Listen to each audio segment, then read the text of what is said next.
73 Introduction. Rich Dad Poor Dad. Having two dads offered me the choice of contrasting points of view, one of a rich man and one of a poor man.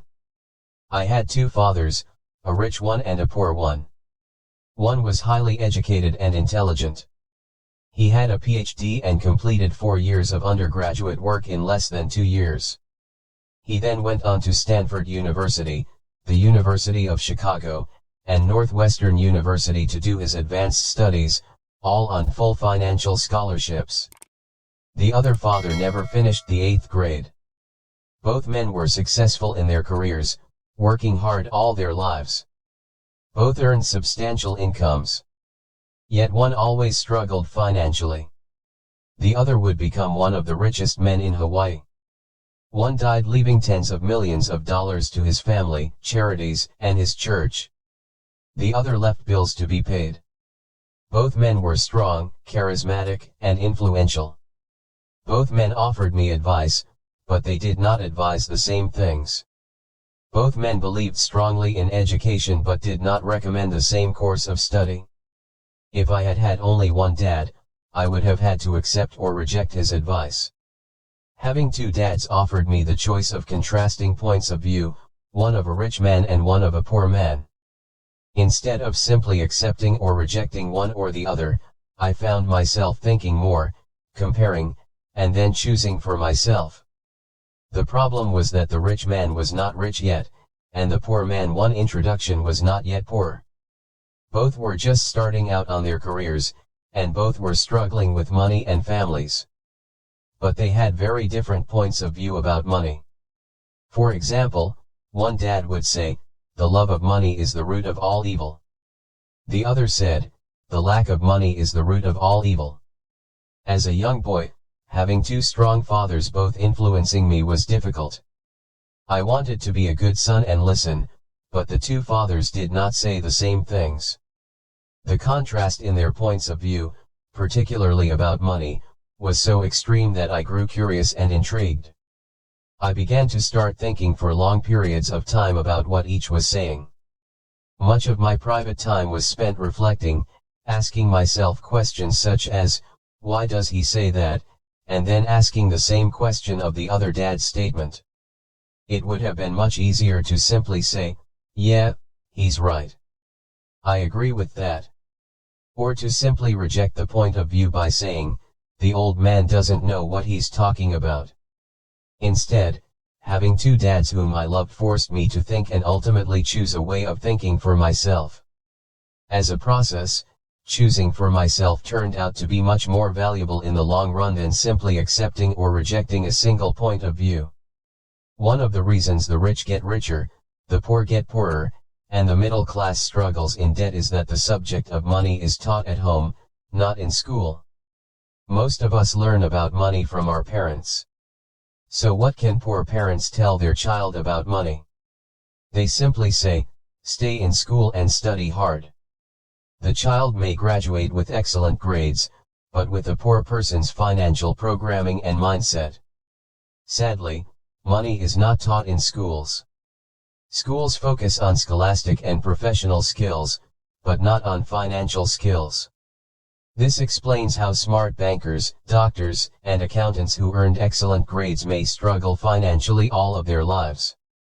Our staggering national debt is due in large part to highly educated politicians and government officials making financial decisions with little or no training in the subject of money. Too rich dad poor dad. Today I often wonder what will soon happen when we have millions of people who need financial and medical assistance. They will be dependent upon their families or the government for financial support. What will happen when Medicare and Social Security run out of money? How will a nation survive if teaching children about money continues to be left to parents, most of whom will be, or already are, poor? Because I had two influential fathers, I learned from both of them. I had to think about each dad's advice, and in doing so, I gained valuable insight into the power and effect of one's thoughts on one's life. For example, one dad had a habit of saying, "I can't afford it." The other dad forbade those words to be used. He insisted I ask, "How can I afford it?" One is a statement, and the other is a question. One lets you off the hook, and the other forces you to think. My soon-to-be rich dad would explain that by automatically saying the words "I can't afford it," your brain stops working. By asking the question "How can I afford it?" your brain is put to work. He did not mean that you should buy everything you want. He was fanatical about exercising your mind, the most powerful computer in the world. He'd say, "My brain gets stronger every day because I exercise it. The stronger it gets, the more money I can make." He believed that automatically saying "I can't afford it" was a sign of mental laziness. Although both dads worked hard, I noticed that one dad had a habit of putting his brain to sleep when it came to finances, and the other had a habit of exercising his brain. The long-term result was that one dad grew stronger financially, and the other grew weaker. It is not much different from a person who goes to the gym to exercise on a regular basis versus someone who sits on the couch watching television. Proper physical exercise increases your chances for health, and proper mental exercise increases your chances for wealth. My two dads had opposing attitudes, and that affected the way they thought. One dad thought that the rich should pay more in taxes to take care of those less fortunate. The other said, "Taxes punish those who produce and reward those who don't produce." 3. Introduction. One dad recommended, "Study hard so you can find a good company to work for." The other recommended, "Study hard so you can find a good company to buy." One dad said, "The reason I'm not rich is because I have you kids." The other said, "The reason I must be rich is because I have you kids." One encouraged talking about money and business at the dinner table, while the other forbade the subject of money to be discussed over a meal. One said, "When it comes to money, play it safe. Don't take risks." The other said, "Learn to manage risk." One believed, "Our home is our largest investment and our greatest asset." The other believed, "My house is a liability, and if your house is your largest investment, you're in trouble." Both dads paid their bills on time, yet one paid his bills first while the other paid his bills last. One dad believed in a company or the government taking care of you and your needs. He was always concerned about pay raises, retirement plans, medical benefits, sick leave, vacation days, and other perks. He was impressed with two of his uncles who joined the military and earned a retirement and entitlement package for life after 20 years of active service.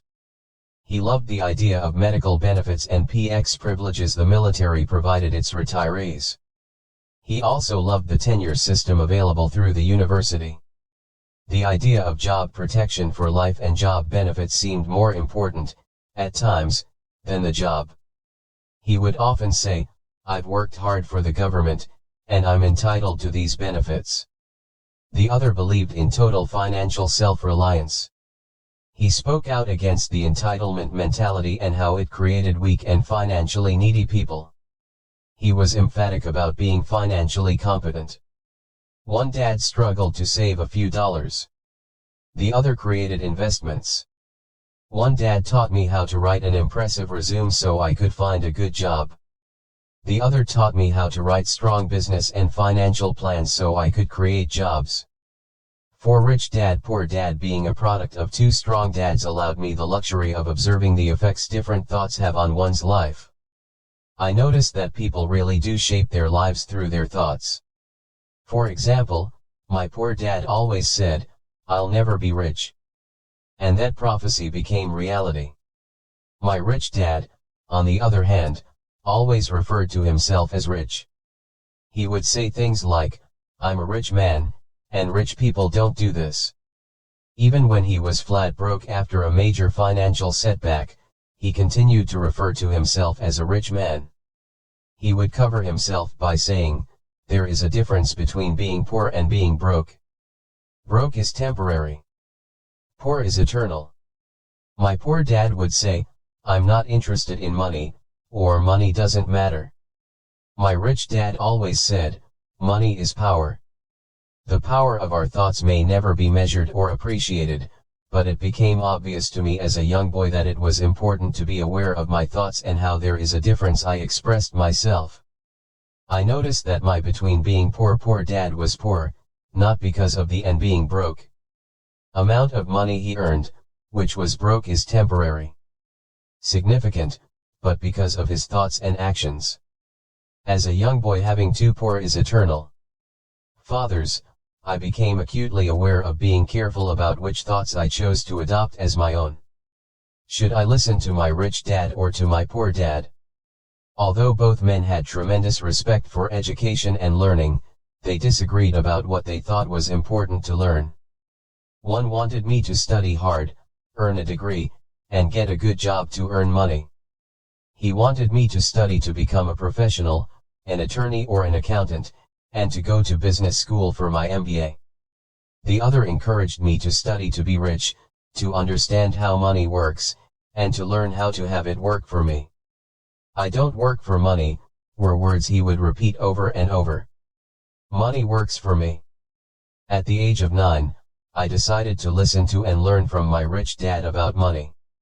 In doing so, I chose not to listen to my poor dad, even though he was the one with all the college degrees. 5. Introduction: A lesson from Robert Frost. Robert Frost is my favorite poet. Although I love many of his poems, my favorite is The Road Not Taken. I use its lesson almost daily. The road not taken, two roads diverged in a yellow wood, and sorry I could not travel both and be one traveler. Long I stood and looked down one as far as I could to where it bent in the undergrowth, then took the other, as just as fair, and having perhaps the better claim, because it was grassy and wanted wear, though as for that the passing there had worn them really about the same, and both that morning equally lay in leaves, no step had trodden black. Oh, I kept the first for another day. Yet knowing how way leads on to way, I doubted if I should ever come back. I shall be telling this with a sigh. Somewhere ages and ages hence, two roads diverged in a wood, and I took the one less traveled by, and that has made all the difference. 6. Rich dad, poor dad, and that has made all the difference. Over the years, I have often reflected upon Robert Frost's poem. Choosing not to listen to my highly educated dad's advice and attitude about money was a painful decision, but it was a decision that shaped the rest of my life. Once I made up my mind about whom to listen to, my education about money began. My rich dad taught me over a period of 30 years until I was 39 years old. He stopped once he realized that I knew and fully understood what he had been trying to drum into my often thick skull. Money is one form of power. But what is more powerful is financial education. Money comes and goes, but if you have the education about how money works, you gain power over it and can begin building wealth.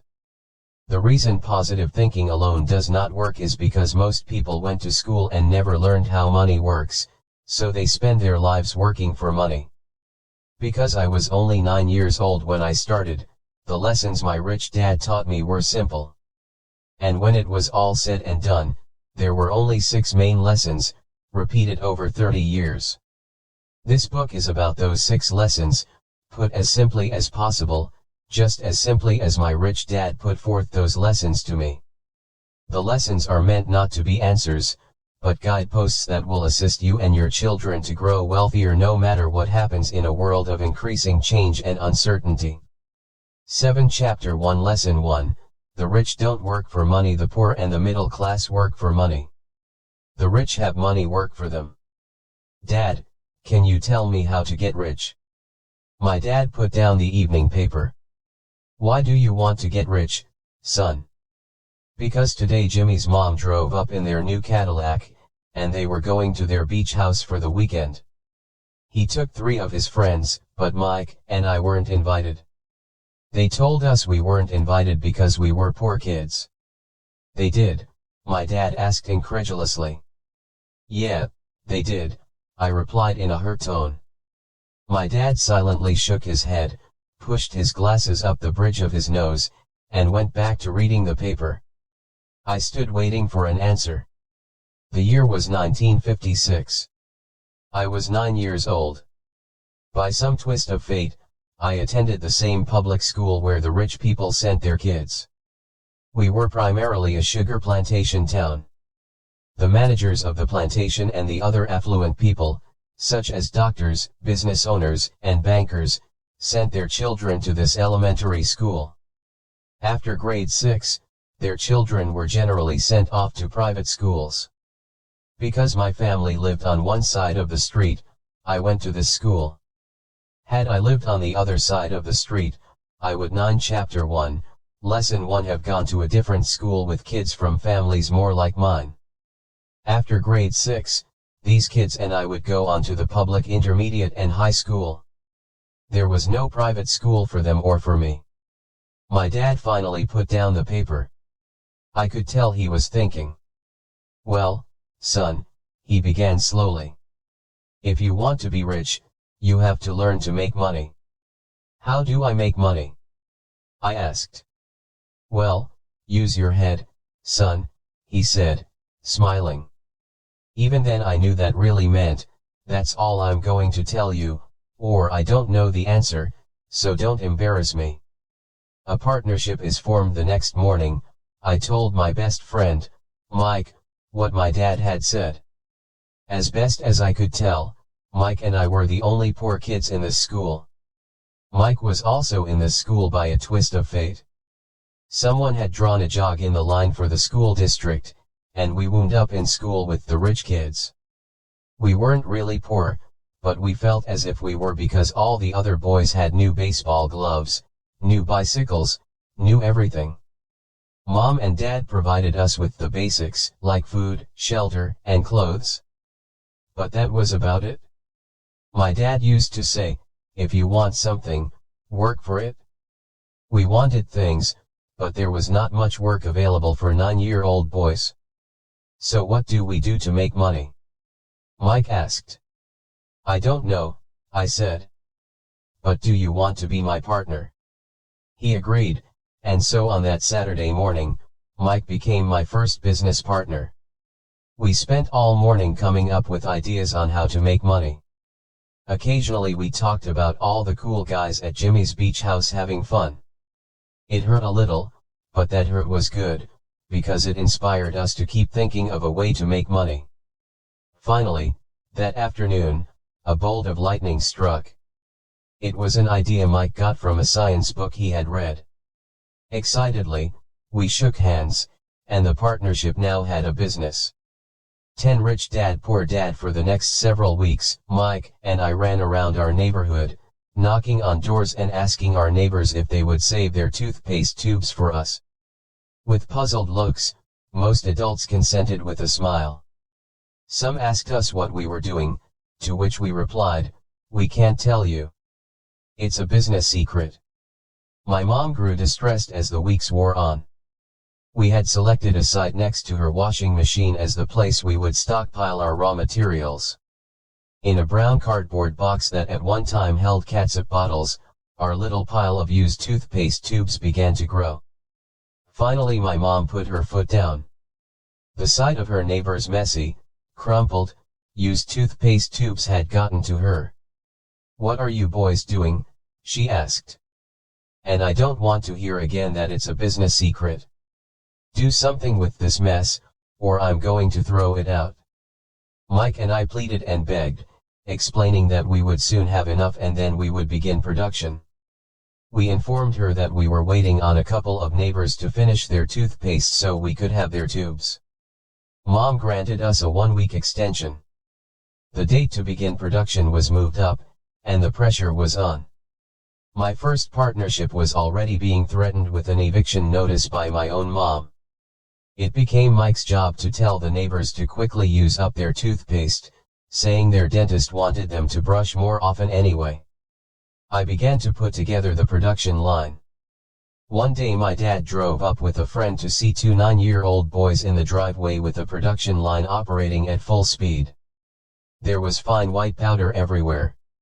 On a long table were small milk cartons from school, and our family's hibachi grill was glowing with red-hot coals at maximum heat. Dad walked up cautiously, having to park the car at the base of the driveway since the production line blocked the carport. As he and his friend got closer, they saw a steel pot sitting on top of the coals in which the toothpaste tubes were being melted down. In those days, toothpaste did not come in plastic tubes. The tubes were made of lead. So once the paint was burned off, the tubes were dropped in the small steel pot. They melted until they became liquid, and with my 11 Chapter 1, Lesson 1 Mom's pot holders, we poured the lead through a small hole in the top of the milk cartons. The milk cartons were filled with plaster of Paris. White powder was everywhere. In my haste, I had knocked the bag over, and the entire area looked like it had been hit by a snowstorm. The milk cartons were the outer containers for plaster of Paris molds. My dad and his friend watched as we carefully poured the molten lead through a small hole in the top of the plaster of Paris cube. "Careful," my dad said. I nodded without looking up. Finally, once the pouring was through, I put the steel pot down and smiled at my dad. "What are you boys doing?" he asked with a cautious smile. "We're doing what you told me to do. We're going to be rich," I said. "Yup," said Mike, grinning and nodding his head. "We're partners." "And what is in those plaster molds?" my dad asked. "Watch," I said. "This should be a good batch." With a small hammer, I tapped at the seal that divided the cube in half. Cautiously, I pulled up the top half of the plaster mold and a lead nickel fell out. "Oh, no," my dad exclaimed. "You're casting nickels out of lead." "That's right," Mike said. "We're doing as you told us to do. We're making money." My dad's friend turned and burst into laughter. My dad smiled and shook his head. Along with a fire and a box of spent toothpaste tubes, in front of him were two little boys covered with white dust smiling from ear to ear.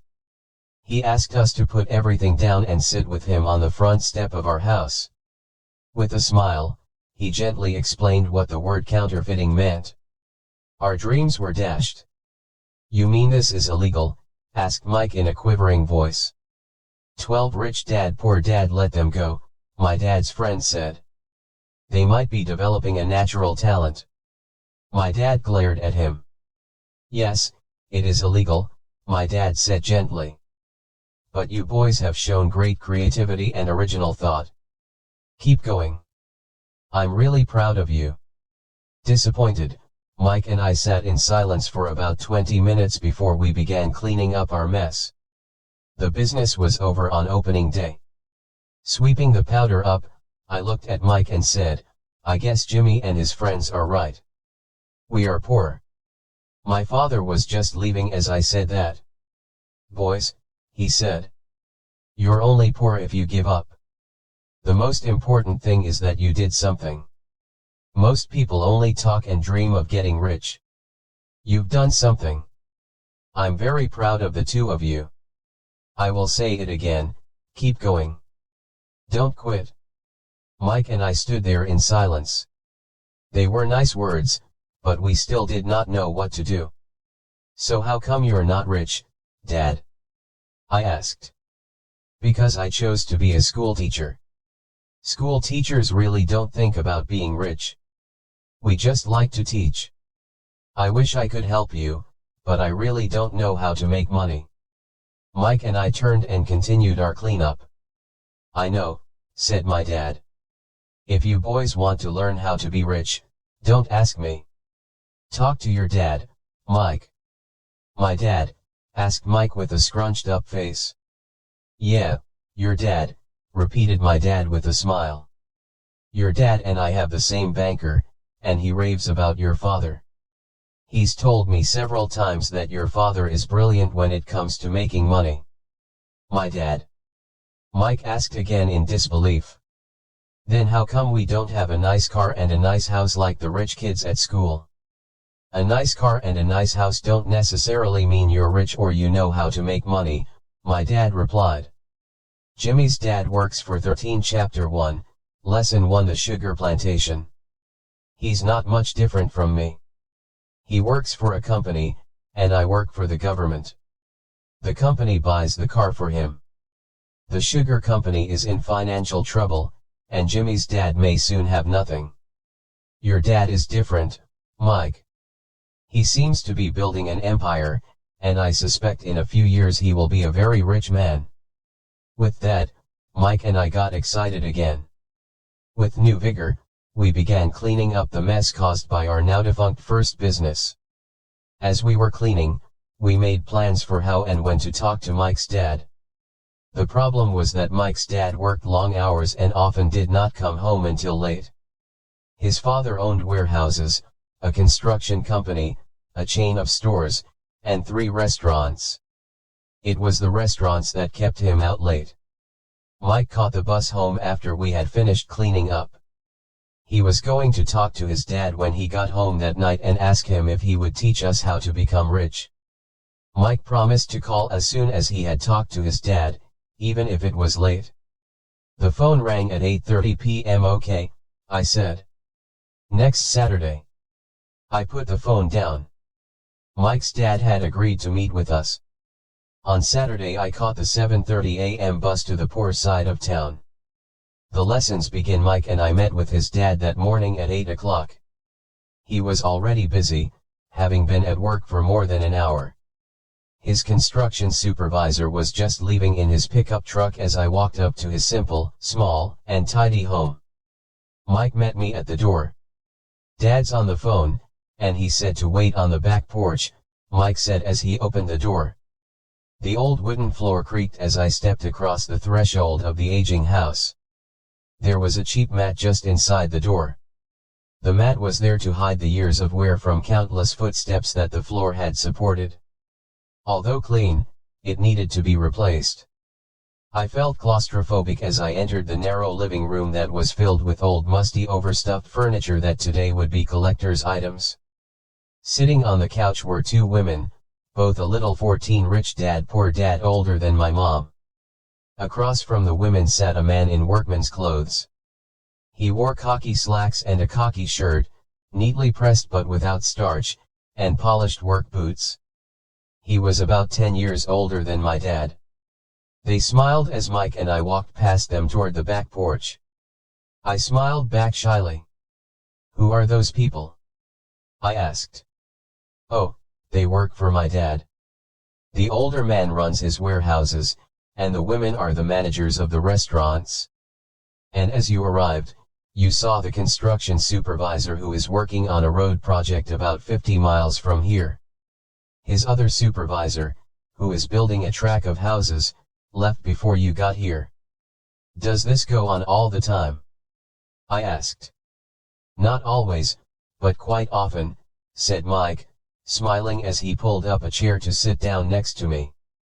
I asked my dad if he would teach us to make money, Mike said. Oh, and what did he say to that? I asked with cautious curiosity. Well, he had a funny look on his face at first, and then he said he would make us an offer. Oh, I said, rocking my chair back against the wall. I sat there perched on 2 rear legs of the chair. Mike did the same thing. Do you know what the offer is? I asked. No, but we'll soon find out. Suddenly, Mike's dad burst through the rickety screen door and onto the porch. Mike and I jumped to our feet, not out of respect, but because we were startled. Ready, boys? He asked as he pulled up a chair to sit down with us. We nodded our heads as we pulled our chairs away from the wall to sit in front of him. He was a big man, about 6 feet tall and 200 pounds. My dad was taller, about the same weight, and 5 years older than Mike's dad. They sort of looked alike, though not of the same ethnic makeup. Maybe their energy was similar. 15 Chapter 1, Lesson 1. Mike says you want to learn to make money. Is that correct, Robert? I nodded my head quickly, but with a little trepidation. He had a lot of power behind his words and smile. Okay, here's my offer. I'll teach you, but I won't do it classroom style. You work for me, I'll teach you. You don't work for me, I won't teach you. I can teach you faster if you work, and I'm wasting my time if you just want to sit and listen like you do in school. That's my offer. Take it or leave it. May I ask a question first? I asked. No.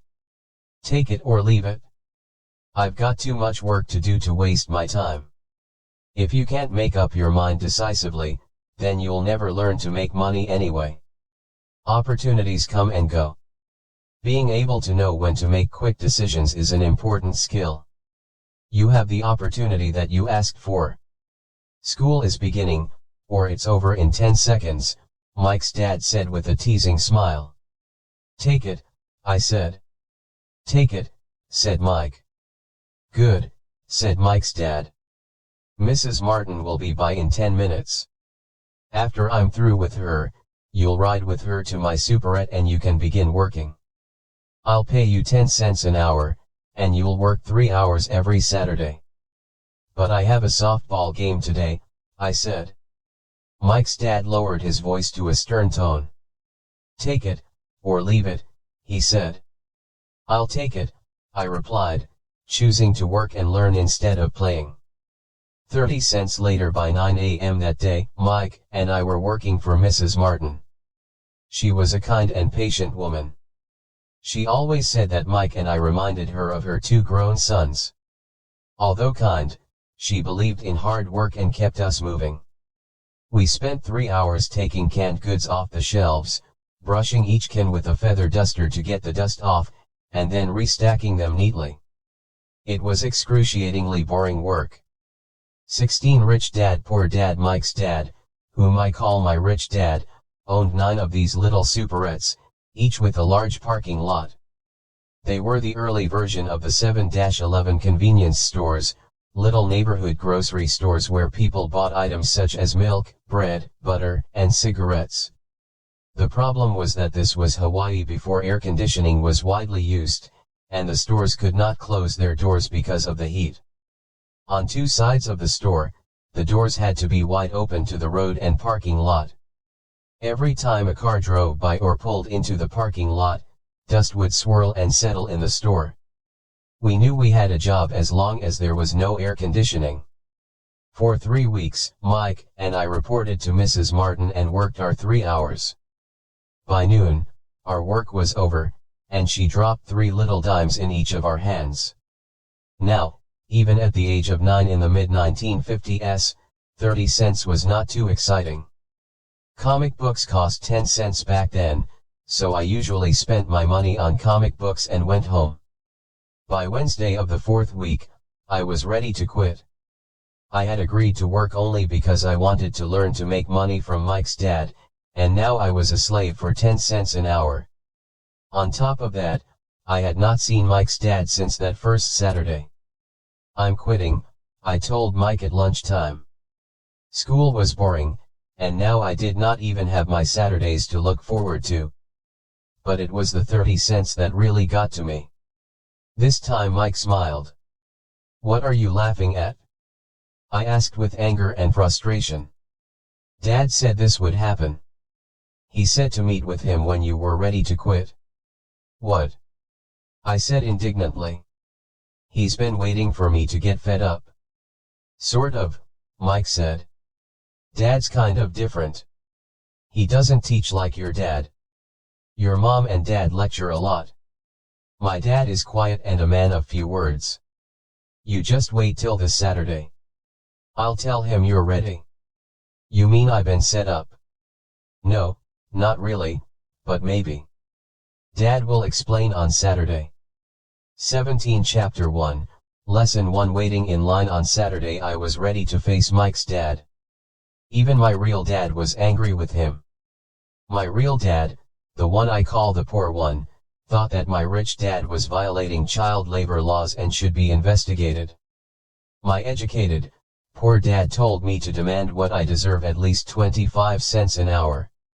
My poor dad told me that if I did not get a raise, I was to quit immediately. You don't need that damn job anyway, said my poor dad with indignation. At 8 o'clock Saturday morning, I walked through the door of Mike's house when Mike's dad opened it. Take a seat and wait in line, he said as I entered. He turned and disappeared into his little office next to a bedroom. I looked around the room and didn't see Mike anywhere. Feeling awkward, I cautiously sat down next to the same two women who were there 4 weeks earlier. They smiled and slid down the couch to make room for me.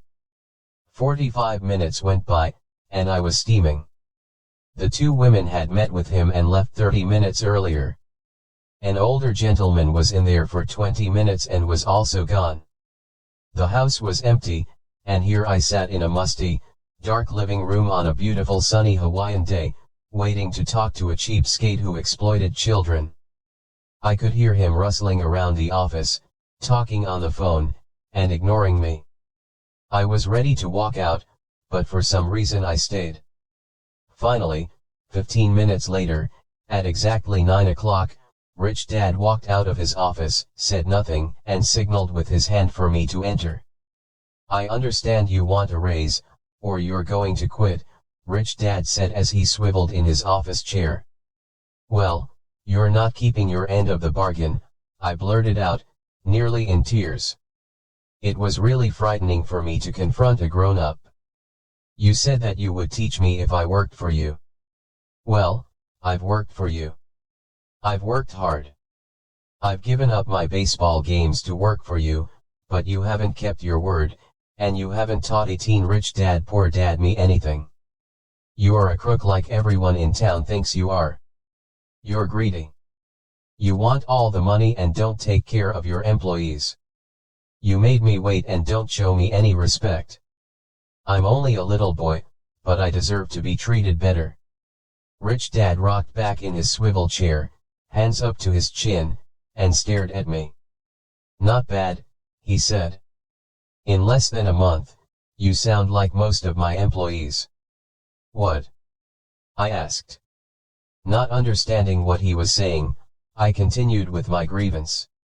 I thought you were going to keep your end of the bargain and teach me. Instead you want to torture me? That's cruel. That's really cruel. I am teaching you, Rich Dad said quietly. What have you taught me? Nothing. I said angrily. You haven't even talked to me once since I agreed to work for peanuts. 10 cents an hour. Huh? I should notify the government about you. We have child labor laws, you know. My dad works for the government, you know. Wow, said Rich Dad. Now you sound just like most of the people who used to work for me, people I've either fired or who have quit. So what do you have to say? I demanded, feeling pretty brave for a little kid. You lied to me. I've worked for you, and you have not kept your word. You haven't taught me anything. How do you know that I've not taught you anything? Asked Rich Dad calmly. Well, you've never talked to me. I've worked for 3 weeks and you have not taught me anything, I said with a pout. Does teaching mean talking or a lecture? Rich Dad asked. Well, yes, I replied. That's how they teach you in school, he said, smiling. But that is not how life teaches you, and I would say that life is the best teacher of all. Most of the time, life does not talk to you. It just sort of pushes you around. Each push is life saying, wake up. There's something I want you to learn. 19 Chapter 1, Lesson 1. What is this man talking about? I asked myself silently. Life pushing me around was life talking to me. Now I knew I had to quit my job. I was talking to someone who needed to be locked up. If you learn life's lessons, you will do well. If not, life will just continue to push you around. People do two things. Some just let life push them around. Others get angry and push back. But they push back against their boss, or their job, or their husband or wife. They do not know it's life that's pushing. I had no idea what he was talking about. Life pushes all of us around. Some people give up and others fight. A few learn the lesson and move on. They welcome life pushing them around. To these few people, it means they need and want to learn something. They learn and move on. Most quit, and a few like you fight. Rich Dad stood and shut the creaky old wooden window that needed repair. If you learn this lesson, you will grow into a wise, wealthy, and happy young man. If you don't, you will spend your life blaming a job, low pay, or your boss for your problems. You'll live life always hoping for that big break that will solve all your money problems. Rich Dad looked over at me to see if I was still listening. His eyes met mine. We stared at each other, communicating through our eyes. Finally, I looked away once I had absorbed his message. I knew he was right. I was blaming him, and I did ask to learn. I was fighting. Rich Dad continued, or if you're the kind of person who has no guts, you just give up every time life pushes you. If you're that kind of person, you'll live all your life playing it safe, doing the right things, saving yourself for some event that never happens. Then you die a boring old man. You'll have lots of friends who really like you because you were such a nice hard-working guy. But the truth is that you let life push you into submission. Deep down you were terrified of taking risks. You really wanted to win, but the fear of losing was greater than the excitement of winning. Deep inside, you and only you will know you didn't go for it. You chose to play it safe. 20 Rich Dad Poor Dad. Our eyes met again. You been pushing me around? I asked. Some people might say that, smiled Rich Dad. I would say that I just gave you a taste of life. What taste of life? I asked, still angry, but now curious and ready to learn. You boys are the first people who have ever asked me to teach them how to make money. I have more than 150 employees, and not one of them has asked me what I know about money. They ask me for a job and a paycheck, but never to teach them about money. So most will spend the best years of their lives working for money, not really understanding what it is they are working for. I sat there listening intently. So when Mike told me you wanted to learn how to make money, I decided to design a course that mirrored real life. I could talk until I was blue in the face, but you wouldn't hear a thing. So I decided to let life push you around a bit so you could hear me. That's why I only paid you 10 cents.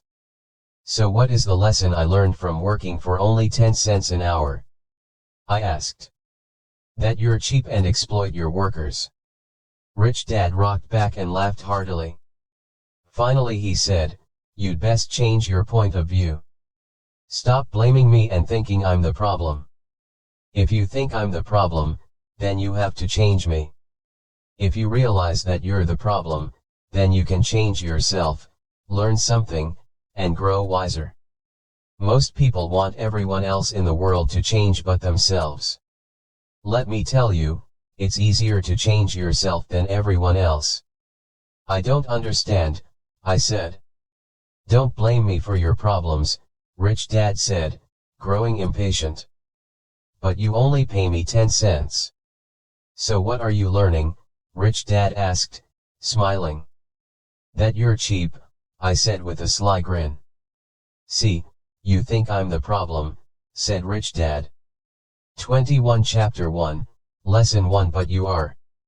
Well, keep that attitude and you'll learn nothing.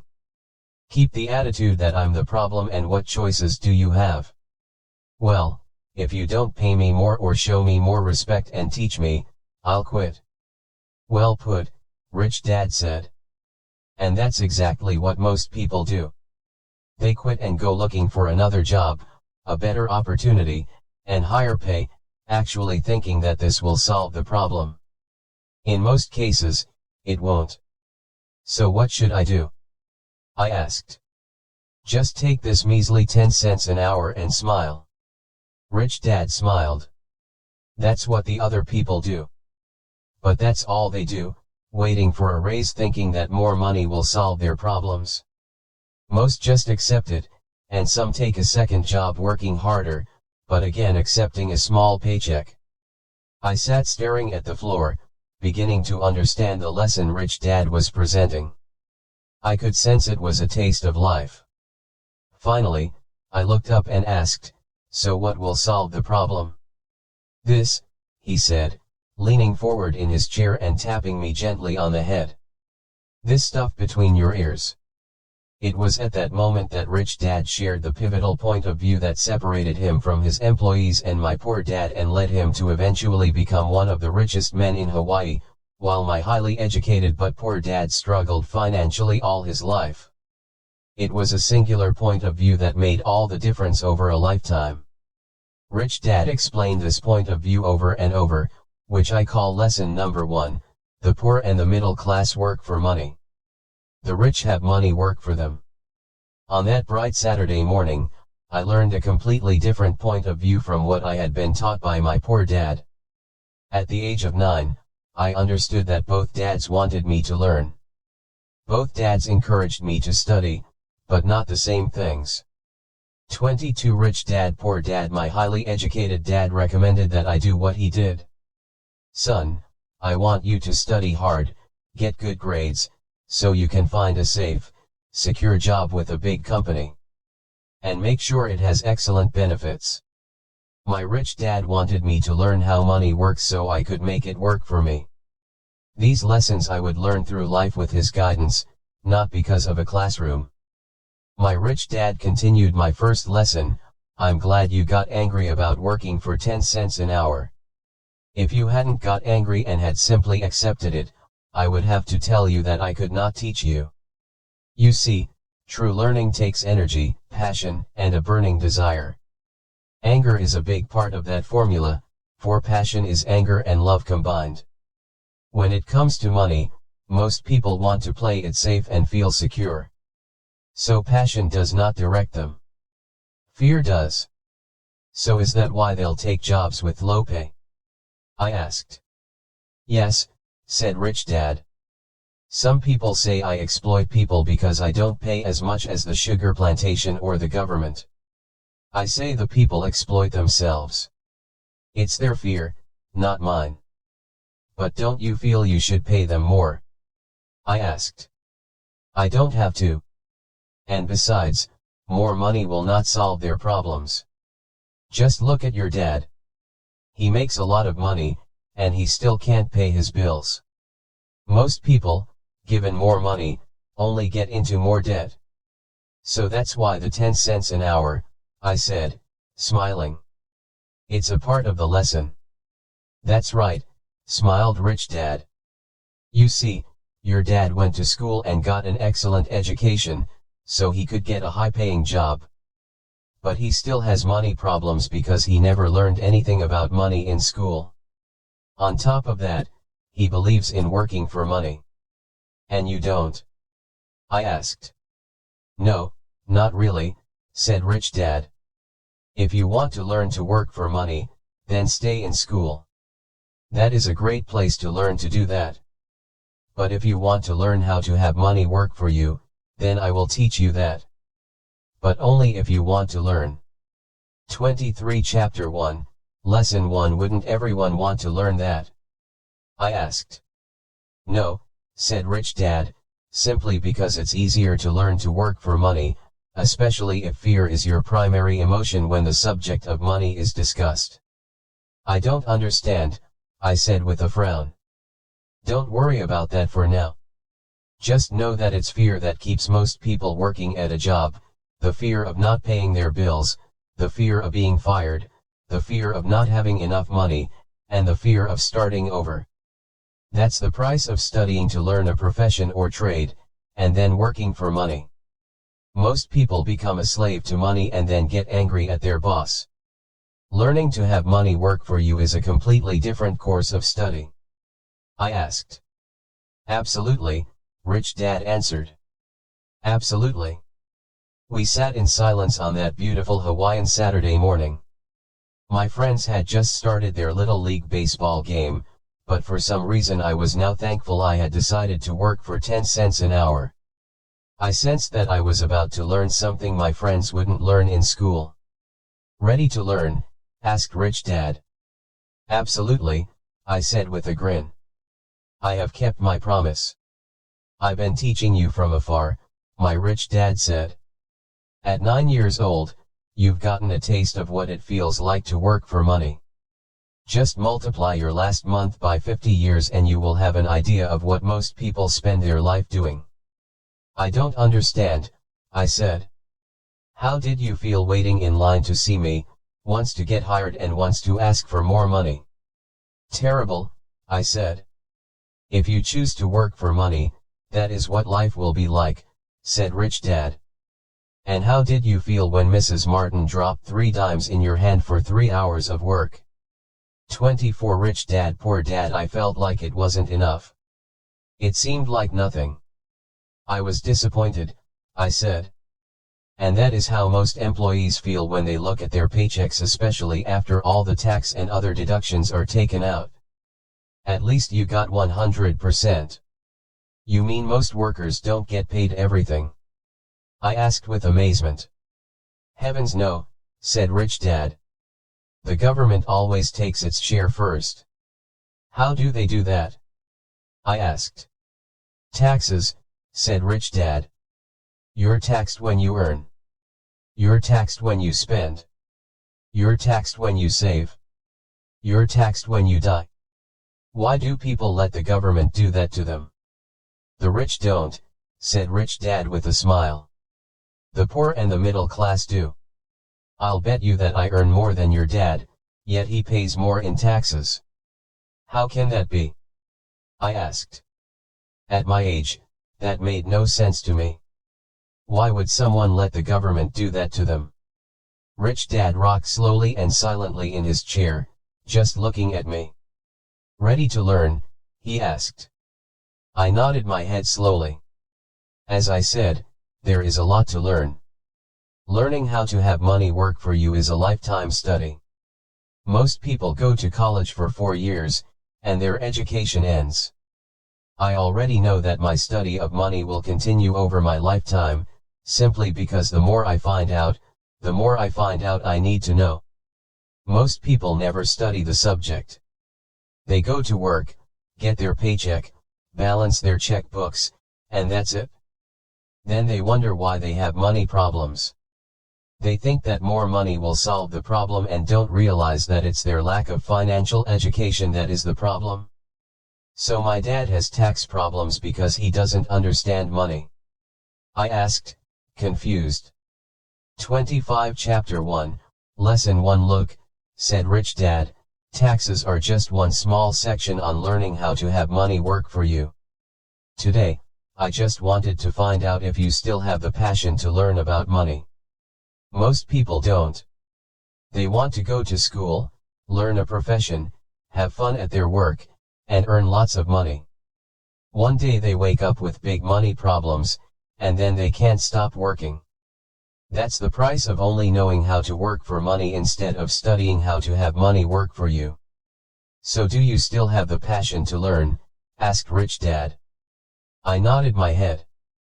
Good, said Rich Dad. Now get back to work. This time, I will pay you nothing. What? I asked in amazement. You heard me. Nothing. You will work the same 3 hours every Saturday, but this time you will not be paid 10 cents per hour. You said you wanted to learn to not work for money, so I'm not going to pay you anything. I couldn't believe what I was hearing. I've already had this conversation with Mike and he's already working, dusting, and stacking canned goods for free. You'd better hurry and get back there. That's not fair, I shouted. You've got to pay something. You said you wanted to learn. If you don't learn this now, you'll grow up to be like the 2 women and the older man sitting in my living room, working for money and hoping I don't fire them. Or like your dad, earning lots of money only to be in debt up to his eyeballs, hoping more money will solve the problem. If that's what you want, I'll go back to our original deal of 10 cents an hour. Or you can do what most adults do, complain that there is not enough pay, quit, and go looking for another job. But what do? I asked. Rich Dad tapped me on the head. Use this, he said. If you use it well, you will soon thank me for giving you an opportunity and you will grow into a rich man. 26 Rich Dad Poor Dad I stood there, still not believing what a raw deal I was handed. I came to ask for a raise, and somehow I was instead working for nothing. Rich Dad tapped me on the head again and said, "Use this. Now get out of here and get back to work." Lesson number 1, the rich don't work for money. I didn't tell my poor dad I wasn't being paid. He wouldn't have understood, and I didn't want to try to explain something I didn't understand myself. For 3 more weeks, Mike and I worked 3 hours every Saturday for nothing. The work didn't bother me, and the routine got easier, but it was the missed baseball games and not being able to afford to buy a few comic books that got to me. Rich Dad stopped by at noon on the 3rd week. We heard his truck pull up in the parking lot and sputter when the engine was turned off. He entered the store and greeted Mrs. Martin with a hug. After finding out how things were going in the store, he reached into the ice cream freezer, pulled out 2 bars, paid for them, and signaled to Mike and me. "Let's go for a walk, boys." We crossed the street, dodging a few cars, and walked across a large grassy field where a few adults were playing softball. Sitting down at a lone picnic table, he handed Mike and me the treats. "How's it going, boys?" "Okay," Mike said. I nodded in agreement. "Learn anything yet?" Rich Dad asked. Mike and I looked at each other, shrugged our shoulders, and shook our heads in unison. Avoiding one of life's biggest traps. Well, you boys had better start thinking. You're staring at one of life's biggest lessons. If you learn it, you'll enjoy a life of great freedom. 27 Chapter 1, Lesson 1 and Security. If you don't, you'll wind up like Mrs. Martin and most of the people playing softball in this park. They work very hard for little money, clinging to the illusion of job security and looking forward to a 3-week vacation each year and maybe a skimpy pension after 45 years of service. If that excites you, I'll give you a raise to 25 cents an hour. But these are good hard-working people. Are you making fun of them?" I demanded. A smile came over Rich Dad's face. "Mrs. Martin is like a mother to me. I would never be that cruel. I may sound unkind because I'm doing my best to point something out to the 2 of you. I want to expand your point of view so you can see something most people never have the benefit of seeing because their vision is too narrow. Most people never see the trap they are in." Mike and I sat there, uncertain of his message. He sounded cruel, yet we could sense he was trying to drive home a point. With a smile, Rich Dad said, "Doesn't that 25 cents an hour sound good?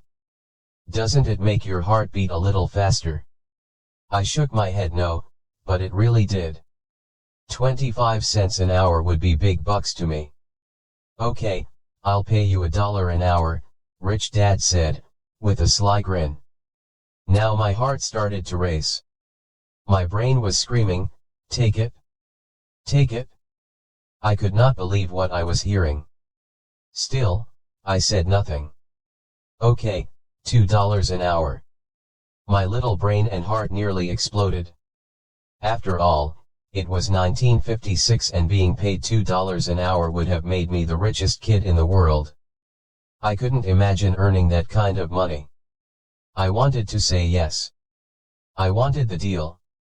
I could picture a new bicycle, new baseball glove, and the adoration of my friends when I flashed some cash.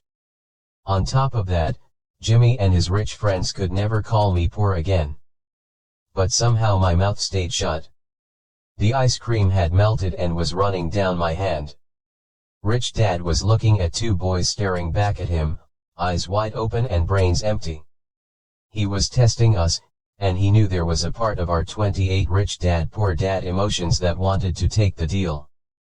He understood that every person has a weak and needy part of their soul that can be bought, and he knew that every individual also had a part of their soul that was resilient and could never be bought. It was only a question of which one was stronger. "Okay, $5 an hour." Suddenly I was silent. Something had changed. The offer was too big and ridiculous. Not many grown UPS in 1956 made more than that, but quickly my temptation disappeared, and calm set in. Slowly, I turned to my left to look at Mike. He looked back at me. The part of my soul that was weak and needy was silenced. The part of me that had no price took over. I knew Mike had gotten to that point too. People's lives are forever controlled. Good, Rich Dad said softly. Most people have a price. And they have a by two emotions, price because of human emotions named fear and greed. Fear and greed. First, the fear of being without money motivates us to work hard, and then once we get that paycheck, greed or desire starts us thinking about all the wonderful things money can buy. The pattern is then set. What pattern? I asked. The pattern of get up, go to work, pay bills, get up, go to work, pay bills. People's lives are forever controlled by two emotions, fear and greed. Offer them more money and they continue the cycle by increasing their spending. This is what I call the rat race. There is another way. Mike asked. Yes, said Rich Dad slowly. But only a few people find it? And what is that way? Mike asked.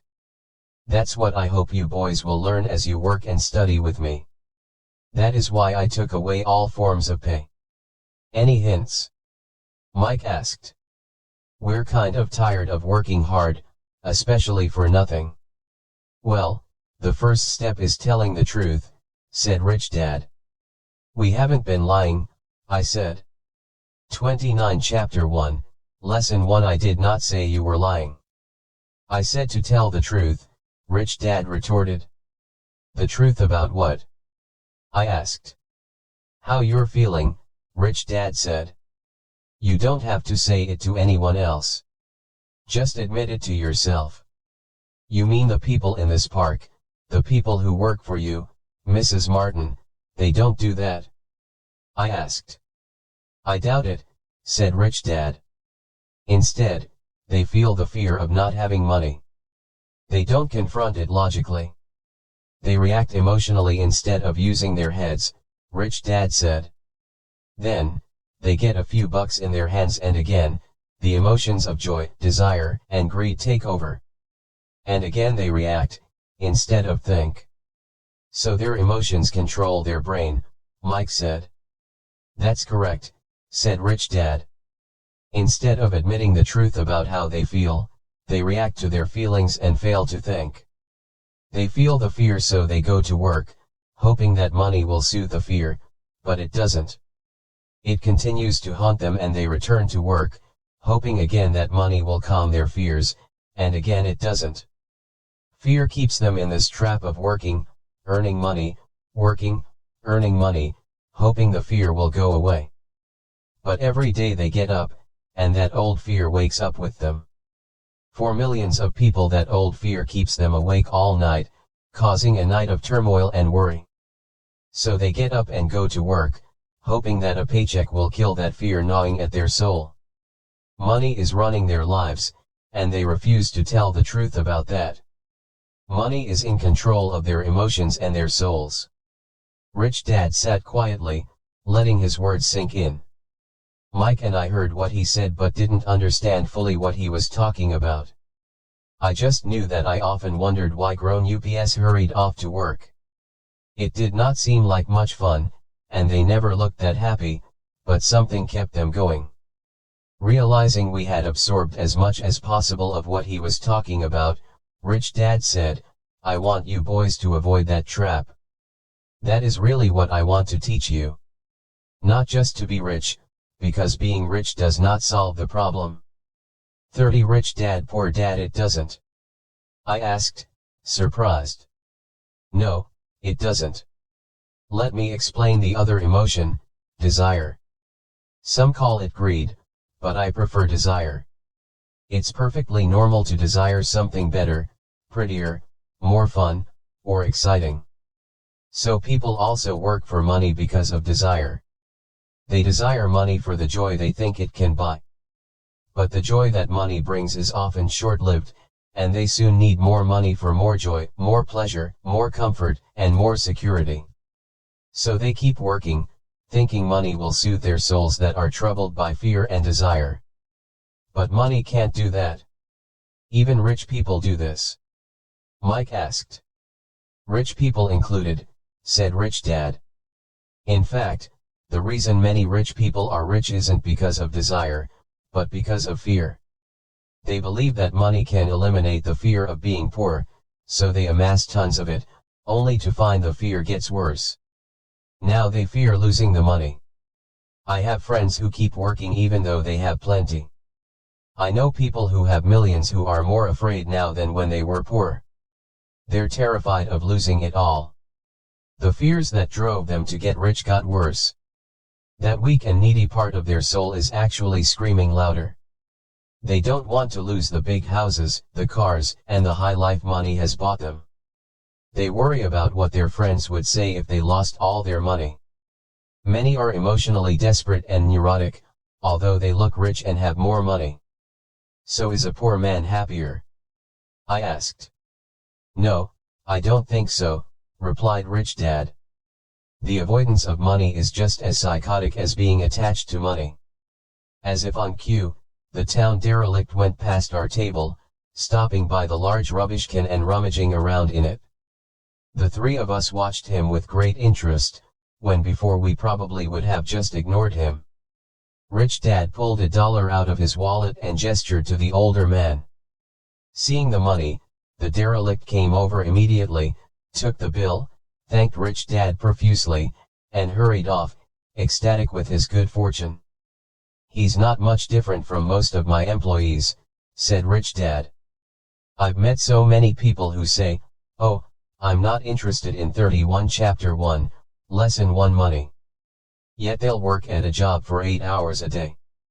That's a denial of truth.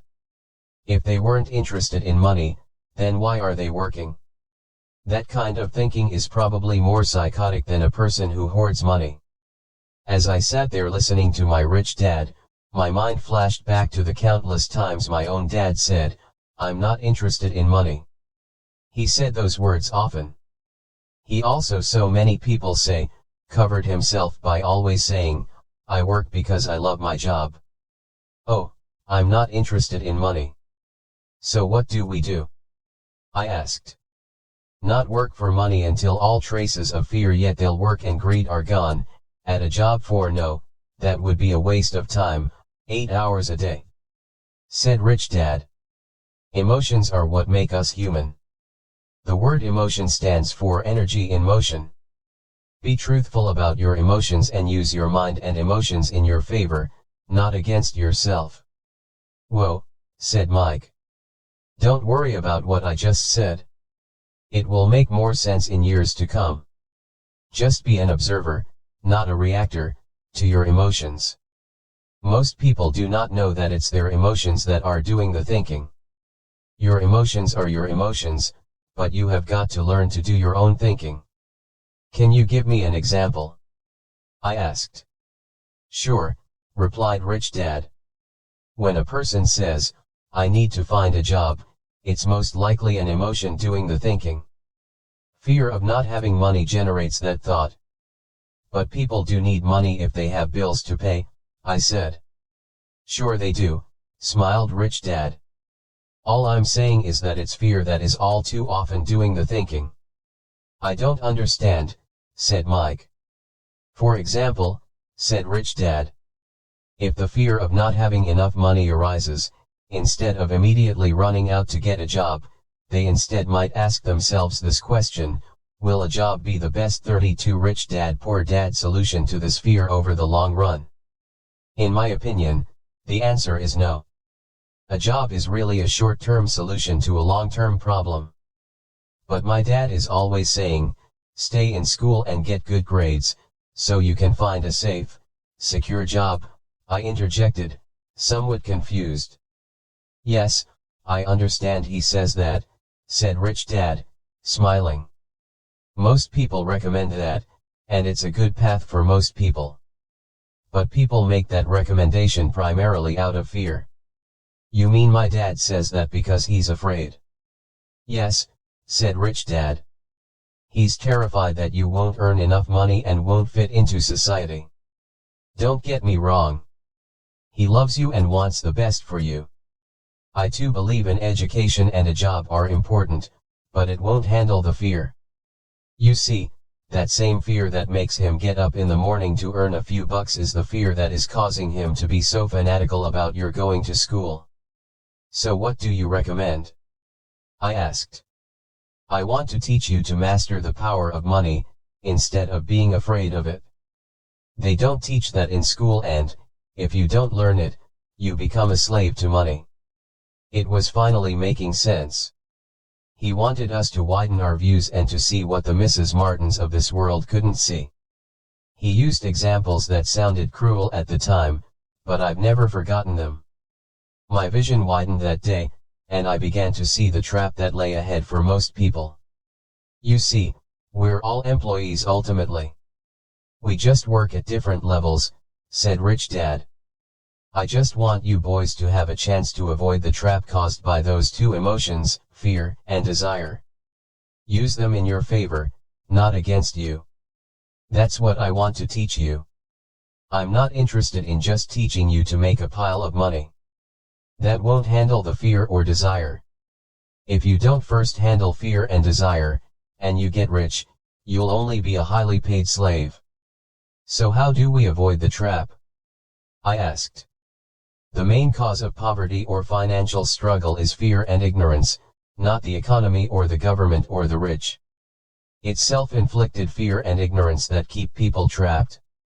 So you 33 Chapter 1, Lesson 1 Boys, go to school and get your college degrees, and I'll teach you how to stay out of the trap. The pieces of the puzzle were appearing. My highly educated dad had a great education and a great career, but school never told him how to handle money or his fear of it.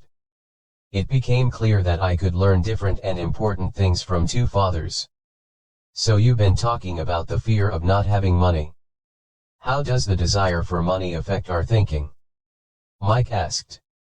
How did you feel when I tempted you with a pay raise? Did you notice your desires rising? We nodded our heads. By not giving in to your emotions, you were able to delay your reactions and think. That is important. We will always have emotions of fear and greed. From here on in, it's imperative for you to use those emotions to your advantage, and for the long term to not let your emotions control your thinking. Most people use fear and greed against themselves. That's the start of ignorance.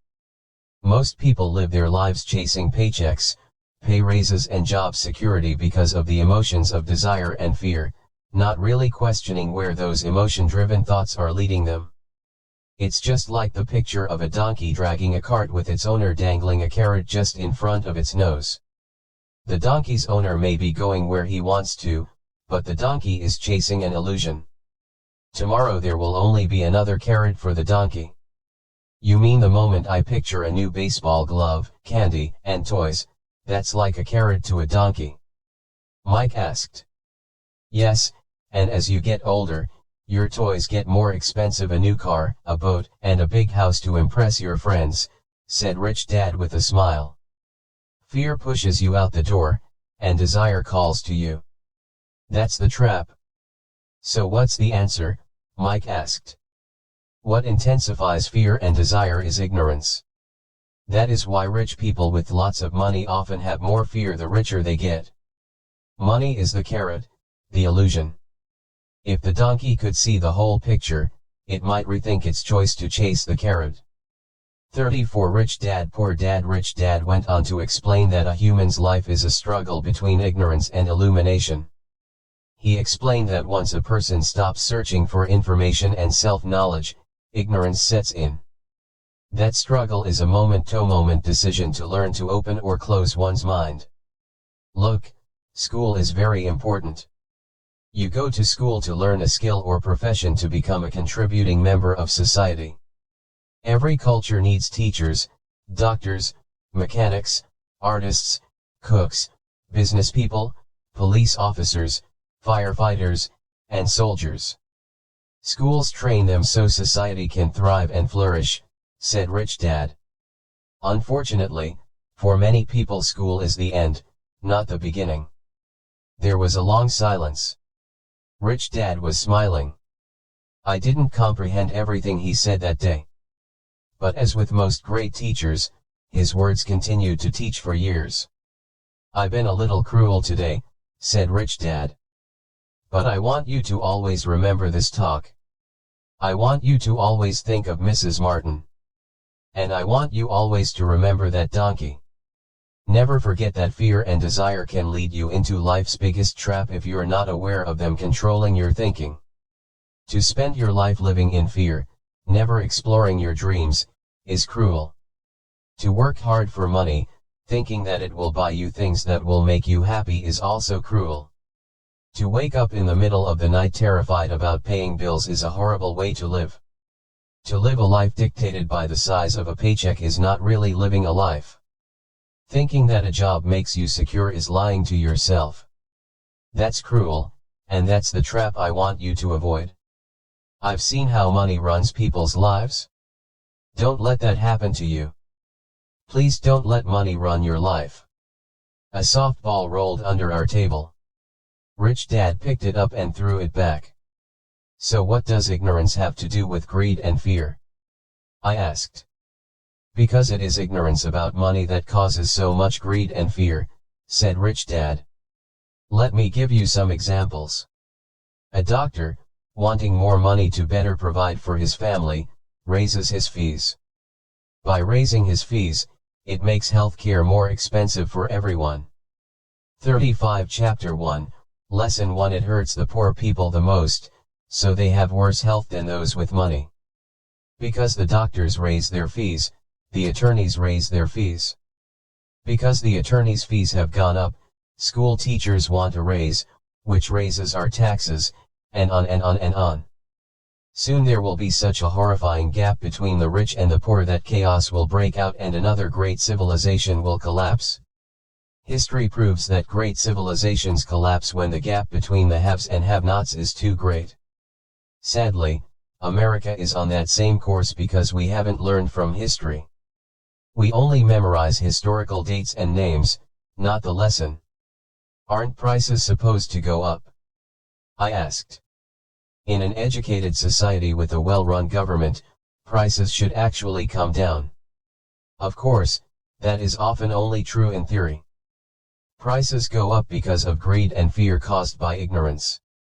If schools taught people about money, there would be more money and lower prices.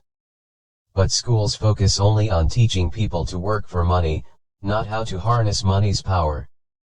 But don't we have business schools? Mike asked. And haven't you encouraged me to go for my MBA? Yes, said Rich Dad. But all too often business schools train employees to become sophisticated bean counters. Heaven forbid a bean counter takes over a business. All they do is look at the numbers, fire people, and kill the business. I know this because I hire bean counters. All they think about is cutting costs and raising prices, which cause more problems. Bean counting is important. I wish more people knew it, but it, too, is not the whole picture, added Rich Dad angrily. So is there an answer? Asked Mike. Yes, said Rich Dad. Learn to use your emotions to think, not think with your emotions. When you boys mastered your emotions by agreeing to work for free, I knew there was hope. When you again resisted your emotions when I tempted you with more money, you were again learning to think in spite of being emotionally charged. That's the first step. Why is that step so important? I asked. 36 Rich Dad Poor Dad Well, that's up to you to find out. If you want to learn, I'll take you boys into the briar patch, a place almost everyone else avoids. If you go with me, you'll let go of the idea of working for money and instead learn to have money work for you. And what will we get if we go with you? What if we agree to learn from you? What will we get? I asked. The same thing Brer Rabbit got, said Rich Dad, referring to the classic children's story. Is there a briar patch? I asked. Yes, said Rich Dad. The briar patches are fear and greed. Confronting fear, weaknesses, and neediness by choosing our own thoughts is the way out. Choosing our thoughts? Mike asked, puzzled. Yes. Choosing what we think rather than reacting to our emotions. Instead of just getting up and going to work because not having the money to pay your bills is scaring you, ask yourself, is working harder at this the best solution to this problem? Most people are too afraid to rationally think things through and instead run out the door to a job they hate. The tar baby is in control. That's what I mean by choosing your thoughts. And how do we do that? Mike asked. That's what I will teach you. I'll teach you to have a choice of thoughts rather than a knee-jerk reaction, like gulping down your morning coffee and running out the door. Remember what I said before, a job is only a short-term solution to a long-term problem. Most people have only one problem in mind, and it's short-term. It's the bills at the end of the month, the tar baby. Money controls their lives, or should I say the fear and ignorance about money controls it. So they do as their parents did. They get up every day and go work for money, not taking the time to ask the question, is there another way? Their emotions now control their thinking, not their heads. Can you tell the difference between emotions thinking and the head thinking? Mike asked. 37 Chapter 1, Lesson 10, Yes. I hear it all the time, said Rich Dad. I hear things like, well, everyone has to work. Or the rich are crooks. Or I'll get another job. I deserve this raise. You can't push me around. Or I like this job because it's secure. No one asks, is there something I'm missing here, which would break through the emotional thought and give you time to think clearly. As we headed back to the store, Rich Dad explained that the rich really did make money. They did not work for it. He went on to explain that when Mike and I were casting 5-cent pieces out of lead, thinking we were making money, we were very close to thinking the way the rich think. The problem was that creating money is legal for the government and banks to do, but illegal for us to do.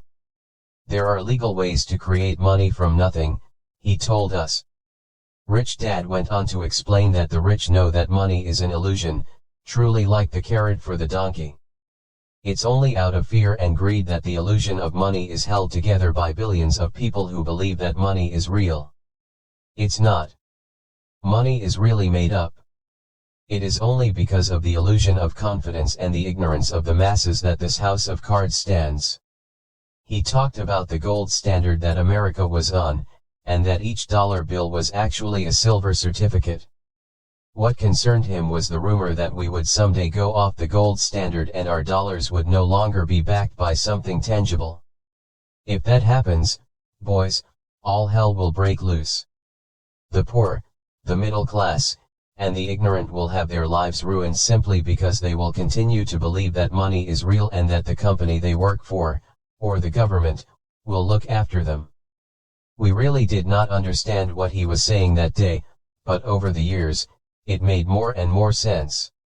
Seeing what others miss as he climbed into his pickup truck outside his convenience store, Rich Dad said, "Keep working, boys, but the sooner you forget about needing a paycheck, the easier your adult life will be. Keep using your 38 Rich Dad Poor Dad brain, work for free, and soon your mind will show you ways of making money far beyond what I could ever pay you. You will see things that other people never see. Most people never see these opportunities because they're looking for money and security, so that's all they get. The moment you see one opportunity, you'll see them for the rest of your life. The moment you do that, I'll teach you something else. Learn this, and you'll avoid one of life's biggest traps." Mike and I picked up our things from the store and waved goodbye to Mrs. Martin. We went back to the park, to the same picnic bench, and spent several more hours thinking and talking. We spent the next week at school thinking and talking, too. For 2 more weeks, we kept thinking, talking, and working for free. At the end of the second Saturday, I was again saying goodbye to Mrs. Martin and looking at the comic book stand with a longing gaze. The hard thing about not even getting 30 cents every Saturday was that I didn't have any money to buy comic books. Suddenly, as Mrs. Martin said goodbye to Mike and me, I saw her do something I'd never seen her do before. Mrs. Martin was cutting the front page of the comic book in half. She kept the top half of the comic book cover and threw the rest of the book into a large cardboard box. When I asked her what she did with the comic books, she said, "I throw them away. I give the top half of the cover back to the comic book distributor for credit when he brings in the new comics. He's coming in an hour." Mike and I waited for an hour. Soon the distributor arrived, and I asked him if we could have the comic books. To my delight, he said, "You can have them if you work for the store and do not resell them." Remember our old business partnership? Well, Mike and I revived it. Using a spare room in Mike's basement, we began piling hundreds of comic books in that room. Soon our comic book library was open to the public. We hired Mike's younger sister, who loved to study, to be head librarian. She charged each child 10 cents admission to the library, which was open from 2:30 p.m. to 4:30 p.m. every day after school. The customers, the children of the neighborhood, could read as many 39 Chapter 1, Lesson 1 comics as they wanted in 2 hours. It was a bargain for them since a comic cost 10 cents each, and they could read 5 or 6 in 2 hours. Mike's sister would check the kids as they left to make sure they weren't borrowing any comic books. She also kept the books, logging in how many kids showed up each day, who they were, and any comments they might have. Mike and I averaged $9.50 per week over a 3-month period. We paid his sister $1 a week and allowed her to read the comics for free, which she rarely did since she was always studying.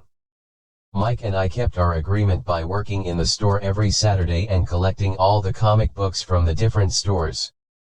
We kept our agreement to the distributor by not selling any comic books. We burned them once they got too tattered. We tried opening a branch office, but we could never quite find someone as trustworthy and dedicated as Mike's sister. At an early age, we found out how hard it was to find good staff. 3 months after the library first opened, a fight broke out in the room. Some bullies from another neighborhood pushed their way in, and Mike's dad suggested we shut down the business. So our comic book business shut down, and we stopped working on Saturdays at the convenience store. But Rich Dad was excited because he had new things he wanted to teach us. He was happy because we had learned our first lesson so well. We learned to make money work for us. By not getting paid for our work at the store, we were forced to use our imaginations to identify an opportunity to make money. By starting our own business, the comic book library, we were in control of our own finances, not dependent on an employer. The best part was that our business generated money for us, even when we weren't physically there. Our money worked for us. Instead of paying us money, Rich Dad had given us so much more. 40 Chapter 2 Lesson 2, Why Teach Financial Literacy? It's not how much money you make. It's how much money you keep. In 1990, Mike took over his father's empire and is, in fact, doing a better job than his dad did. We see each other once or twice a year on the golf course. He and his wife are wealthier than you could imagine. Rich Dad's empire is in great hands, and Mike is now grooming his son to take his place, as his dad had groomed us. In 1994, I retired at the age of 47, and my wife Kim was 37. Retirement does not mean not working. For us, it means that, barring unforeseen cataclysmic changes, we can work or not work, and our wealth grows automatically, staying ahead of inflation. Our assets are large enough to grow by themselves. It's like planting a tree. You water it for years, and then one day it doesn't need you anymore. Its roots are implanted deep enough. Then the tree provides shade for your enjoyment. Mike chose to run the empire, and I chose to retire. Whenever I speak to groups of people, they often ask what I would recommend that they do. How do I get started? Is there a book you would recommend? What should I do to prepare my children? What is your secret to success? How do I make millions? 41 Chapter 2, Lesson 2. Whenever I hear one of these questions, I'm reminded of the following story. The richest businessmen in 1923. A group of our greatest leaders and richest businessmen held a meeting at the Edgewater Beach Hotel in Chicago. Among them were Charles Schwab, head of the largest independent steel company, Samuel Insull, president of the world's largest utility, Howard Hopson, head of the largest gas company, Ivor Kreuger, president of International Matchco, one of the world's largest companies at that time, Leon Fraser, president of the Bank of International Settlements, Richard Whitney, president of the New York Stock Exchange, Arthur Cotton and Jesse Livermore, two of the biggest stock speculators, and Albert Fall, a member of President Harding's cabinet. 25 years later, 9 of these titans ended their lives as follows. Schwab died penniless after living for 5 years on borrowed money. Insull died broke in a foreign land, and Kreuger and Cotton also died broke. Hopson went insane. Whitney and Albert Fall were released from prison, and Fraser and Livermore committed suicide. I doubt if anyone can say what really happened to these men. If you look at the date, 1923, it was just before the 1929 market crash and the Great Depression, which I suspect had a great impact on these men and their lives. The point is this: today we live in times of greater and faster change than these men did. I suspect there will be many booms and busts in the coming years that will parallel the ups and downs these men faced. I am concerned that too many people are too focused on money and not on their greatest wealth, their education. If people are prepared to be flexible, keep an open mind and learn, they will grow richer and richer despite tough changes. If they think money will solve problems, they will have a rough ride. Intelligence solves problems and produces money. Money without financial intelligence is money soon gone. 42 Rich Dad Poor Dad. Most people fail to realize that in life, it's not how much money you make. It's how much money you keep. We've all heard stories of lottery winners who are poor, then suddenly rich, and then poor again. They win millions, yet are soon back where they started. Or stories of professional athletes, who at the age of 24 are earning millions, but are sleeping under a bridge 10 years later. I remember a story of a young basketball player who a year ago had millions. Today, at just 29, he claims his friends, attorney, and accountant took his money, and he was forced to work at a car wash for minimum wage. He was fired from the car wash because he refused to take off his championship ring as he was wiping off the cars. His story made national news and he is appealing his termination, claiming hardship and discrimination. He claims that the ring is all he has left and if it was stripped away, he'll crumble. I know so many people who became instant millionaires. And while I am glad some people have become richer and richer, I caution them that in the long run, it's not how much money you make. It's how much you keep, and how many generations you keep it. So when people ask, where do I get started, or tell me how to get rich quick, they often are greatly disappointed with my answer. I simply say to them what my rich dad said to me when I was a little kid. If you want to be rich, you need to be financially literate. That idea was drummed into my head every time we were together. As I said, my educated dad stressed the importance of reading books, while my rich dad stressed the need to master financial literacy. If you are going to build the Empire State Building, the first thing you need to do is dig a deep hole and pour a strong foundation.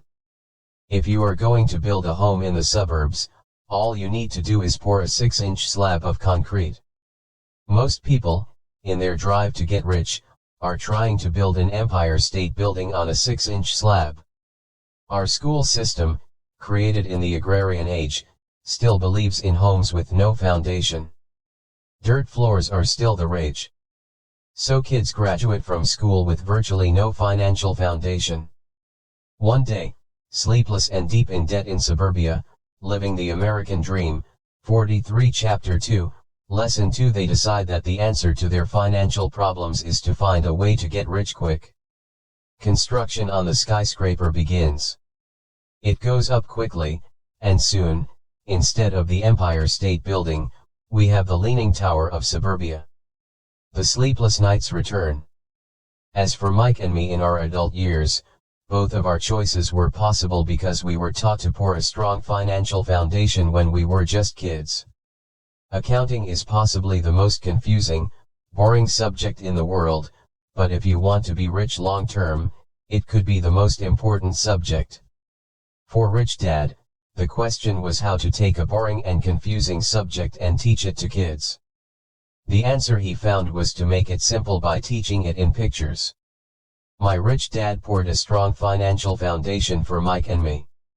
Since we were just kids, he created a simple way to teach us. For years he only drew pictures and used few words. Mike and I understood the simple drawings, the jargon, the movement of money, and then in later years, Rich Dad began Rich People Acquire adding numbers. Today, Mike has gone assets. The poor and on to master much more complex and middle class acquire sophisticated accounting analysis because he had to in order to run his empire. I am liabilities that they not as sophisticated because my empire think our assets is smaller, yet we come from the same simple foundation. Over the following pages, I offer to you the same simple line drawings Mike's dad created for us. Though basic, those drawings helped guide two little boys in building great sums of wealth on a solid and deep foundation. 44 Rich Dad Poor Dad Rule Number 1, you must know the difference between an asset and a liability, and buy assets. If you want to be rich, this is all you need to know. It is rule number 1. It is the only rule. This may sound absurdly simple, but most people have no idea how profound this rule is. Most people struggle financially because they do not know the difference between an asset and a liability. Rich people acquire assets. The poor and middle class acquire liabilities that they think are assets, said Rich Dad. When Rich Dad explained this to Mike and me, we thought he was kidding. Here we were, nearly teenagers and waiting for the secret to getting rich, and this was his answer. It was so simple that we stopped for a long time to think about it. What is an asset? Asked Mike.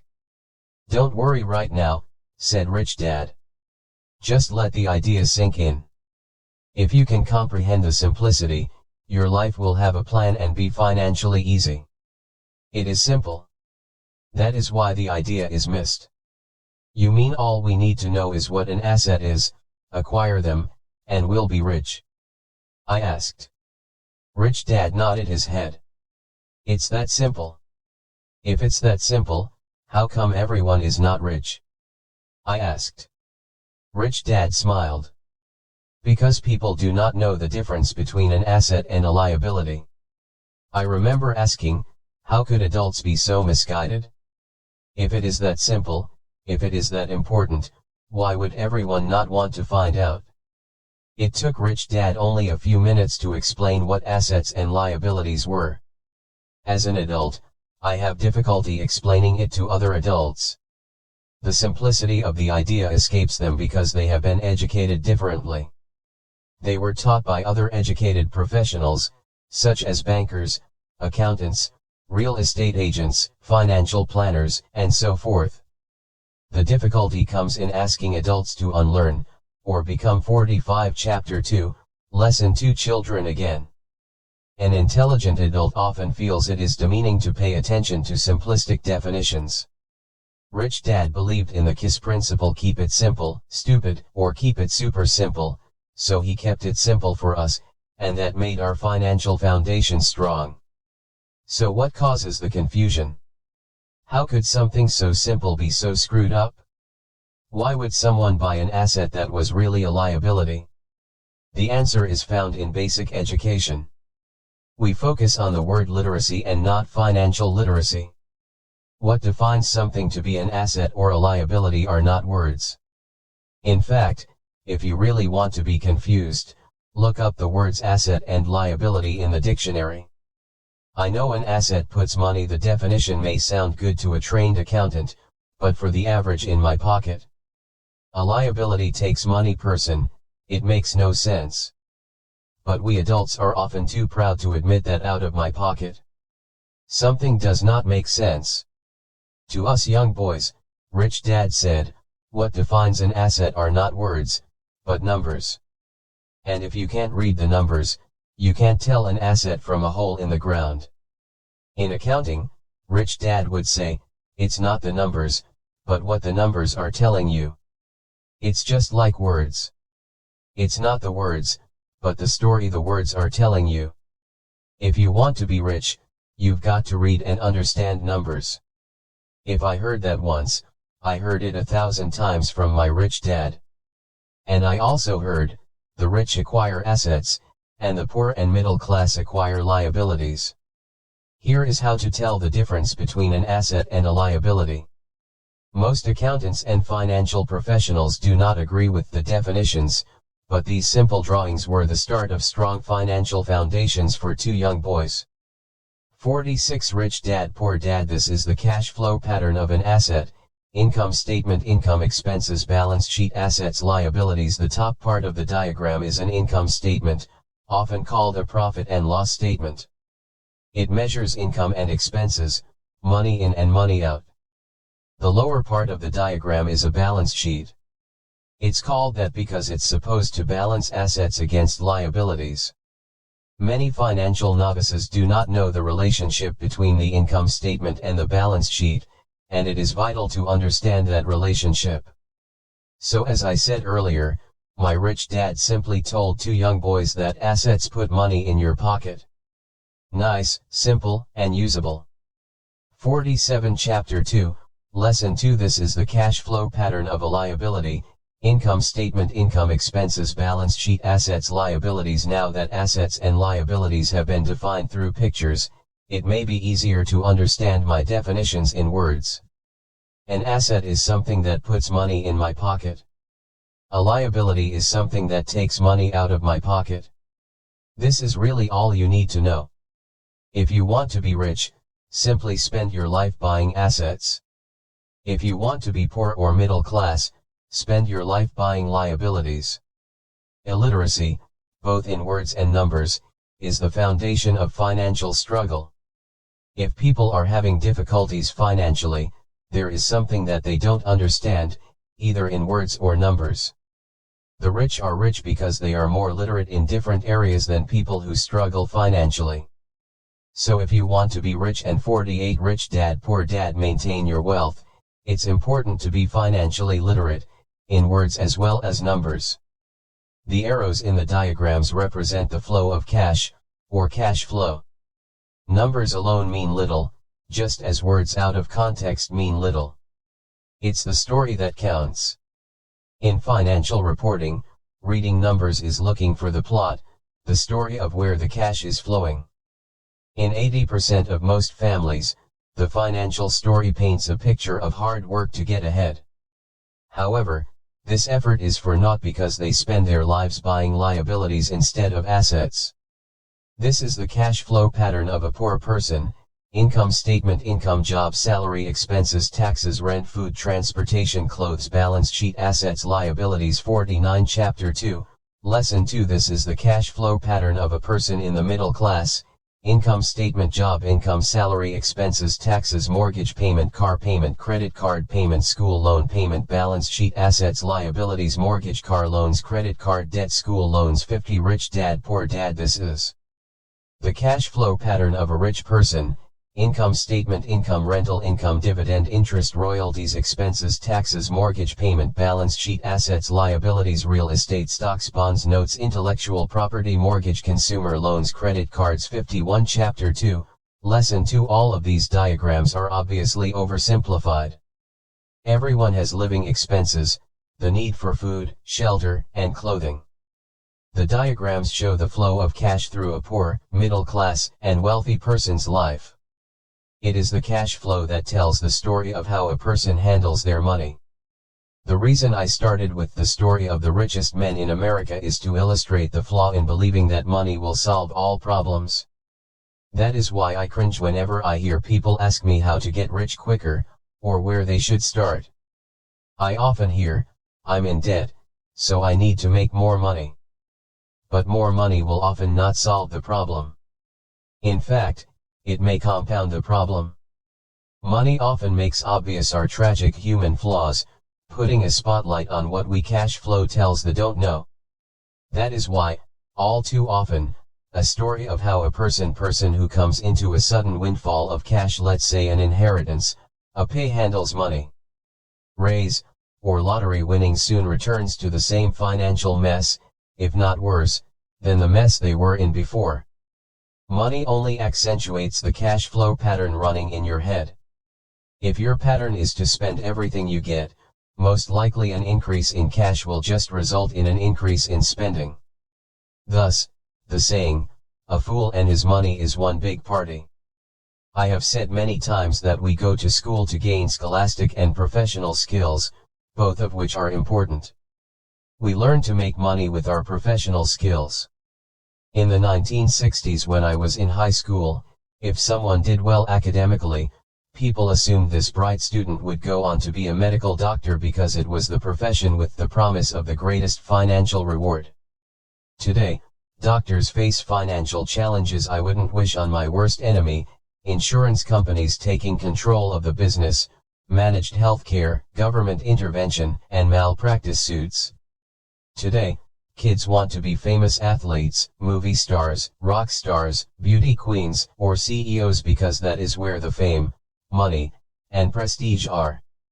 That is the reason it is so hard to motivate kids in school today. 52 Rich Dad Poor Dad. They know that professional success is no longer solely linked to academic success, as it once was.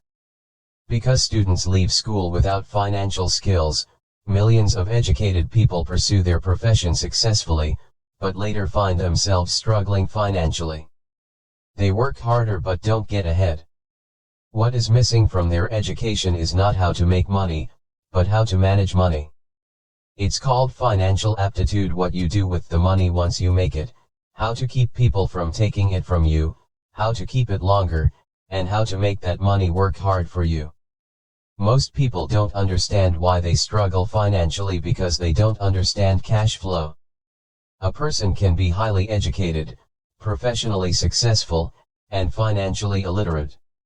These people often work harder than they need to because they learned how to work hard, but not how to have their money work hard for them. How the quest for a financial dream turns into a financial nightmare. The classic story of hard-working people has a set pattern. Recently married, the happy, highly educated young couple moves into one of their cramped rented apartments. Immediately, they realize that they are saving money because two can live as cheaply as one. The problem is the apartment is cramped. They decide to save money to buy their dream home so they can have kids. They now have two incomes, and they begin to focus on their careers. Their incomes begin to increase. 53 Chapter 2, Lesson 2. As their incomes go up, their expenses go up as well. Income statement: income, expenses, balance sheet, assets, liabilities. The number one expense for most people is taxes. Many people think it's income tax, but for most Americans, their highest tax is Social Security. As an employee, it appears as if the Social Security tax combined with the Medicare tax rate is roughly 7.5%, but it's really 15% since the employer must match the Social Security amount. In essence, it is money the employer can't pay you. On top of that, you still have to pay income tax on the amount deducted from your wages for Social Security tax, income you never received because it went directly to Social Security through withholding. Going back to the young couple, as a result of their incomes increasing, they decide to buy the house of their dreams. Once in 54 Rich Dad Poor Dad, their house, they have a new tax, called property tax. Then they buy a new car, new furniture, and new appliances to match their new house. All of a sudden, they wake up and their liabilities column is full of mortgage and credit card debt. Their liabilities go up. Income statement, income, expenses, balance sheet, assets, liabilities. They're now trapped in the rat race. Pretty soon a baby comes along and they work harder. The process repeats itself. Higher incomes cause higher taxes, also called bracket creep. A credit card comes in the mail. They use it and max it out. A loan company calls and says their greatest asset, their home, has appreciated in value. Because their credit is so good, the company offers a bill consolidation loan and tells them the intelligent thing to do is clear 55 Chapter 2, Lesson 2 off the high-interest consumer debt by paying off their credit card. And besides, interest on their home is a tax deduction. They go for it, and pay off those high-interest credit cards. They breathe a sigh of relief. Their credit cards are paid off. They've now folded their consumer debt into their home mortgage. Their payments go down because they extend their debt over 30 years. It is the smart thing to do. Their neighbor calls to invite them to go shopping. The Memorial Day sale is on. They promise themselves they'll just window shop, but they take a credit card, just in case. I run into this young couple all the time. Their names change, but their financial dilemma is the same. They come to one of my talks to hear what I have to say. They ask me, "Can you tell us how to make more money?" They don't understand that their trouble is really how they choose to spend the money they do have. It is caused by financial illiteracy and not understanding the difference between an asset and a liability. More money seldom solves someone's money problems. Intelligence solves problems. There is a saying a friend of mine says over and over to people in debt: if you find you have dug yourself into a hole, stop digging. As a child, my dad often told us that the Japanese were aware of three powers: the power of the sword, the jewel, and the mirror. The sword symbolizes the power of weapons. America has spent trillions of dollars on weapons and, because of this, is a powerful military presence in the world. The jewel symbolizes the power of money. There is some degree of truth to the saying, remember the golden rule. He who has the gold makes the rules. The mirror symbolizes the power of self-knowledge. This self-knowledge, according to Japanese legend, was the most treasured of the three. All too often, the poor and middle class allow the power of money to control them. By simply getting up and working harder, failing to ask themselves if what they do makes sense, they shoot 56 Rich Dad Poor Dad themselves in the foot as they leave for work every morning. By not fully understanding money, the vast majority of people allow its awesome power to control them. If they used the power of the mirror, they would have asked themselves, does this make sense? All too often, instead of trusting their inner wisdom, that genius inside, most people follow the crowd. They do things because everybody else does them. They conform, rather than question. Often, they mindlessly repeat what they have been told. Diversify. Your home is an asset. Your home is your biggest investment. You get a tax break for going into greater debt. Get a safe job. Don't make mistakes. Don't take risks. It is said that the fear of public a person can be highly speaking is a fear greater than educated, professionally death for most people. According to psychiatrists, the fear of public successful, and speaking is caused by the fear of financially illiterate. Ostracism, the fear of standing out, the fear of criticism, the fear of ridicule, and the fear of being an outcast. The fear of being different prevents most people from seeking new ways to solve their problems. That is why my educated dad said the Japanese valued the power of the mirror the most, for it is only when we look into it that we find truth. Fear is the main reason that people say, play it safe. That goes for anything, be it sports, relationships, careers, or money. It is that same fear, the fear of ostracism, that causes people to conform to, and not question, commonly accepted opinions or popular trends. Your home is an asset. Get a bill consolidation loan, and get out of debt. Work harder. It's a promotion. Someday I'll be a vice president. Save money. When I get a raise, I'll buy us a bigger house. Mutual funds are safe. Many financial problems are caused by trying to keep up with the Joneses. Occasionally, we all need to look in the mirror and be true to our inner wisdom rather than our fears. 57 Chapter 2, Lesson 2. By the time Mike and I were 16 years old, we began to have problems in school. We were not bad kids.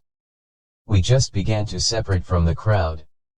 We worked for Mike's dad after school and on weekends. Mike and I often spent hours after work just sitting at a table with his dad while he held meetings with his bankers, attorneys, accountants, brokers, investors, managers, and employees. Here was a man who had left school at 13 who was now directing, instructing, ordering, and asking questions of educated people. They came at his beck and call, and cringed when he didn't approve of them. Here was a man who had not gone along with the crowd.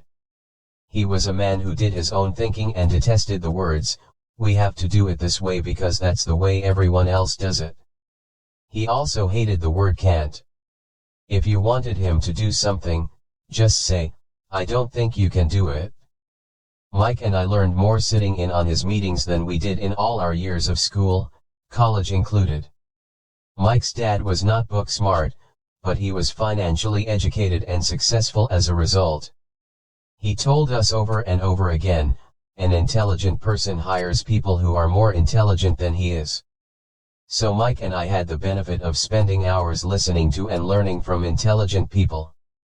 But because of this, Mike and I couldn't go along with the standard dogma our teachers preached, and that caused problems. Whenever the teacher said, "If you don't get good grades, you won't do well in the real world," Mike and I just raised our eyebrows. When we were told to follow set procedures and not deviate from the rules, we could see how school discouraged creativity. We started to understand why our rich dad told us that schools were designed to produce good employees, instead of employers. Occasionally, Mike or I would ask our teachers how what we studied was applicable in the real world, or why we never studied money and how it worked. To the latter question, we often got the answer that money was not important, that if we excelled in our education, the money would follow. The more we knew about the power of money, the more distant we grew from the teachers and our classmates. 58 Rich Dad Poor Dad. My highly educated dad never pressured me about my grades, but we did begin to argue about money. By the time I was 16, I probably had a far better foundation with money than both my parents. I could keep books, I listened to tax accountants, corporate attorneys, bankers, real estate brokers, investors, and so forth. By contrast, my dad talked to other teachers. One day my dad told me that our home was his greatest investment. A not too pleasant argument took place when I showed him why I thought a house was not a good investment. Balance sheet assets liabilities rich dad home balance sheet assets poor dad liabilities home. The above diagram illustrates the difference in perception between my rich dad and my poor dad when it came to their homes. One dad thought his house was an asset, and the other dad thought it was a liability.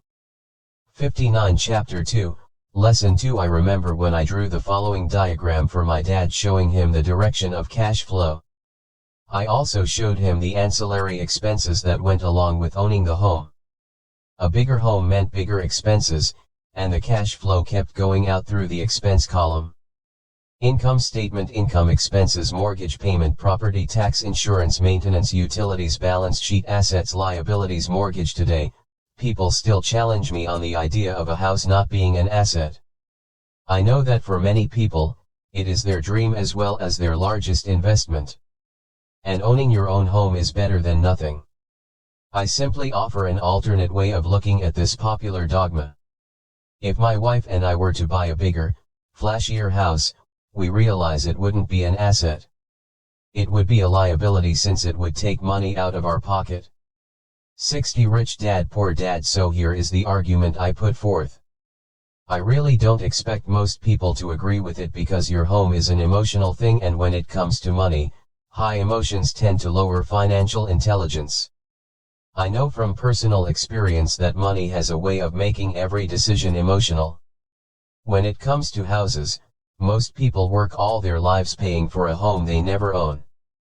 In other words, most people buy a new house every few years, each time incurring a new 30-year loan to pay off the previous one. Even though people receive a tax deduction for interest on mortgage payments, they pay for all their other expenses with after-tax dollars, even after they pay off their mortgage. My wife's parents were shocked when the property taxes on their home increased to $1,000 a month. This was after they had retired, so the increase put a strain on their retirement budget, and they felt forced to move. Houses do not always go up in value. I have friends who owe $1 million for a home that today would sell for far less. The greatest losses of all are those from missed opportunities. If all your money is tied up in your house, you may be forced to work harder because your money continues blowing out of the expense column, instead of adding to the asset column, the classic middle-class cash flow pattern. If a young couple would put more money into their asset column early on, their later years would be easier. Their assets would have grown and would be available to help cover expenses. All too often, a house only serves as a vehicle for incurring a home equity loan to pay for mounting expenses. 61 Chapter 2, Lesson 2. In summary, the end result in making a decision to own a house that is too expensive in lieu of starting an investment portfolio impacts an individual in at least the following 3 ways. 1. Loss of time, during which other assets could have grown in value. 2. Loss of additional capital, which could have been invested instead of paying for high-maintenance expenses related directly to the home. 3. Loss of education. Too often, people count their house and savings and retirement plans as all they have in their asset column. Because they have no money to invest, they simply don't invest. This costs them investment experience. Most never become what the investment world calls a sophisticated investor. And the best investments are usually first sold to sophisticated investors, who then turn around and sell them to the people playing it safe. I am not saying don't buy a house. What I am saying is that you should understand the difference between an asset and a liability. When I want a bigger house, I first buy assets that will generate the cash flow to pay for the house. My educated dad's personal financial statement best demonstrates the life of someone caught in the rat race. His expenses match his income, never allowing him enough left over to invest in assets. As a result, his liabilities are larger than his assets. 62 Rich Dad Poor Dad. The following diagram on the left shows my poor dad's income statement. It is worth 1,000 words. It shows that his income and expenses are equal while his liabilities are larger than his assets. My rich dad's personal financial statement on the right reflects the results of a life dedicated to investing and minimizing liabilities. Poor dad's financial statement. Rich dad's financial statement. Poor dad's financial statement. Poor rich dad's financial statement. Rich income expenses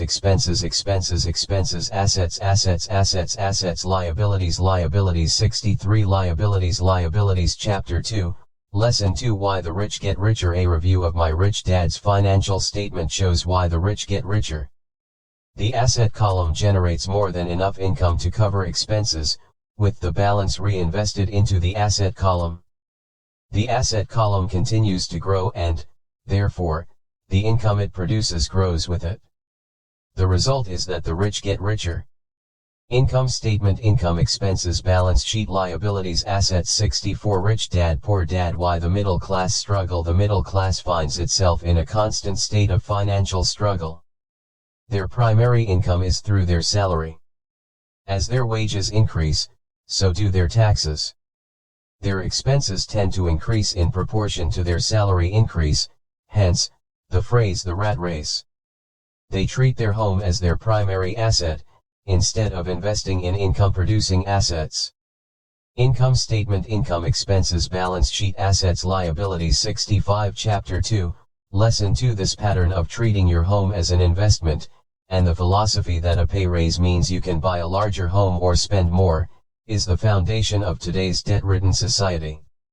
Increased spending throws families into greater debt and into more financial uncertainty, even though they may be advancing in their jobs and receiving raises on a regular basis. This is high-risk living caused by weak financial education. The massive loss of jobs in recent times proves how shaky the middle class really is financially. Company pension plans are being replaced by 401k plans. Social Security is obviously in trouble and can't be relied upon as a source for retirement. Panic has set in for the middle class. Today, mutual funds are popular because they supposedly represent safety. Average mutual fund buyers are too busy working to pay taxes and mortgages, save for their children's college, and pay off credit cards. They do not have time to study investing, so they rely on the expertise of the manager of a mutual fund. Also, because the mutual fund includes many different types of investments, they feel their money is safer because it is diversified. This educated middle class subscribes to the dogma put out by mutual fund brokers and financial planners: play it safe. Avoid risk. The real tragedy is that the lack of early financial education is what creates the risk faced by average middle class people. The reason they have to play it safe is because their financial positions are tenuous at best. Their balance sheets are not balanced. Instead, they are loaded with liabilities and have no real assets that generate income. Typically, their only source of income is their paycheck. Their livelihood becomes entirely dependent on their employer. So when genuine deals of a lifetime come along, these people can't take advantage of them because they are working so hard, are taxed to the max, and are loaded with debt. As I said at the start of this section, the most important rule is to know the difference between an asset and a liability. Once you understand the difference, concentrate your efforts on buying income-generating assets. That's the best way to get started on a path 66 Rich Dad Poor Dad to becoming rich. Keep doing that, and your asset column will grow. Keep liabilities and expenses down so more money is available to continue pouring into the asset column. Soon the asset base will be so deep that you can afford to look at more speculative investments that may have returns of 100% to infinity, $5,000 investments that are soon turned into $1 million or more, investments that the middle class calls too risky. The investment is not risky for the financially literate. If you do what the masses do, you get the following picture: income statement, income work for the company, salary, expenses work for the government, taxes, balance sheet, assets, liabilities work for the bank, mortgage.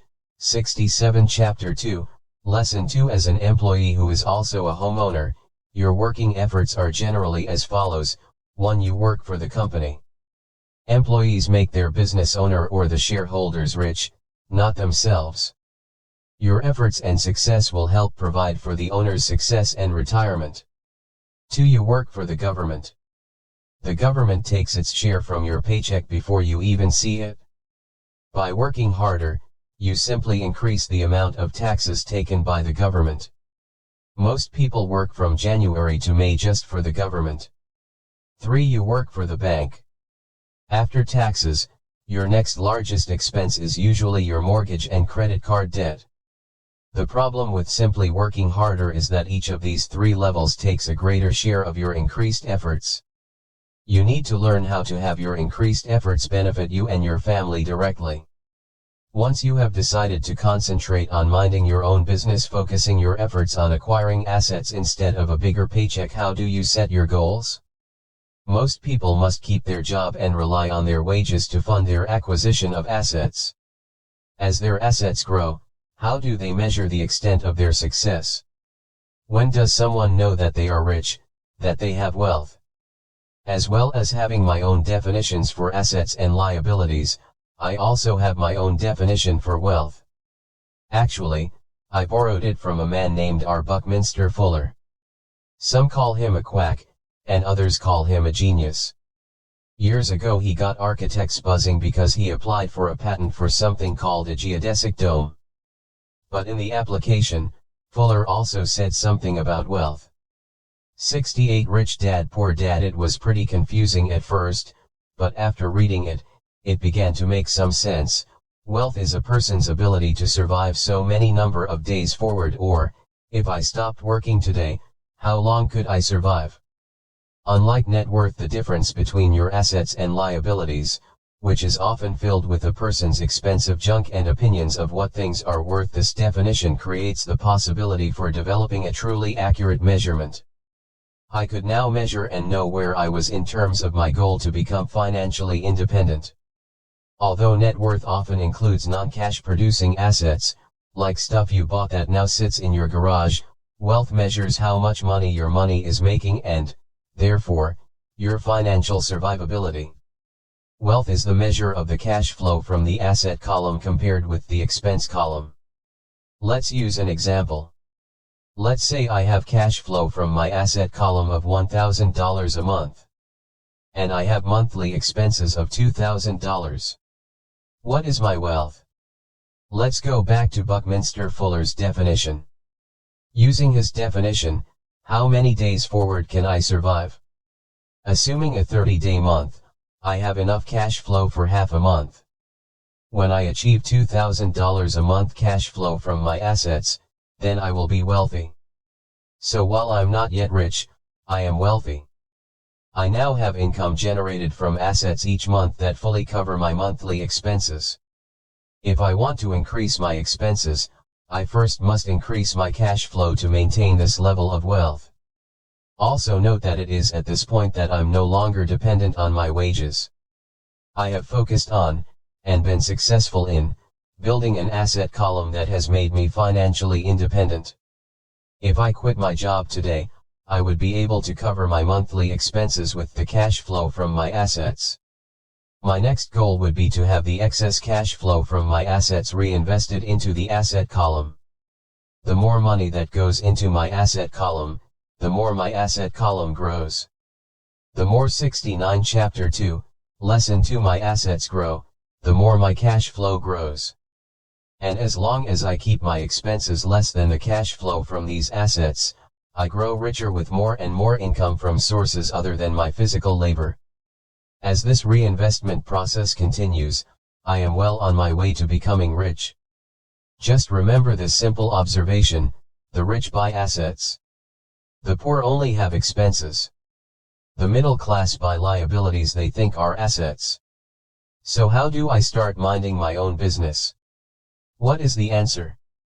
Listen to the founder of McDonald's in the next chapter. 70 Chapter 3 Lesson 3, Mind your own business. The rich focus on their asset columns while everyone else focuses on their income statements. In 1974, Ray Kroc, the founder of McDonald's, was asked to speak to the MBA class at the University of Texas at Austin. A friend of mine was a student in that MBA class. After a powerful and inspiring talk, the class adjourned and the students asked Ray if he would join them at their favorite hangout to have a few beers. Ray graciously accepted. "What business am I in?" Ray asked, once the group had all their beers in hand. Everyone laughed, my friend said. Most of the MBA students thought Ray was just fooling around. No one answered, so Ray asked again, "What business do you think I'm in?" The students laughed again, and finally one brave soul yelled out, "Ray, who in the world doesn't know that you're in the hamburger business?" Ray chuckled. "That's what I thought you would say." He paused and then quickly added, "Ladies and gentlemen, I'm not in the hamburger business. My business is real estate." 71 Chapter 3, Lesson 3 As my friend tells the story, Ray spent a good amount of time explaining his viewpoint. In his business plan, Ray knew that the primary business focus was to sell hamburger franchises, but what he never lost sight of was the location of each franchise. He knew that the land and its location were the most significant factors in the success of each franchise. Basically, the person who bought the franchise was also buying the real estate under the franchise for Ray Kroc's organization. Today, McDonald's is the largest single owner of real estate in the world, owning even more than the Catholic Church. McDonald's owns some of the most valuable intersections and street corners in America and around the globe. My friend considers this as one of the most important lessons in his life. Today he owns car washes, but his business is the real estate under those car washes. The previous chapter presented diagrams illustrating that most people work for everyone but themselves. They work first for the owners of the company, then for the government through taxes, and finally for the bank that owns their mortgage. When I was a young boy, we did not have a McDonald's nearby. Yet my rich dad was responsible for teaching Mike and me the same lesson that Ray Kroc talked about at the University of Texas. It is secret number 3 of the rich. That secret is, mind your own business. Financial struggle is often directly the result of people working all their lives for someone else. Many people will simply have nothing at the end of their working days to show for their efforts. Our current educational system focuses on preparing today's youth to get good jobs by developing scholastic skills. Their lives will revolve around their wages or, as described earlier, their income column. Many will study further to become engineers, scientists, cooks, police officers, artists, writers, and so on. These professional skills allow them to enter the workforce and work for money. But there is a big difference between your profession and your business. Often I ask people, what is your business? And they will 72 rich dad poor dad say, oh, I'm a banker. Then I ask them if they own the bank. And they usually respond, no, I work there. In that instance, they have confused their profession with their business. Their profession may be a banker, but they still need their own business. A problem with school is that you often become what you study. So if you study cooking, you become a chef. If you study the law, you become an attorney, and a study of auto mechanics makes you a mechanic. The mistake in becoming what you study is that too many people forget to mind their own business. They spend their lives minding someone else's business and making that person rich. To become financially secure, a person needs to mind their own business. Your business revolves around your asset column, not your income column. As stated earlier, the number 1 rule is to know the difference between an asset and a liability, and to buy assets. The rich focus on their asset columns, while everyone else focuses on their income statements. That is why we hear so often, I need a raise. If only I had a promotion. I am going back to school to get more training so I can get a better job. I am going to work overtime. Maybe I can get a financial struggle is second job often the result of in some circles, these are sensible people working all their lives for someone else. Ideas. But you are still not minding your own business. These ideas all still focus on the income column and will only help a person become more financially secure if the additional money is used to purchase income generating assets. The primary reason the majority of the poor and middle class are fiscally conservative, which means, I can't afford to take risks, is that they have no financial foundation. They have to cling to their jobs and play it safe. When downsizing became the in thing to do, millions of workers found out their largest so-called asset, their home, was eating them alive. Their asset was costing them money every month.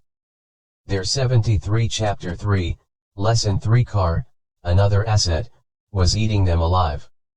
The golf clubs in the garage that cost $1,000 were not worth $1,000 anymore. Without job security, they had nothing to fall back on. What they thought were assets could not help them survive in a time of financial crisis. I assume most of us have filled out a credit application to buy a house or a car. It's always interesting to look at the net worth section because of what accepted banking and accounting practices allow a person to count as assets. One day when I wanted a loan, my financial position did not look too good.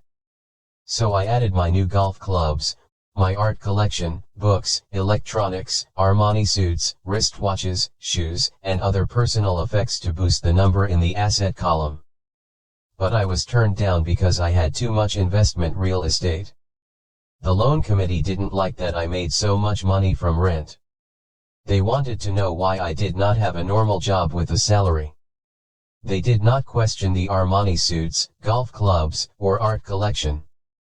Life is sometimes tough when you do not fit the standard profile. I cringe every time I hear someone say to me that their net worth is $1 million or $100,000 or whatever. One of the main reasons net worth is not accurate is simply because, the moment you begin selling your assets, you are taxed for any gains. So many people have put themselves in deep financial trouble when they run short of income. To raise cash, they sell their assets. But their personal assets can generally be sold for only a fraction of the value that is listed on their personal balance sheet. Or if there is a gain on the sale of the assets, they are taxed on the gain. So again, the government takes its share, thus reducing the amount available to help them out of debt. That is why I say someone's net worth is often worth less than they think. Start minding your own business. Keep your daytime job, but start buying real assets, not liabilities, or personal effects that have no real value once you get them home. A new car loses nearly 25% of the price you pay for it the moment you drive it off the lot. It is 74 Rich Dad Poor Dad, not a true asset even if your banker lets you list it as one. My $400 new titanium driver was worth $150 the moment I teed off. Keep expenses low, reduce liabilities, and diligently build a base of solid assets. For young people who have not yet left home, it is important for parents to teach them the difference between an asset and a liability. Get them to start building a solid asset column before they leave home, get married, buy a house, have kids, and get stuck in a risky financial position, clinging to a job, and buying everything on credit. I see so many young couples who get married and trap themselves into a lifestyle that will not let them get out of debt for most of their working years. For many people, just as the last child leaves home, the parents realize they have not adequately prepared for retirement and they begin to scramble to put some money away. Then their own parents become ill and they find themselves with new responsibilities. So what kind of assets am I suggesting that you or your children acquire? In my world, real assets fall into the following categories: businesses that do not require my presence, I own them, but they are managed or run by other people. If I have to work there, it's not a business. It becomes my job. Stocks, bonds, income generating real estate, notes, EIS, royalties from intellectual property such as music, scripts, and patents, anything else that has value, produces income or appreciates, and has a ready market. 75 Chapter 3, Lesson 3. As a young boy, my educated dad encouraged me to find a safe job. But my rich dad encouraged me to begin acquiring assets that I loved. If you don't love it, you won't take care of it. I collect real estate simply because I love buildings and land. I love shopping for them, and I could look at them all day long. When problems arise, the problems aren't so bad that it changes my love for real estate. For people who hate real estate, they shouldn't buy it. I also love stocks of small companies, especially Start UPS, because I am an entrepreneur, not a corporate person. In my early years, I worked in large organizations, such as Standard Oil of California, the U.S. Marine Corps, and Xerox Corp. I enjoyed my time with those organizations and have fond memories, but I know deep down I am not a company man. I like starting companies, not running them. So my stock buys are usually of small companies. Sometimes I even start the company and take it public. Fortunes are made in new stock issues, and I love the game. Many people are afraid of small cap companies and call them risky, and they are. But that risk is diminished if you love what the start minding your own investment is, understand it, and know business. Keep the game. With small companies, my daytime job, but start investment strategy is to be out of the buying real assets, stock in a year. On the other hand, my real estate strategy is to start small and not liabilities. Keep trading up for bigger properties and, therefore, delay paying taxes on the gain. This allows the value to increase dramatically. I generally hold real estate less than 7 years. For years, even while I was with the Marine Corps and Xerox, I did what my rich dad recommended. I kept my day job, but I still minded my own business. I was active in my asset column trading real estate and small stocks. Rich Dad always stressed the importance of financial literacy. The better I was at understanding the accounting and cash management, the better I would be at analyzing investments and eventually starting and building my own company. 76 Rich Dad Poor Dad. I don't encourage anyone to start a company unless they really want to. Knowing what I know about running a company, I wouldn't wish that task on anyone. There are times when people can't find employment and starting a company seems like the best solution. But the odds are against success. 9 out of 10 companies fail in 5 years. Of those that survive the first 5 years, 9 out of every 10 of those eventually fail as well. So only if you really have the desire to own your own company do I recommend it. Otherwise, keep your day job and mind your own business. When I say mind your own business, I mean to build and keep your asset column strong. Once a dollar goes into it, never let it come out. Think of it this way, once a dollar goes into your asset column, it becomes your employee. The best thing about money is that it works 24 hours a day and can work for generations. Keep your day job, be a great hard-working employee, but keep building that asset column. As your cash flow grows, you can indulge in some luxuries. An important distinction is that rich people buy luxuries last, while the poor and middle class tend to buy luxuries first. The poor and the middle class often buy luxury items like big houses, diamonds, furs, jewelry, or boats because they want to look rich. They look rich, but in reality they just get deeper in debt on credit. The old money people, the long-term rich, build their asset column first. Then the income generated from the asset column buys their luxuries. The poor and middle class buy luxuries with their own sweat, blood, and children's inheritance. A true luxury is a reward for investing in and developing a real asset. For example, when my wife Kim and I had extra money coming from our apartment houses, she went out and bought her Mercedes. It didn't take any extra work or risk on her part because the apartment house bought the car. She did, however, have to wait 4 years while the real estate investment portfolio grew and began generating enough extra cash flow to pay for the car. But the luxury, the Mercedes, was a true reward because she proved she knew how to grow her asset column. That car now means a lot more to her than 77 Chapter 3, Lesson 3 simply another pretty car. It means she used her financial intelligence to afford it.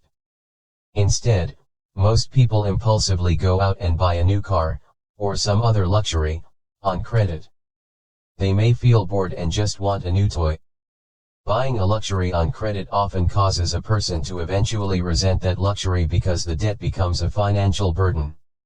After you've taken the time and invested in and built your own business, you are now ready to learn the biggest secret of the rich, the secret that puts the rich way ahead of the pack. 78 Chapter 4 Lesson 4, The History of Taxes and the Power of Corporations. My rich dad just played the game smart, and he did it through corporations. The biggest secret of the rich. I remember in school being told the story of Robin Hood and his merry men. My teacher thought it was a wonderful story of a romantic hero who robbed from the rich and gave to the poor. My rich dad did not see Robin Hood as a hero. He called Robin Hood a crook. Robin Hood may be long gone, but his followers live on. I often still hear people say, "Why don't the rich pay for it?" or "The rich should pay more in taxes and give it to the poor." It is this Robin Hood fantasy, or taking from the rich to give to the poor, that has caused the most pain for the poor and the middle class. The reason the middle class is so heavily taxed is because of the Robin Hood ideal. The reality is that the rich are not taxed. It's the middle class, especially the educated upper-income middle class, who pays for the poor. Again, to understand fully how things happen, we need to look at the history of taxes. Although my highly educated dad was an expert on the history of education, my rich dad fashioned himself as an expert on the history of taxes. 79 Chapter 4, Lesson 4 Rich Dad explained to Mike and me that originally, in England and America, there were no taxes. Occasionally, there were temporary taxes levied in order to pay for wars. The king or the president would put the word out and ask everyone to chip in. Taxes were levied in Britain for the fight against Napoleon from 1799 to 1816, and in America to pay for the Civil War from 1861 to 1865. In 1874, England made income tax a permanent levy on its citizens. In 1913, an income tax became permanent in the United States with the adoption of the 16th Amendment to the U.S. Constitution. At one time, Americans were anti-tax. It had been the tax on tea that led to the famous Tea Party in Boston Harbor, an incident that helped ignite the Revolutionary War. It took approximately 50 years in both England and the United States to sell the idea of a regular income tax. What these historical dates fail to reveal is that both of these taxes were initially levied against only the rich. It was this point that Rich Dad wanted Mike and me to understand. He explained that the idea of taxes was made popular, and accepted by the majority, by telling the poor and the middle class that taxes were created only to punish the rich. This is how the masses voted for the law, and it became constitutionally legal. Although it was intended to punish the rich, in reality it wound up punishing the very people who voted for it, the poor and middle class.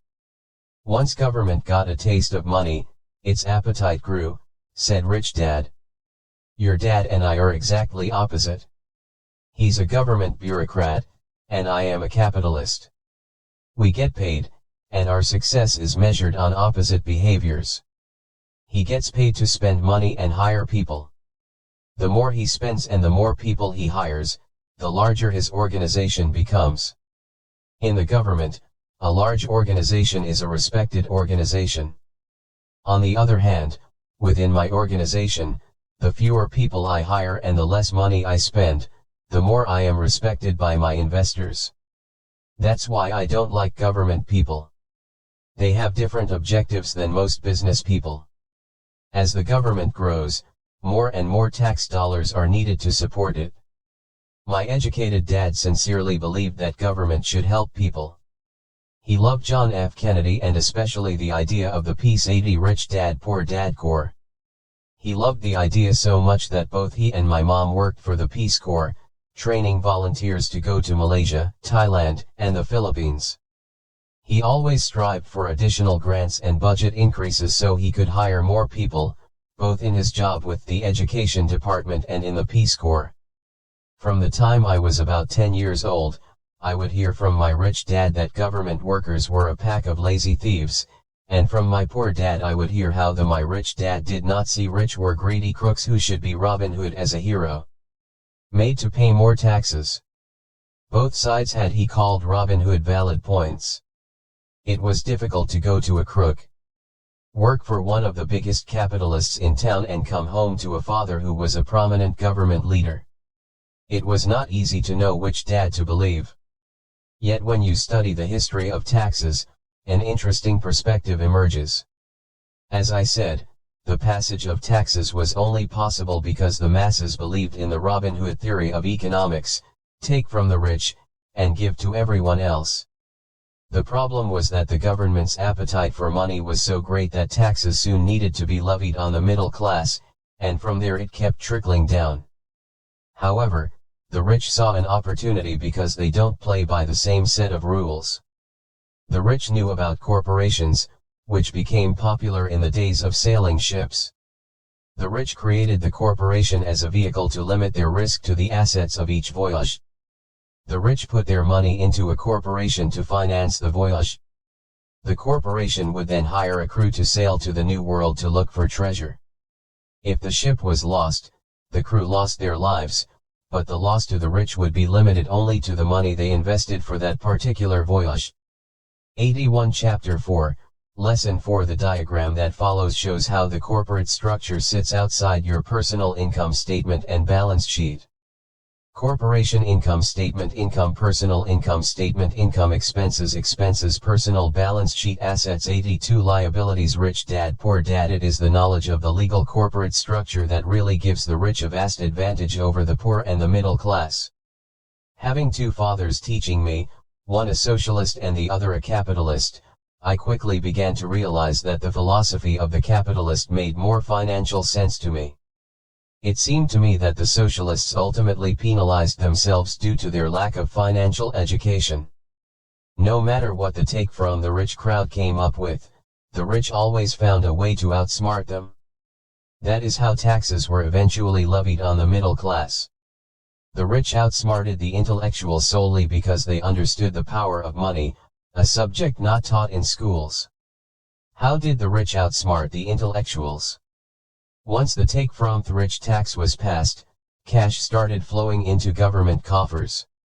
Initially, people were happy. Money was handed out to government workers and the rich. It went to government workers in the form of jobs and pensions, and it went to the rich via their factories receiving government contracts. The government received a large pool of money, but the problem was the fiscal management of that money. The government ideal is to avoid having excess money. If you fail to spend your allotted funds, you risk losing it in the next budget. You would certainly not be recognized for being efficient. Business people, on the other hand, are rewarded for having excess money and are applauded for their efficiency. As this cycle of growing government spending continued, the demand for money increased, and the tax the rich idea was adjusted to include lower income levels, down to the very people who voted it in, the poor and the middle class. True capitalists used their financial knowledge to simply find an escape. They headed back to the protection of a corporation. But what many people who have never formed a corporation don't know is that a corporation is not really a thing. A corporation is merely a file folder with some legal documents in it, sitting in some attorney's office and registered with a state government agency. It's not a big building or a factory or a group of people. A corporation is merely a legal document that creates a legal body without a soul. Using it, the wealth of the rich was once again protected. It was popular because the income tax rate of a corporation is less than the individual. 83 Chapter 4, Lesson 4 Income Tax Rates. In addition, certain expenses could be paid by a corporation with pre-tax dollars. This war between the haves and have-nots has raged for hundreds of years. The battle is waged whenever and wherever laws are made, and it will go on forever. The problem is that the people who lose are the uninformed, the ones who get up every day and diligently go to work and pay taxes. If they only understood the way the rich play the game, they could play it too. Then they would be on their way to their own financial independence. This is why I cringe every time I hear a parent advise their children to go to school so they can find a safe, secure job. An employee with a safe, secure job, without financial aptitude, has no escape. Average Americans today work 4 to 5 months for the government just to cover their taxes. In my opinion, that is simply too long. The harder you work, the more you pay the government. That is why I believe that the idea of take from the rich backfired on the very people who voted it in. Every time people try to punish the rich don't simply comply. They react. They have the money, power, and intent to change things. They don't just sit there and voluntarily pay more taxes. Instead, they search for ways to minimize their tax burden. They hire smart attorneys and accountants, and persuade politicians to change laws or create legal loopholes. They use their resources to effect change. The tax code of the United States also allows other ways to reduce taxes. Most of these vehicles are available to anyone, but it is the rich who find them because they are minding their own business. For example, 1031 is jargon for Section 1031 of the Internal Revenue Code, which allows a seller to delay paying taxes on a piece of real estate that is sold for a capital gain through an exchange for a more expensive piece of real estate. Real estate is one investment vehicle that has a great tax advantage. As long as you keep trading up in value, you will not be taxed on the gains until you liquidate. People who don't take advantage of these legal tax savings are missing a great opportunity to build their asset columns. 84 Rich Dad Poor Dad. The poor and middle class don't have the same resources.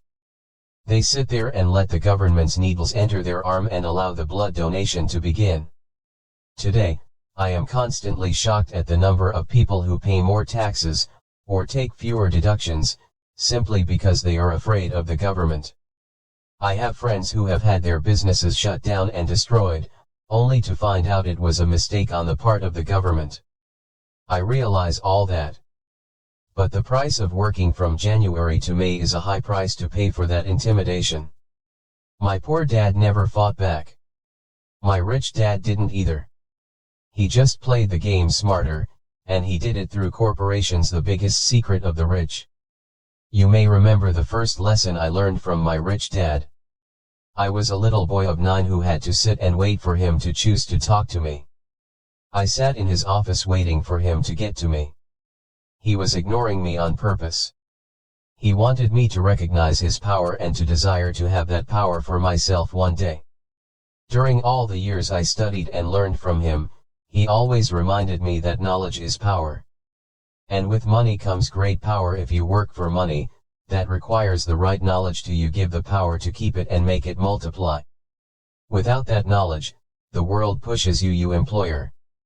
If money works for you, around. Rich Dad constantly reminded you keep the power, and Mike and me that the biggest bully was not the boss or the supervisor, but the control it. Taxman. The taxman will always take more if you let him. The first lesson of having money work for you, as opposed to you working for money, is all about power. If you work for money, you give the power to your employer. If money works for you, you keep the power and control it. Once we had this knowledge of the power of money working for us, he wanted us to be financially smart and not let anyone or anything push us around. If you're ignorant, it's easy to be bullied. If you know what you're talking about, you have a fighting chance. That is why he paid so much for smart tax accountants and attorneys. It was less expensive to pay them than to pay the government. His 85 Chapter 4, Lesson 4 best lesson to me was, be smart and you won't be pushed around as much. He knew the law because he was a law-abiding citizen and because it was expensive to not know the law. If you know you're right, you're not afraid of fighting back. Even if you are taking on Robin Hood and his band of merry men. My highly educated dad always encouraged me to land a good job with a strong corporation. He spoke of the virtues of working your way up the corporate ladder. He didn't understand that, by relying solely on a paycheck from a corporate employer, I would be a docile cow ready for milking. When I told my rich dad of my father's advice, he only chuckled. Why not own the ladder, was all he said. As a young boy, I did not understand what rich dad meant by owning my own corporation. It was an idea that seemed impossible and intimidating. Although I was excited by the idea, my inexperience wouldn't let me envision the possibility that grown UPS would someday work for a company I would own. The point is that, if not for my rich each dollar dad, I would have probably followed in my asset column my educated dad's advice. It was a great employee, the occasional reminder of my rich working hard to make dad that kept the idea of owning my own corporation alive and kept me more employees on a different path. By the time I was by the boss 15 or 16, I knew I wasn't going to a new Porsche. Continue down the path my educated dad recommended. I didn't know how I was going to do it, but I was determined not to head in the direction most of my classmates were heading. That decision changed my life. It was not until my mid-20s that my rich dad's advice began to make more sense to me. I was just out of the Marine Corps and working for Xerox. I was making a lot of money, but every time I looked at my paycheck, I was disappointed. The deductions were so large and, the more I worked, the greater they became. As I became 86 Rich Dad Poor Dad more successful, my bosses talked about promotions and raises.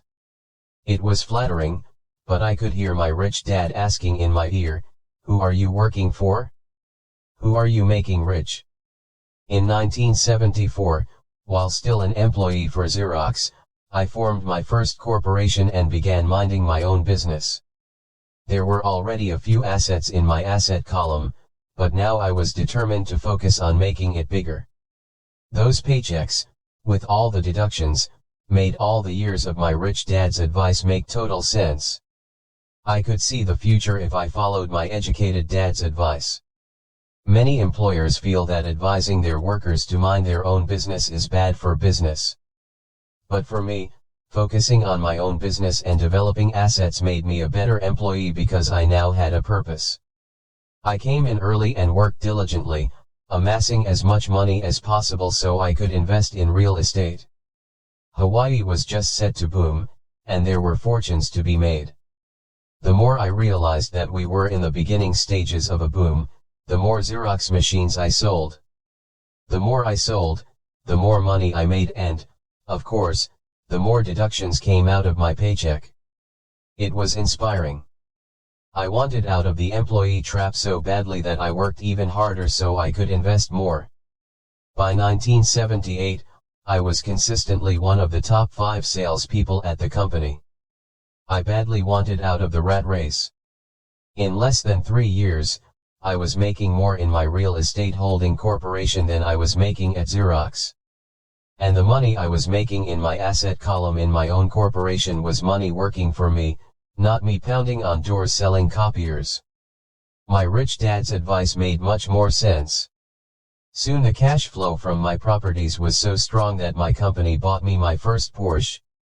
My fellow Xerox salespeople thought I was spending my commissions. I wasn't.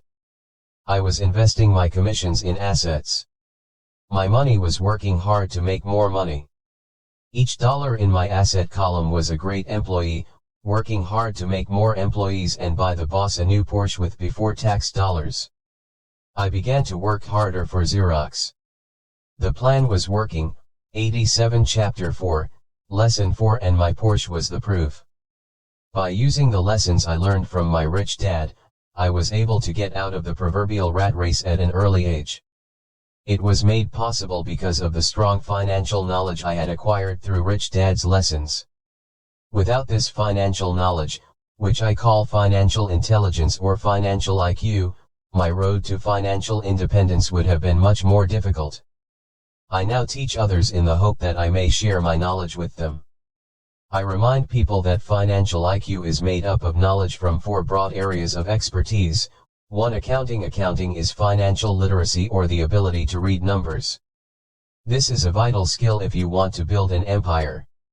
The more money you are responsible for, the more accuracy is required, or the house comes tumbling down. This is the left brain side, or the details. Financial literacy is the ability to read and understand financial statements, which allows you to identify the strengths and weaknesses of any business. 2. Investing. Investing is the science of money, making money. This involves strategies and formulas which use the creative right brain side. 3. Understanding markets. Understanding markets is the science of supply and demand. You need to know the technical aspects of the market, which are emotion-driven, in addition to the fundamental or economic aspects of an investment. Does an investment make sense or does it not make sense based on current market conditions? 4. The law. A corporation wrapped around the technical skills of accounting, investing, and markets can contribute to explosive growth. A person who understands the tax advantages and protections provided by a corporation can get rich so much. 88 Rich Dad Poor Dad faster than someone who is an employee or a small business sole proprietor. It's like the difference between someone walking and someone flying. The difference is profound when it comes to long-term wealth. Tax advantages. A corporation can do many things that an employee cannot, like pay expenses before paying taxes. That is a whole area of expertise that is very exciting. Employees earn and get taxed, and they try to live on what is left. A corporation earns, spends everything it can, and is taxed on anything that is left.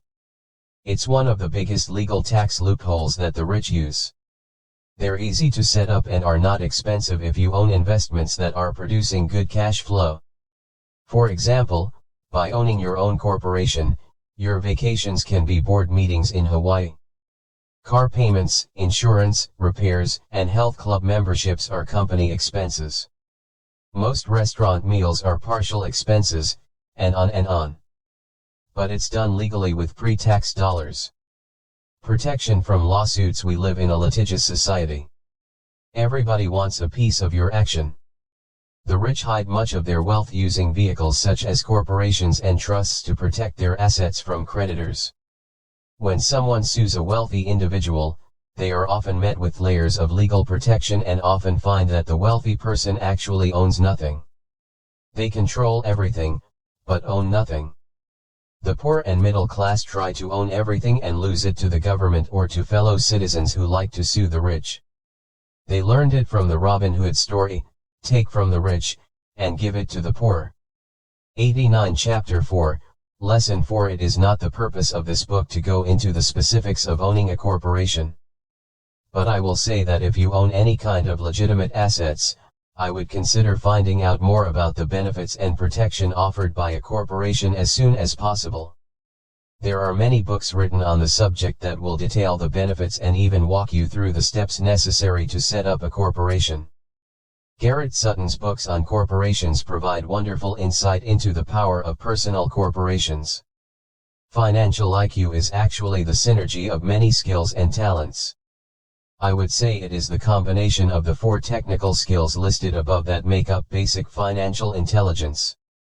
If you aspire to great wealth, it is the combination of these skills that will greatly amplify your financial intelligence. In summary, business owners with corporations: 1. Earn. 2. Spend. 3. Pay taxes. Employees who work for corporations: 1. Earn. 2. Pay taxes. 3. Spend. As part of your overall financial strategy, I recommend that you learn about the protection that legal entities can provide for businesses and assets. 90 Chapter 5 Lesson 5, The rich invent money. Often in the real world, it's not the smart who get ahead, but the bold. Last night, I took a break from writing and watched a TV program on the history of a young man named Alexander Graham Bell. Bell had just patented his telephone and was having growing pains because the demand for his new invention was so strong. Needing a bigger company, he then went to the giant at that time, Western Union, and asked them if they would buy his patent and his tiny company. He wanted $100,000 for the whole package. The president of Western Union scoffed at him and turned him down, saying the price was ridiculous. The rest is history. A multi-billion-dollar industry emerged, and AT&T was born. The evening news came on right after the story of Alexander Graham Bell. On the news was a story of another downsizing at a local company. The workers were angry and complained that the company ownership was unfair. A terminated manager of about 45 years of age had his wife and 2 babies at the plant and was begging the guards to let him talk to the owners to ask if they would reconsider his termination. He had just bought a house and was afraid of losing it. The camera focused in on his pleading for all the world to see. Needless to say, it held my attention. 91 Chapter 5, Lesson 5 I have been teaching professionally since 1984. It has been a great experience and a rewarding one. It is also a disturbing profession, for I have taught thousands of individuals and I see one thing in common in all of us, myself included. We all have tremendous potential, and we all are blessed with gifts. Yet the one thing that holds all of us back is some degree of self-doubt.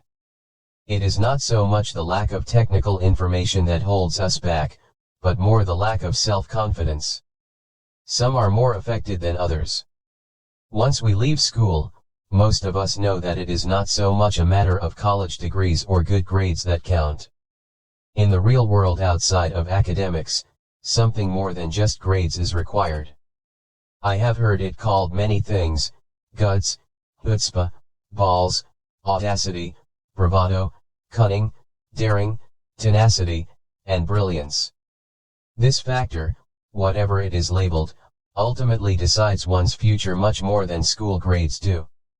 Inside each of us is one of these brave, brilliant, and daring characters. There is also the flip side of that character, people who could get down on their knees and beg if necessary. After a year in Vietnam as a Marine Corps pilot, I got to know both of those characters inside of me intimately. One is not better than the other. Yet as a teacher, I recognized that it was excessive fear and self-doubt that were the greatest detractors of personal genius.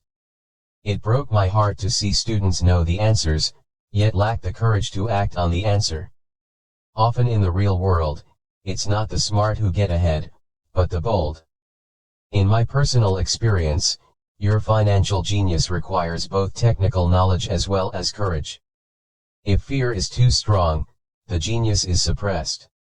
In my classes, I strongly urge students to learn to take risks, to be bold, and to let their genius convert that fear into power and brilliance.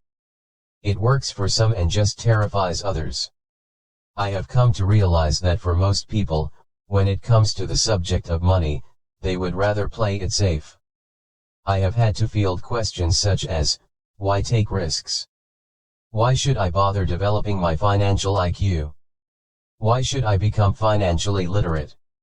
And I answer, just to have more options. 92 Rich Dad Poor Dad. There are huge changes up ahead. In the coming years, there will be more people just like the young inventor Alexander Graham Bell. There will be 100 people like Bill Gates and hugely successful companies like Microsoft created every year, all over the world. And there also will be many more bankruptcies, layoffs, and downsizings. So why bother developing your financial IQ? No one can answer that but you. Yet I can tell you why I myself do it. I do it because it is the most exciting time to be alive. I'd rather be welcoming change than dreading change. I'd rather be excited about making millions than worrying about not getting a raise. This period we are in now is a most exciting time, unprecedented in our world's history. Generations from now, people will look back at this period of time and remark at what an exciting era it must have been. It was the death of the old and birth of the new. It was full of turmoil, and it was exciting. So why bother developing your financial IQ? Because if you do, you will prosper greatly. And if you don't, this period of time will be a frightening one. It will be a time of watching some people move boldly forward while others cling to worn-out life preservers. Land was wealth 300 years ago. So the person who owned the land owned the wealth. Later, wealth was in factories and production, and America rose to dominance. The industrialist owned the wealth. Today, wealth is in information. And the person who has the most timely information owns the wealth. The problem is that information flies around the world at the speed of light. The new wealth cannot be contained by boundaries and borders as land and factories were. The changes will be faster and more dramatic. There will be a dramatic increase in the number of new multimillionaires. There also will be those who are left behind. I find so many people struggling today, often working harder, simply because they cling to old ideas. They want things to be the way they were, and they resist change. I know people who are losing their jobs or their houses, and they blame technology or the economy or their boss. Sadly, they fail to realize that they might be the problem. Old ideas are their biggest liability. It is a liability simply because they 93 Chapter 5, Lesson 5 fail to realize that while that idea or way of doing something was an asset yesterday, yesterday is gone. One afternoon I was teaching how to invest using a board game I had invented, Cash Flow Registered, as a teaching tool. A friend had brought someone along to attend the class. This friend of a friend was recently divorced, had been badly burned in the divorce settlement, and was now searching for some answers. Her friend thought the class might help. The game was designed to help people learn how money works. In playing the game, they learn about the interaction of the income statement with the balance sheet. You can play cash flow. They learn how cash flows between classic on the web at the 2 and how the road to wealth www.richdad.com and is through striving to increase your learn how money works. Monthly cash flow from the asset column to the point that it exceeds your monthly expenses. Once you accomplish this, you are able to get out of the rat race and out onto the fast track. As I have said, some people hate the game, some love it, and others miss the point. This woman missed a valuable opportunity to learn something. In the opening round, she drew a doodad card with the boat on it. At first she was happy. Oh, I've got a boat. Then, as her friend tried to explain how the numbers worked on her income statement and balance sheet, she got frustrated because she had never liked math. The rest of her table waited while her friend continued explaining the relationship between the income statement, balance sheet, and monthly cash flow. Suddenly, when she realized how the numbers worked, it dawned on her that her boat was eating her alive. Later on in the game, she was also downsized and had a child. It was a horrible game for her. After the class, her friend came by and told me that she was upset. She had come to the class to learn about investing and did not like the idea that it took so long to play a silly game. Her friend attempted to tell her to look within herself to see if the game reflected her in any way. With that suggestion, the woman 94 Rich Dad Poor Dad demanded her money back. She said that the very idea that a game could be a reflection of her was ridiculous. Her money was promptly refunded, and she left. Since 1984, I have made millions simply by doing what the school system does not do. In school, most teachers lecture. I hated lectures as a student. I was soon bored, and my mind would drift. In 1984, I began teaching via games and simulations, and I still rely on these tools today. I always encourage adult students to look at games as reflecting back to them what they know and what they need to learn. Most importantly, games reflect behavior. They are instant feedback systems. Instead of the teacher lecturing you, the game is giving you a personalized lecture, one that is custom-made just for you. The friend of the woman who left later called to give me an update. She said her friend was fine and had calmed down. In her cooling off period, she could see some slight relationship between the game and her life. Although she and her husband did not own a boat, they did own everything else. Games reflect behavior. Imaginable. She was angry after their divorce, both because he had run off. They are instant with a younger woman and because, feedback systems. After 20 years of marriage, they had accumulated little in the way of assets. There was virtually nothing for them to split. Their 20 years of married life had been incredible fun, but all they had accumulated was a ton of doodads. She realized that her anger at doing the numbers, the income statement and balance sheet, came from her embarrassment about not understanding them. She had believed that finances were the man's job. She maintained the house and did the entertaining, and he handled the finances. She was now quite certain that in the last 5 years of their marriage, he had hidden money from her. She was angry at herself for not being more aware of where the money was going, as well as for not knowing about the other woman. 95 Chapter 5, Lesson 5. Just like a board game, the world is always providing us with instant feedback. We could learn a lot if we tuned in more. One day not long ago, I complained to my wife that the cleaners must have shrunk my pants. My wife gently smiled and poked me in the stomach to inform me that the pants had not shrunk. Something else had expanded me. The cash flow game was designed to give every player personal feedback. Its purpose is to give you options. If you draw the boat card and it puts you into debt, the question is, now what can you do? How many different financial options can you come up with? That is the purpose of the game, to teach players to think and create new and various financial options. Thousands of people throughout the world have played this game. The players who get out of the rat race the quickest are the people who understand numbers and have creative financial minds. They recognize different financial options. Rich people are often creative and take calculated risks. People who take the longest are people who are not familiar with numbers and often do not understand the power of investing. Some people playing cash flow play cash flow classic, gain lots of money in the game, but they don't know what to do with on the web edit. Even though they have money, www.richdad.com, everyone else seems to be getting what did you learn about ahead of them. And that is true in your true behavior from real life. There are a lot of people who playing the game have a lot of money and do not get ahead financially. Limiting your options is the same as hanging on to old ideas. I have a friend from high school who now works at 3 jobs. Years ago, he was the richest of all my classmates.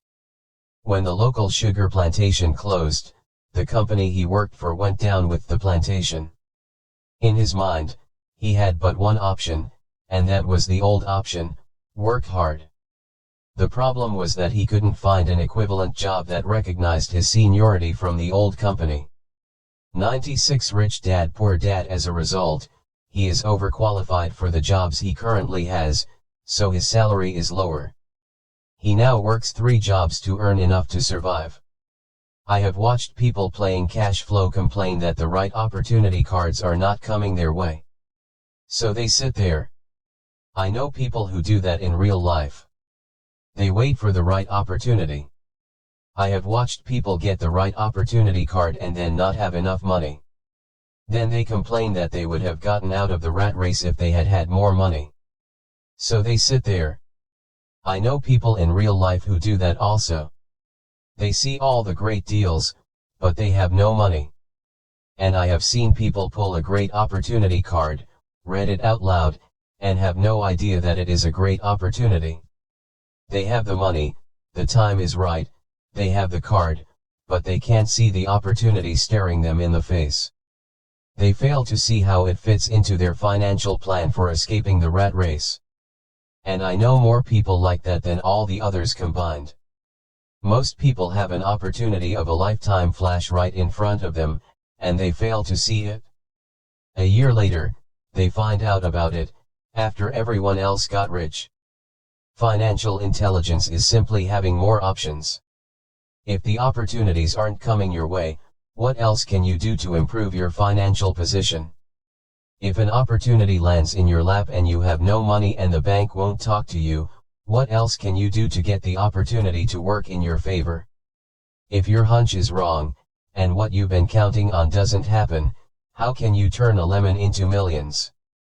That is financial intelligence. It is not so much what happens, but how many different financial solutions you can think of to turn a lemon into millions. It is how creative you are in solving financial problems. Most people only know one solution: work hard, save, and borrow. So why would you want to increase your financial intelligence? Because you want to be the kind of person who creates your own luck. You take whatever happens and make it better. Few people realize that luck is created, just as money is. And if you want to be luckier and create money instead of working hard, then your financial intelligence is important. If you are the kind of person who is waiting for the right 97 Chapter 5, Lesson 5 thing to happen, you might wait for a long time. It's like waiting for all the traffic lights to be green for 5 miles before you'll start your trip. As young boys, Mike and I were constantly told by my rich dad that money is not real. Rich Dad occasionally reminded us of how close we came to the secret of money on that first day we got together and began making money out of plaster of Paris. The poor and middle class work for money, he would say. The rich make money. The more real you think money is, the harder you will work for it. If you can grasp the idea that money is not real, you will grow richer faster. What is it? Was a question Mike and I often came back with. What is money if it is not real? What we agree it is, was all Rich Dad would say. The single most powerful asset we all have is our mind. If it is trained well, it can create enormous wealth seemingly instantaneously. An untrained mind can also create extreme poverty that can crush a family for generations. In the information age, money is increasing exponentially. A few individuals are getting ridiculously rich from nothing, just ideas and agreements. If you ask many people, the single most who trade stocks or other investments powerful asset we all for a living, they see it done. All they have is our mind. Time. Often, millions can be made if it is trained well, instantaneously from nothing. And by nothing, I mean no money was it can create exchanged. It is done via agreement, an enormous wealth. Hand signal in a trading pit, a blip on a trader's screen in Lisbon from a trader's screen in Toronto and back to Lisbon, a call to my broker to buy and a moment later to sell. Money did not change hands. Agreements did. So why develop your financial genius? Only you can answer that. I can tell you why I have been developing this area of my intelligence. I do it because I want to make money fast. Not because I need to, but because I want to. It is a fascinating learning process. I develop my financial IQ because I want to participate in the fastest game and 98 Rich Dad Poor Dad biggest game in the world. And in my own small way, I would like to be part of this unprecedented evolution of humanity, the era where humans work purely with their minds and not with their bodies. Besides, it is where the action is. It is what is happening. It's hip. It's scary. And it's fun. That is why I invest in my financial intelligence, developing the most powerful asset I have. I want to be with people moving boldly forward. I do not want to be with those left behind. I will give you a simple example of creating money. In the early 1990s, the economy of Phoenix, Arizona, was horrible. I was watching a TV show when a financial planner came on and began forecasting doom and gloom. His advice was to save money. Put $100 away every month, he said. In 40 years you will be a multimillionaire. Well, putting money away every month is a sound idea. It is one option, the option most people subscribe to. The problem is this, it blinds the person to what is really going on. It causes them to miss major opportunities for much more significant growth of their money. The world is passing them by. As I said, the economy was terrible at that time. For investors, this is the perfect market condition. A chunk of my money was in the stock market and in apartment houses. I was short of cash. Because people were giving properties away, I was buying. I was not saving money. I was investing. Kim and I had more than $1 million in cash working in a market that was rising fast. It was the best opportunity to invest. The economy was terrible. I just could not pass up these small deals. Houses that were once $100,000 were now $75,000. But instead of shopping with local real estate agents, I began shopping at the bankruptcy attorney's office, or the courthouse steps. In these shopping places, a $75,000 house could sometimes be bought for $20,000 or less. For $2,000, which was loaned to me from a friend for 90 days for $200, I gave an attorney a cashier's check as a down payment. While the acquisition was being processed, I ran an ad advertising a $75,000 house for only $60,000 and no money down. 99 Chapter 5, Lesson 5. The phone rang hard and heavy. Prospective buyers were screened, and once the property was legally mine, all the prospective buyers were allowed to look at the house. It was a feeding frenzy. The house sold in a few minutes. I asked for a $2,500 processing fee, which they gladly handed over, and the escrow and title company took over from there. I returned the $2,000 to my friend with an additional $200. He was happy, the home buyer was happy, the attorney was happy, and I was happy. I had sold a house for $60,000 that cost me $20,000. The $40,000 was created from money in my asset column in the form of a promissory note from the buyer. Total working time, 5 hours. So now that you are on your way to becoming more financially literate and skilled at reading numbers, I will show you why this is an example of money being invented. Income statement: $40,000 is created in the asset column. Money is invented without being taxed. At 10% interest, $4,000 a year in cash flow is added to income.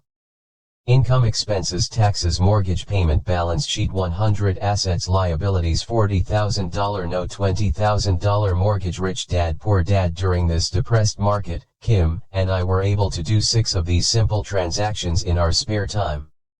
While the bulk of our money was in larger properties and the stock market, we were able to create more than $190,000 in assets, notes at 10% interest, in those 6 buy, create, and sell transactions. That comes to approximately $19,000 a year income, much of it sheltered through our private corporation. Much of that $19,000 a year goes to pay for our company cars, gas, trips, insurance, dinners with clients, and other things. By the time the government gets a chance to tax that income, it's been spent on legally allowed pre-tax expenses. Income statement: income. How much income would you have to earn if the government takes 50% in taxes?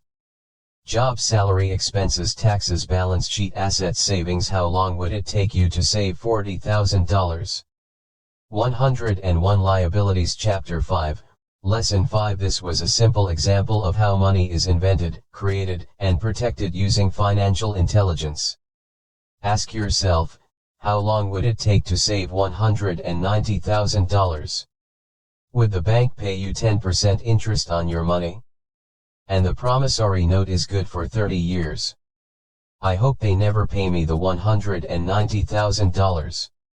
I have to pay a tax if they pay me the principal, and besides, $19,000 paid over 30 years is a little over $500,000 in income.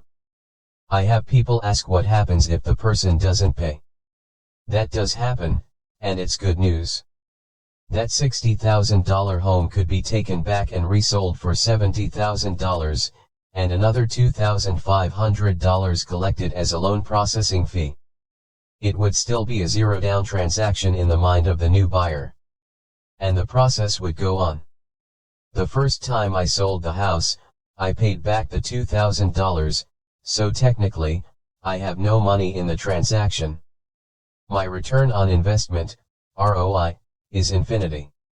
It's an example of no money making a lot of money. In the second transaction, when resold, I would have put $2,000 in my pocket and re-extended the loan to 30 years.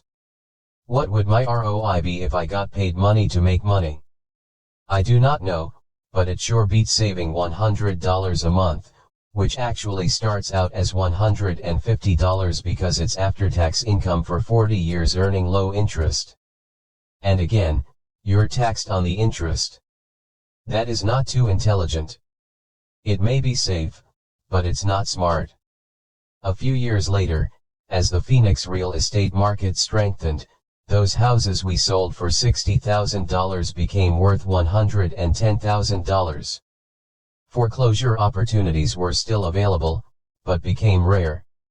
It cost a valuable asset, my time, to go out looking for them. Thousands of buyers were looking for the few available deals. The market had changed. It was time to move on and look for other opportunities to put in the asset column. You can't do that here. That is against the law. You're lying. I hear those comments much more often than "Can you show me how to do that?" The math is simple. You do not need algebra or calculus. And the escrow company handles the legal transaction and the servicing of the payments. I have no roofs to fix or toilets to unplug because the owners do that. It's their house. Occasionally someone does not pay. And that is wonderful because there are late fees, or they move out and the property is sold again. The court system handles that. 102 Rich Dad Poor Dad, and it may not work in your area. The market conditions may be different. But the example illustrates how a simple financial process can create hundreds of thousands of dollars, with little money and low risk. It is an example of money being only an agreement. Anyone with a high school education can do it. Yet most people won't. Most people listen to the standard advice of work hard and save money. For about 30 hours of work, approximately $190,000 was created in the asset column, and no taxes were paid. Which one sounds harder to you? 1. Work hard. Pay 50% in taxes. Save what is left. Your savings then earn 5%, which is also taxed. Or 2. Take the time to develop your financial intelligence, harness the power of your brain and the asset column. If you use option number 1, be sure to factor in how much time it takes you to save $190,000. Time is one of your greatest assets. Now you may understand why I silently shake my head when I hear parents say, "My child is doing well in school and receiving a good education." It may be good, but is it adequate? I know the above investment strategy is a small one. It is used to illustrate how small can grow into big. Again, my success reflects the importance of a strong financial foundation, which starts with a strong financial education. 103 Chapter 5, Lesson 5. I have said it before, but it's worth repeating.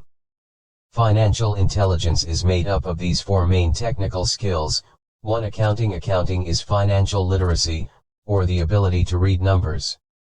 This is a vital skill if you want to build businesses or investments. 2. Investing. Investing is the science of money, making money. 3. Understanding markets. Understanding markets is the science of supply and demand. Alexander Graham Bell gave the market what it wanted. So did Bill Gates.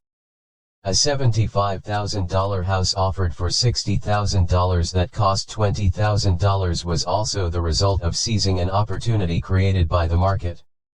Somebody was buying, and someone was selling. 4. The law. The law is the awareness of accounting, corporate, state and federal regulations. I recommend playing by the rules. It is this basic foundation, or the combination of these skills, that is needed to be successful in the pursuit of wealth, whether it be through the buying of small homes, apartment buildings, companies, stocks, bonds, precious metals, baseball cards, or the like. A few years later, the real estate market rebounded and everyone else was getting in. The stock market was booming, and everyone was getting in. The US economy was getting back on its feet. I began selling and was now traveling to Peru, Norway, Malaysia, and the Philippines. The investment landscape had changed. We were no longer buying real estate. Now I just watch the values climb inside the asset column and will probably begin selling. I suspect that some of those 6 little house deals will sell and the $40,000 note will be 104 Rich Dad Poor Dad converted to cash. I need to call my accountant to be prepared for cash and seek ways to shelter it. The point I would like to make is that investments come and go. The market goes up and comes down. Economies improve and crash. The world is always handing you opportunities of a lifetime, every day of your life, but all too often we fail to see them. But they are there. And the more the world changes and the more technology changes, the more opportunities there will be to allow you and your family to be financially secure for generations to come. So why bother developing your financial intelligence? Again, only you can answer that. I know why I continue to learn and develop. I do it because I know there are changes coming. I'd rather welcome change than cling to the past. I know there will be market booms and market crashes. I want to continually develop my financial intelligence because, at each market change, some people will be on their knees begging for their jobs. Others, meanwhile, will take the lemons that life hands them, and we are all handed lemons occasionally, and turn them into millions. That's financial intelligence. I am often asked about the lemons I have turned into millions. I hesitate using many more examples of personal investments because I am afraid it comes across as bragging or tooting my own horn. That is not my intention. I use the examples only as numerical and chronological illustrations of actual and simple cases.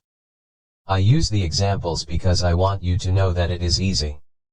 And the more familiar you become with the 4 pillars of financial intelligence, the easier it becomes.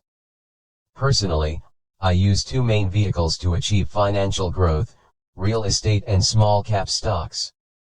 I use real estate as my foundation. Day in and day out, my properties provide cash flow and occasional spurts of growth in value. The small cap stocks are used for fast growth. I do not recommend anything that I do. The examples are just that, examples. If the opportunity is too complex and I do not understand the investment, I don't do it.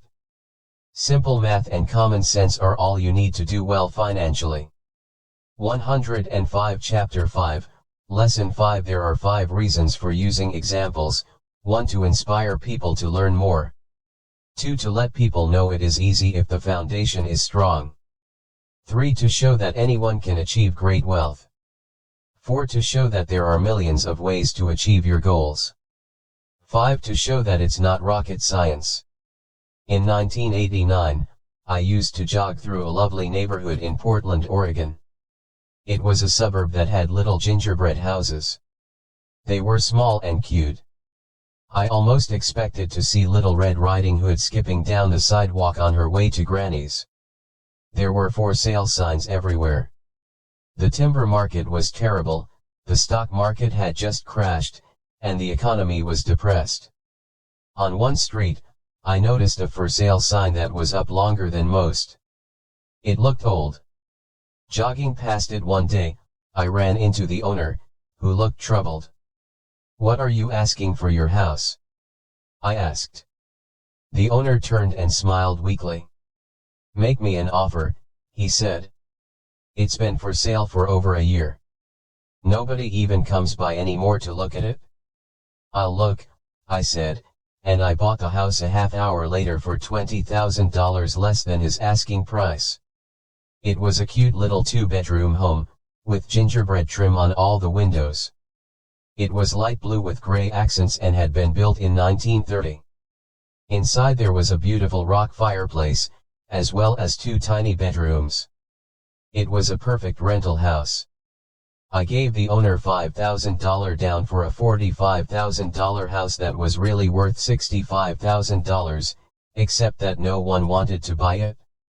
The owner moved out in a week, happy to be free, and my first tenant moved in, a local college professor. After the mortgage, expenses, and management fees, 106 Rich Dad Poor Dad were paid. I put a little less than $40 in my pocket at the end of each month. Hardly exciting. A year later, the depressed Oregon real estate market had begun to pick up.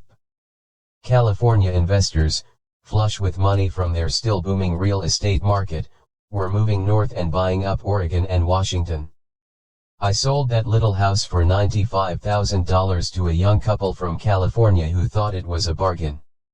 My capital gains of approximately $40,000 were placed into a 1031 tax-deferred exchange, and I went shopping for a place to put my money. In about a month, I found a 12-unit apartment house right next to the Intel plant in Beaverton, Oregon. The owners lived in Germany, had no idea what the place was worth, and again, the problem with just wanted to get out of it. I offered Secure Investments $275,000 for a $450,000 building. Is that they agreed to $300,000. I bought it sanitized, that is, and held it for 2 years. Utilizing the made so safe that the same 1031 exchange process, we sold the building for $495,000 and bought a gains or less 30-unit apartment building in Phoenix, Arizona. We had moved to Phoenix by then to get out of the rain, and needed to sell anyway. Like the former Oregon market, the real estate market in Phoenix was depressed. The price of the 30-unit apartment building in Phoenix was $875,000, with $225,000 down. The cash flow from the 30 units was a little over $5,000 a month. The Arizona market began moving up and, a few years later, A Colorado investor offered us $1.2 million for the property. The point of this example is how a small amount can grow into a large amount. Again, it is a matter of understanding financial statements, investment strategies, a sense of the market, and the laws. If people are not versed in these subjects, then obviously they must follow standard dogma, which is to play it safe, diversify, and only invest in secure investments. The problem with secure investments is that they are often sanitized, that is, made so safe that the gains are less. 107 Chapter 5, Lesson 5 Most large brokerage houses will not touch speculative transactions in order to protect themselves and their clients. And that is a wise policy. The really hot deals are not offered to people who are novices. Often, the best deals that make the rich even richer are reserved for those who understand the game. It is technically illegal to offer speculative deals to someone who is considered not sophisticated, but of course it happens. The more sophisticated I get, the more opportunities come my way. Another case for developing your financial intelligence over a lifetime is simply that more opportunities are presented to you. And the greater your financial intelligence, the easier it is to tell whether a deal is good. It's your intelligence that can spot a bad deal, or make a bad deal good. The more I learn, and there is a lot to learn, the more money I make simply because I gain experience and wisdom as the years go on. I have friends who are playing it safe, working hard at their profession, and failing to gain financial wisdom, which does take time to develop. My overall philosophy is to plant seeds inside my asset column. That is my formula. I start small and plant seeds. Some grow, some don't. Inside our real estate corporation, we have property worth several $1 million. It is our own REIT, or real estate investment trust. The point I'm making is that most of those millions started out as little $5,000 to $10,000 investments. All of those down payments were fortunate to catch a fast rising market and increase tax-free. We traded in and out several times over a number of years. We also own a stock portfolio, surrounded by a corporation that Kim and I call our personal mutual fund. We have friends who deal specifically with investors like us who have extra money each month to invest. We buy high-risk, speculative private companies that are just about to go public on a stock exchange in the United States or Canada. An example of how fast gains can be made are 100,000 shares purchased for 25 cents each before the company goes public. 6 months later, the company is listed, and the 100,000 shares now are worth $2 each. If the company is well managed, the price keeps going up, and the stock may go to $20 or more per share. There are years when our $25,000 has gone to $1 million in less than a year. 108 Rich Dad Poor Dad. It is not gambling if you know what you're doing. It is gambling if you're just throwing money into a deal and praying. The idea in anything is to use your technical knowledge, wisdom, and love of the game to cut the odds down, to lower the risk. Of course, there is always risk. It is financial intelligence that improves the odds. Thus, what is risky for one person is less risky to someone else. That is the primary reason I constantly encourage people to invest more in their financial education than in stocks, real estate, or other markets. The smarter you are, the better chance you have of beating the odds. The stock plays I personally invested in were extremely high risk for most people and absolutely not recommended. I have been playing that game since 1979 and have paid more than my share in dues. But if you will reread why investments such as these are high risk for most people, you may be able to set your life up differently, so that the ability to take $25,000 and turn it into $1 million in a year is low risk for you. As stated earlier, nothing I have written is a recommendation. It is only used as an example of what is simple and possible. What I do is small potatoes in the grand scheme of things. Yet for the average individual, a passive income of more it is not gambling if than $100,000 a year is nice and not you know what you're hard to achieve. Depending on the doing. It is gambling market, and how smart you are, it could, if you're just throwing, be done in 5 to 10 years. If you keep your living expenses modest, $100,000 money into a deal coming in as additional income is and praying pleasant, regardless of whether you work. You can work if you like or take time off if you choose, and use the government tax system in your favor, rather than against you. My personal basis is real estate. I love real estate because it's stable and slow moving. I keep the base solid. The cash flow is fairly steady and, if properly managed, has a good chance of increasing in value. The beauty of a solid base of real estate is that it allows me to take greater risks, as I do with speculative stocks. 109 Chapter 5, Lesson 5. If I make great profits in the stock market, I pay my capital gains tax on the gain and then reinvest what's left in real estate, again further securing my asset foundation. A last word on real estate. I have traveled all over the world and taught investing. In every city, I hear people say you cannot buy real estate cheap. That is not my experience. Even in New York or Tokyo, or just on the outskirts of the city, prime bargains are overlooked by most people. In Singapore, with their high real estate prices, there are still bargains to be found within a short driving distance. So whenever I hear someone say, "You can't do that here," pointing at me, I remind them that maybe the real statement is, "I don't know how to do that here yet." Great opportunities are not seen with your eyes. They are seen with your mind. Most people never get wealthy simply because they are not trained financially to recognize opportunities right in front of them. I am often asked, how do I start? In the final chapter of this book, I offer 10 steps that I followed on the road to my financial freedom. But always remember to have fun. When you learn the rules and the great opportunities vocabulary of investing and begin to are not seen build your asset column, I think you'll with your eyes find that it's as fun a game as they are seen ever played. Sometimes you win and sometimes you learn. But have fun. Most with your mind. People never win because they're more afraid of losing.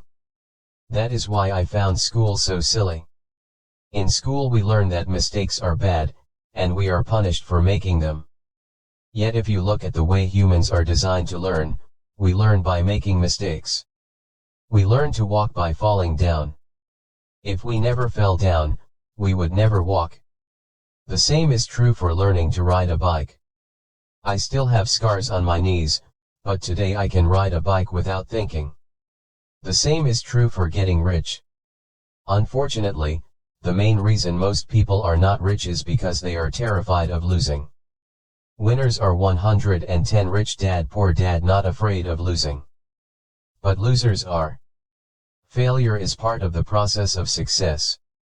People who avoid failure also avoid success. I look at money much like my game of tennis.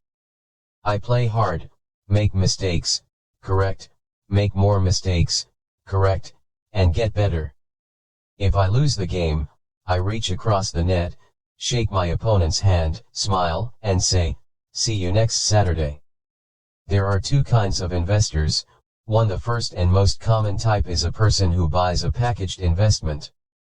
They call a retail outlet, such as a real estate company, a stockbroker, or a financial planner, and they buy something. It could be a mutual fund, a REIT, a stock, or a bond. It is a clean and simple way of investing. An analogy would be a shopper who goes to a computer store and buys a computer right off the shelf. 2. The second type is an investor who creates investments.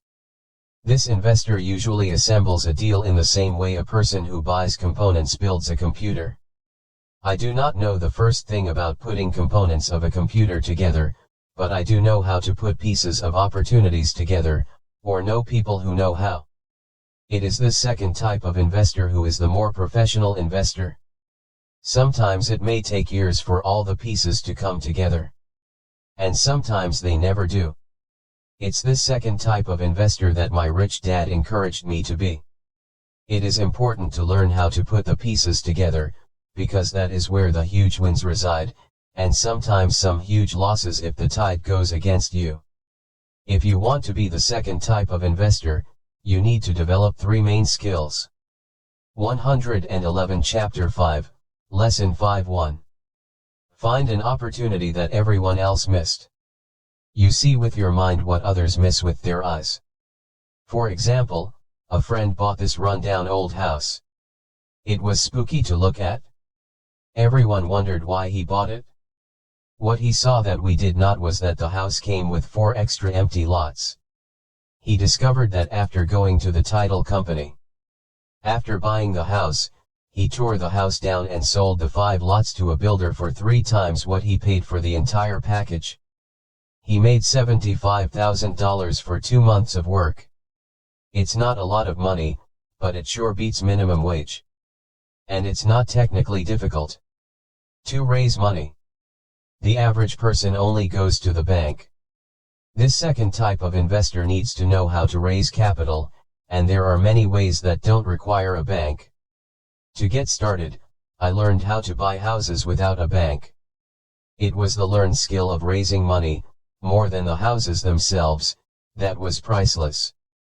All too often I hear people say, the bank won't lend me money, or I don't have the money to buy it. If you want to be a Type 2 investor, you need to learn how to do that, which stops most people. In other words, a majority of people let their lack of money stop them from making a deal. If you can avoid that obstacle, you will be millions ahead of those who don't learn those skills. There have been many times I have bought a house, a stock, or an apartment building without a penny in the bank. I once bought an apartment house for $1.2 million. I did what is called tying it up, with a written contract between seller and buyer. I then raised the $100,000 deposit, which bought me 90 days to raise the rest of the money. Why did I do it? Simply because I knew it was worth $2 million. I never raised the money. Instead, the person who put up the $100,000 gave me $50,000. 112 Rich Dad Poor Dad for finding the deal, took over my position, and I walked away. Total working time, 3 days. Again, it's what you know more than what you buy.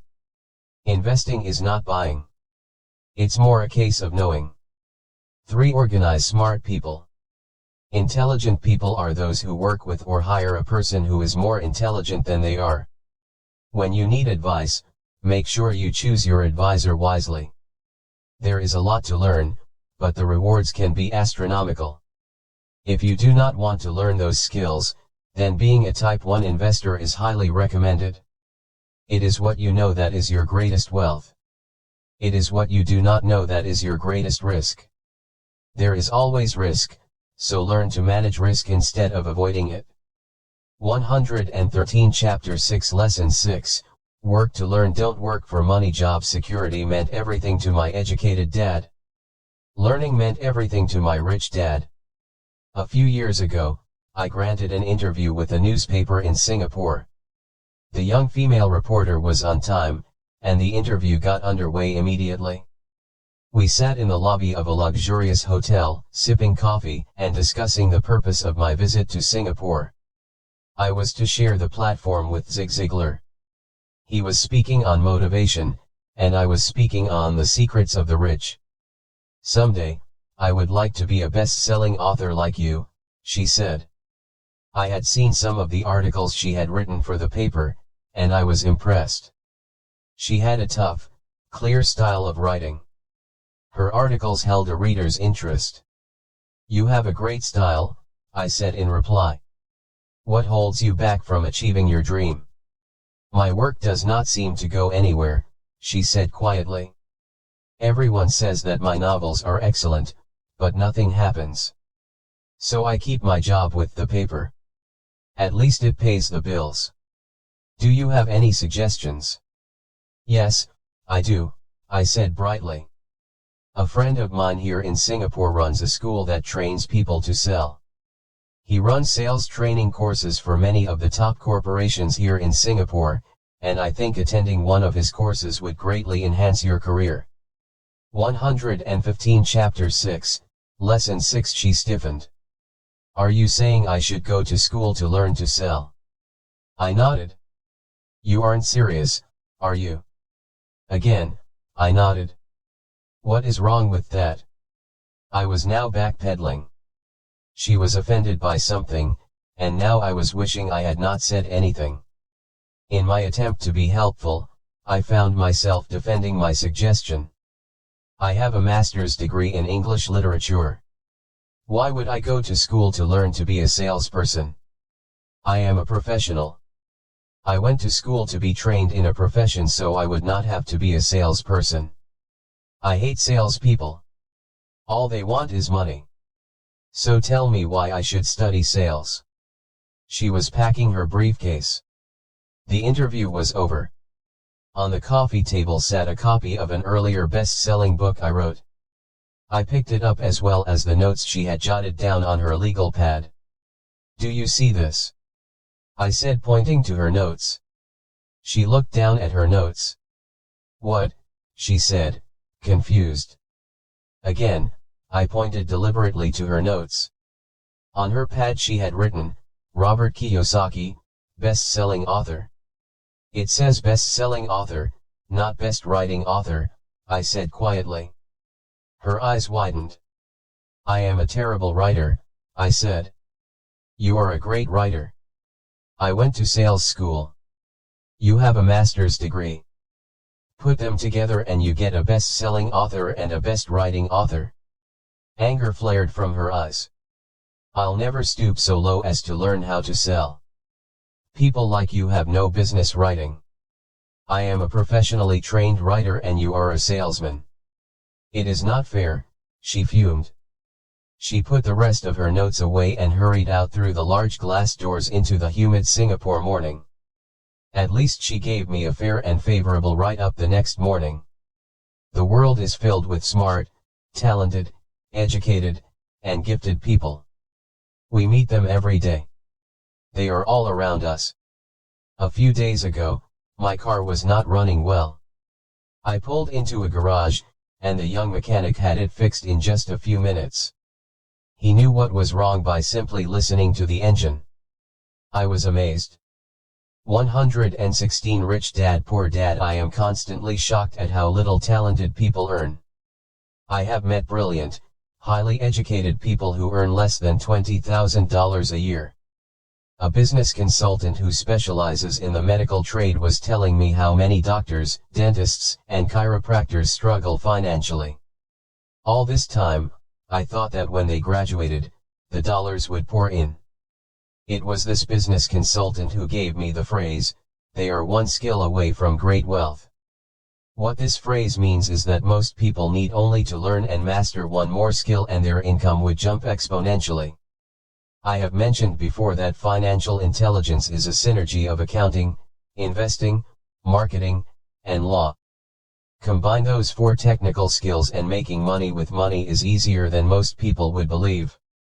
When it comes to money, the only skill most people know is to work hard. The classic example of a synergy of skills was that young writer for the newspaper. If she diligently learned the skills of sales and marketing, her income would jump dramatically. If I were her, I would take some courses in advertising copywriting as well as sales. Then, instead of working at the newspaper, I would seek a job at an advertising agency. Even if it were a cut in pay, she would learn how to communicate in shortcuts that are used in successful advertising. She also would spend time learning public relations, an important skill. She would learn how to get millions in free publicity. Then, at night and on weekends, she could be writing her great novel. When it was finished, she would be better able to sell her book. Then, in a short while, she could be a best-selling author. When I came out with my first book, If You Want to Be Rich and Happy, Don't Go to School, a publisher suggested I change the title to The Economics of Education. I told the publisher that, with a title like that, I would sell 2 books, one to my family, and one to my best friend. The problem is that they would expect it for free. The obnoxious title, If You Want to Be Rich and Happy, Don't Go to School, was chosen because we knew it would get tons of publicity. I am pro-education and believe in education reform. If I were not pro-education, why would 117 Chapter 6, Lesson 6 I continue to press for changing our antiquated educational system? So I chose a title that would get me on more TV and radio shows, simply because I was willing to be controversial. Many people thought I was a fruitcake, but the book sold and sold. When I graduated from the U.S. Merchant Marine Academy in 1969, my educated dad was happy. Standard Oil of California had hired me for its oil tanker fleet as a third mate. The pay was low compared with my classmates, but it was okay for a first real job after college. My starting pay was about $42,000 a year, including overtime, and I only had to work for 7 months. I had 5 months of vacation. If I had wanted to, I could have taken the run to Vietnam with a subsidiary shipping company and easily doubled my pay instead of taking 5 months of vacation. I had a great career ahead of me, yet I resigned after 6 months with the company and joined the Marine Corps to learn how to fly. My educated dad was devastated. Rich Dad congratulated me. In school and in the workplace, the popular opinion is the idea of specialization, that is, in order to make more money or get promoted, you need to specialize. That is why medical doctors immediately begin to seek a specialty such as you want to know orthopedics or pediatrics. The same a little about a lot is true for accountants, architects, lawyers, pilots, and others. Was Rich Dad's suggestion. My educated dad believed in the same dogma. That is why he was thrilled when he eventually achieved his doctorate. He often admitted that schools reward people who study more and more about less and less. Rich Dad encouraged me to do exactly the opposite. You want to know a little about a lot was his suggestion. That is why for years I worked in different areas of his companies. For a while, I worked in his accounting department. Although I would probably never have been an accountant, he wanted me to learn via osmosis. Rich Dad knew I would pick up jargon and a sense of what is important and what is not. I also worked as a busboy and construction worker as 118 Rich Dad Poor Dad well as in sales, reservations, and marketing. He was grooming Mike and me. That is why he insisted we sit in on the meetings with his bankers, lawyers, accountants, and brokers. He wanted us to know a little about every aspect of his empire. When I quit my high-paying job with Standard Oil, my educated dad had a heart-to-heart talk with me. He was bewildered. He could not understand my decision to resign from a career that offered high pay, great benefits, lots of time off, and opportunity for promotion. When he asked me one evening, "Why did you quit?" I could not explain it to him, though I tried hard to. My logic did not fit his logic. The big problem was that my logic was my rich dad's logic. Job security meant everything to my educated dad. Learning meant everything to my rich dad. Educated dad thought I went to school to learn to be a ship's officer. Rich dad knew that I went to school to study international trade.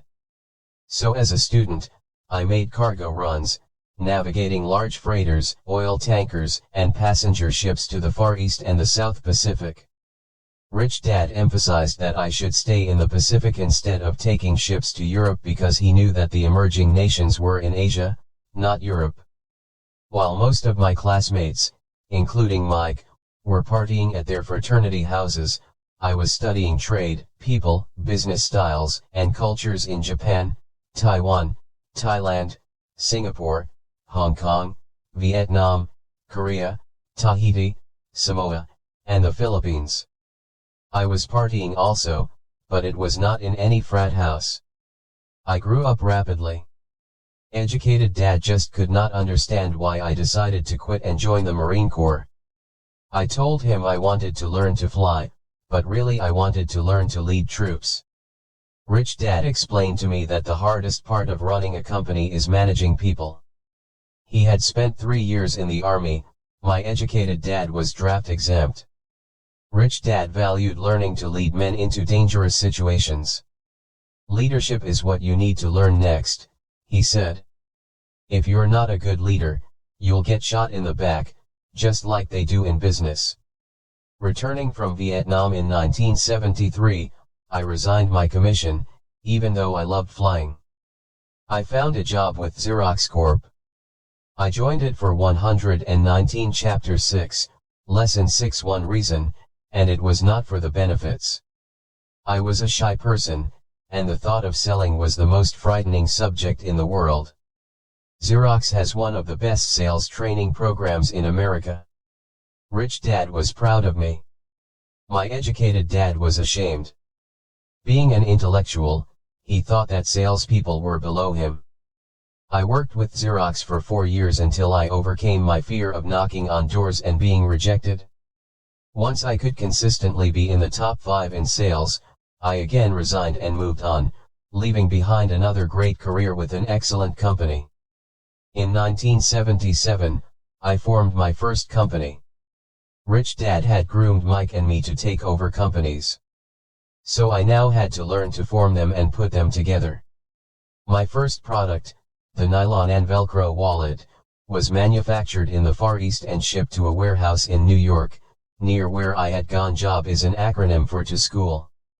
My formal education was complete, and it was time to test my just over broke wings. If I failed, I would go broke. Rich Dad thought it best to go broke before 30. You still have time to recover, was his advice. On the eve of my 30th birthday, my first shipment left Korea for New York. Today, I still do business internationally. And as my rich dad encouraged me to do, I keep seeking the emerging nations. Today my investment company invests in South American countries and Asian countries, as well as in Norway and Russia. There is an old cliché that goes, job is an acronym for just over broke. Unfortunately, I would say that applies to millions of people. Because school does not think financial intelligence is an intelligence, most workers live within their means. They work and they pay the bills.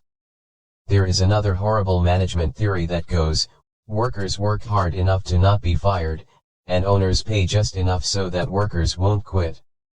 And if you look at the pay scales of most companies, again I would say there is a degree of truth to that statement. The net result is that most workers never get ahead.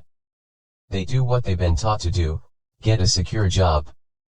Most workers focus on 120 rich dad poor dad, working for pay and benefits that reward them in the short term, but are often disastrous in the long run. Instead, I recommend to young people to seek work for what they will learn, more than what they will earn. Look down the road at what skills they want to acquire before choosing a specific profession and before getting trapped in the rat race. Once people are trapped in the lifelong process of bill paying, they become like those little hamsters running around in those metal wheels.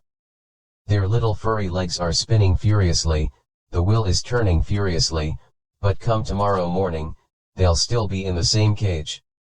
Great job. In the movie Jerry Maguire starring Tom Cruise, there are many great one-liners. Probably the most memorable is, "Show me the money." But there is one line I thought most truthful. It comes from the scene where Tom Cruise is leaving the firm. He has just been fired, and he is asking the entire company, "Who wants to come with me?" And the whole place is silent and frozen. Only one woman speaks up and says, "I'd like to, but I'm due for a promotion in 3 months." That statement is probably the most truthful statement in the whole movie. It is the type of statement that people use to keep themselves busy, working away to pay bills. I know my educated dad looked forward to his pay raise every year, and every year he was disappointed. So he would go back to school to earn more qualifications so he could get another raise. Then, once again, there would be another disappointment. The question I often ask people is, where is this daily activity taking you? Just like the little hamster, I wonder if people look at where their hard work is taking them. What does the future hold? In his book The Retirement Myth, Craig S. Carpel writes, I visited the headquarters of a major national pension consulting firm and met with a managing director who specializes in designing lush retirement plans for top management. When I asked her what people who don't have corner offices will be able to expect in the way of pension income, she said with a confident smile, "The silver bullet." 121 Chapter 6, Lesson 6 What, I asked, is the silver bullet? She shrugged and said, if baby boomers discover they don't have enough money to live on when they're older, they can always blow their brains out. Carpel goes on to explain the difference between the old defined benefit retirement plans and the new 401k plans that are riskier. It is not a pretty picture for most people working today. And that is just for retirement. Add medical fees and long-term nursing home care and the picture is frightening. Already, many hospitals in countries with socialized medicine need to make tough decisions such as, who will live, and who will die. They make those decisions purely on how much money they have and how old the patients are. If the patient is old, they often will give the medical care to someone younger. The older poor patient gets put to the back of the line. Just as the rich can afford better education, the rich will be able to keep themselves alive, while those who have little wealth will die. So I wonder, are workers looking into the future or just until their next paycheck, never questioning where they are headed? When I speak to adults who want to earn more money, I always recommend the same thing. I suggest taking a long view of their life. Instead of simply working for the money and security, which I admit are important, I suggest they take a second job that will teach them a second skill. Often I recommend joining a network marketing company, also called multilevel marketing, if they want to learn sales skills. Some of these companies have excellent training programs that help people get over their fear of failure and rejection, which are the main reasons people are unsuccessful. Education is more valuable than money, in the long run. When I offer this suggestion, I often hear in response, "Oh, that is too much hassle," or "I only want to do what I am interested in." If they say, "It's too much of a hassle," I ask, "So you would rather work all your life giving 50% of what you earn to the government?" If they tell me, "I only do what I am interested in," 122 Rich Dad Poor Dad, I say, "I'm not interested in going to the gym, but I go because I want to feel better and live longer." Unfortunately, there is some truth to the old statement, you can't teach an old dog new tricks. Unless a person is used to changing, it's hard to change. But for those of you who might be on the fence when it comes to the idea of working to learn something new, I offer this word of encouragement: life is much like going to the gym. The most painful part is deciding to go. Once you get past that, it's easy.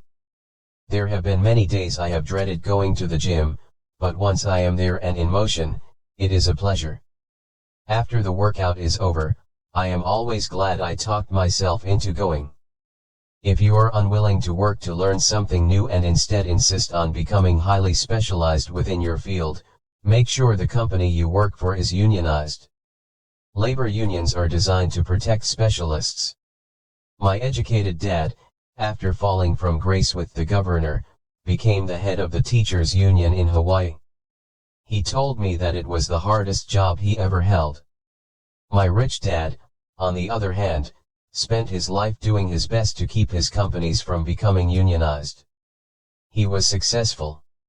Although the unions came close, Rich Dad was always able to fight them off. Personally, I take no sides because I can see the need for and the benefits of both sides. If you do as school recommends, become highly specialized. Then seek union protection. For example, had I continued with my flying career, I would have sought a company that had a strong pilots union. Why? Because my life would be dedicated to learning a skill that was valuable in only one industry. If I were pushed out of that industry, my life skills would not be as valuable to another industry. A displaced senior pilot with 100,000 hours of heavy airline transport time, earning $150,000 a year would have a hard time finding an equivalent high-paying job teaching in school. Skills do not necessarily transfer from industry to industry. Skills the pilots are paid for in the airline industry are not as important in, say, the school system. 123 Chapter 6, Lesson 6. The same is true even for doctors today. With all the changes in medicine, many medical specialists are needing to conform to medical organizations such as HMOs. School teachers definitely need to be union members. Today in America, the teachers' union is the largest and the richest labor union of all. The NEA, the National Education Association, has tremendous political clout.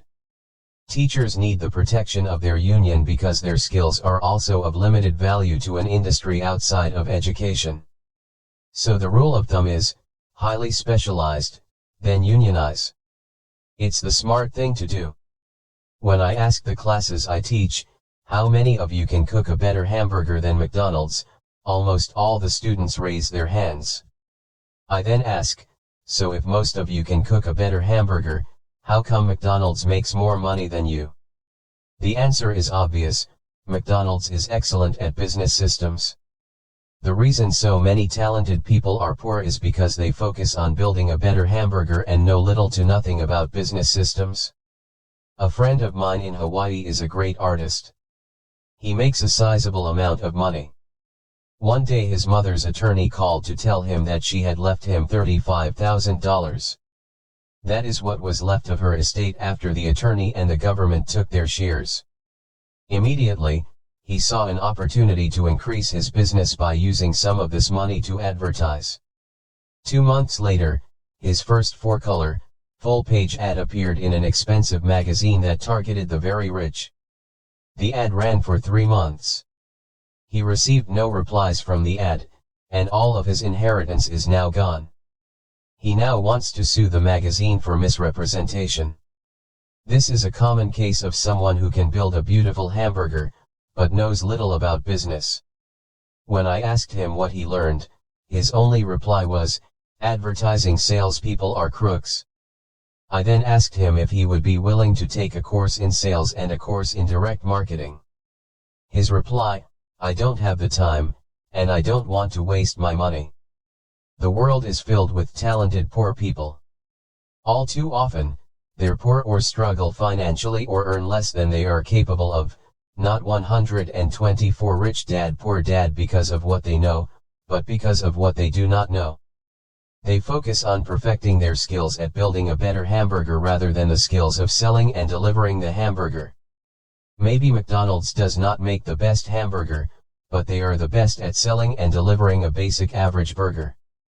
Poor Dad wanted me to specialize. That was his view on how to be paid more. Even after being told by the governor of Hawaii that he could no longer work in state government, my educated dad continued to encourage me to get specialized. Educated Dad then took up the cause of the teachers' union, campaigning for further protection and benefits for these highly skilled and educated professionals. We argued often, but I know he never agreed that over-specialization is what caused the need for union protection. He never understood that the more specialized you become, the more you are trapped and dependent on that specialty. Rich Dad advised that Mike and I groom ourselves. Many corporations do the same thing. They find a young bright student just out of business school and begin grooming that person to someday take over the company. So these bright young employees do not specialize in one department. They are moved from department to learn all the aspects of business systems. The rich often groom their children or the children of others. By doing so, their children gain an overall knowledge of the operations of the business and how the various departments interrelate. For the World War II generation, it was considered bad to skip from company to company. Today, it is considered smart. Since people will skip from company to company rather than seek greater specialization in skills, why not seek to learn more than to earn? In the short term, it may earn you less, but it will pay dividends in the long term. 125 Chapter 6, Lesson 6. The main management skills needed for success are, 1. Management of cash flow. 2. Management of systems. 3. Management of people. The most important specialized skills are sales and marketing. The ability to sell, to communicate to another human being, be it a customer, employee, boss, spouse, or child, is the base skill of personal success. Communication skills such as writing, speaking, and negotiating are crucial to a life of success. These are skills I work on constantly, attending courses or buying educational resources to expand my knowledge. As I have mentioned, my educated dad worked harder and harder the more competent he became. He also became more trapped the more specialized he got. Although his salary went up, his choices diminished. Soon after he was locked out of government work, he found out how vulnerable he really was professionally. It is like professional athletes who suddenly are injured or are too old to play. Their once high-paying position is gone, and they have limited skills to fall back on. I think that is why my educated dad sided so much with the unions after that. He realized how much a union would have benefited him. Rich Dad encouraged Mike and me to know a little about a lot. He encouraged us to work with people smarter than we were and to bring smart people together to work as a team. Today it would be called a synergy of professional specialties. Today, I meet ex-school teachers earning hundreds of thousands of dollars a year. They earn that much because they have specialized skills in their field as well as other skills. They can teach, as well as sell and market. I know of no other skills to be more important than selling and marketing. The skills of selling and marketing are difficult for most people, primarily due to their fear of rejection. The better 126 Rich Dad Poor Dad you are at communicating, negotiating, and handling your fear of rejection, the easier life is. Just as I advised that newspaper writer who wanted to become a best-selling author, I advise anyone else today. Being technically specialized has its strengths as well as its weaknesses. I have friends who are geniuses, but they cannot communicate effectively with other human beings and, as a result, their earnings are pitiful. I advise them to just spend a year learning to sell. Even if they earn nothing, their communication skills will improve. And that is priceless. In addition to being good learners, sellers, and marketers, we need to be good teachers as well as good students. To be truly rich, we need to be able to give as well as to receive. In cases of financial or professional struggle, there is often a lack of giving and receiving. I know many people who are poor because they are neither good students nor good teachers. Both of my dads were generous men.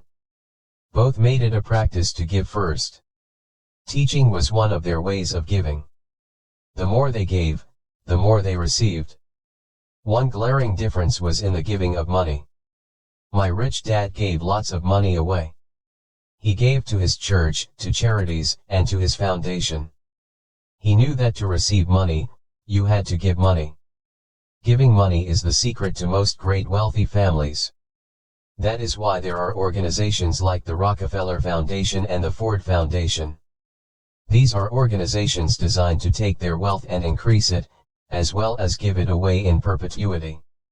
My educated dad always said, "When I have some extra money, I'll give it." The problem was that there was never any extra.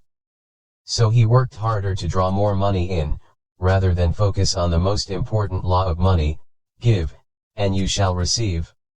Instead, he believed in, receive, and then you give. In conclusion, I became both dads. One part of me is a hardcore capitalist who loves the game of money making money. The other part is a socially responsible teacher who is deeply concerned with this ever-widening gap between the haves and have-nots.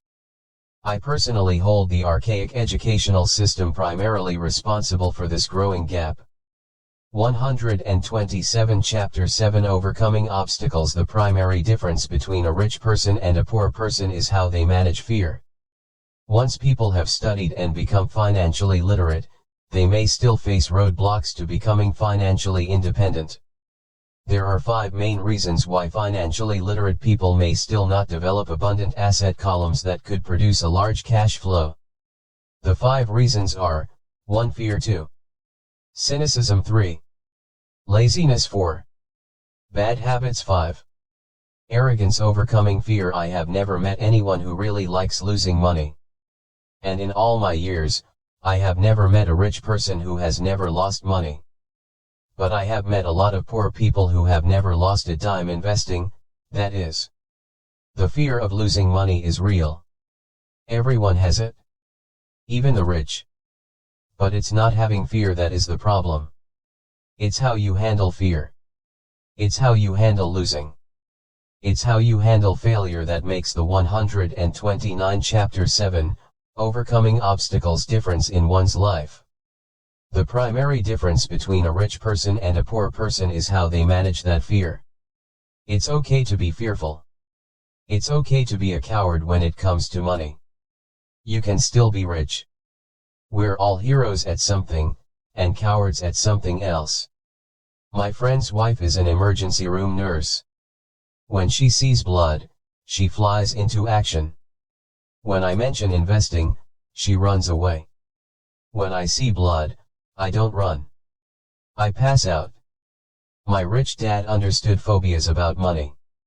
Some people are terrified of snakes. Some people are terrified about losing money. Both are phobias, he would say.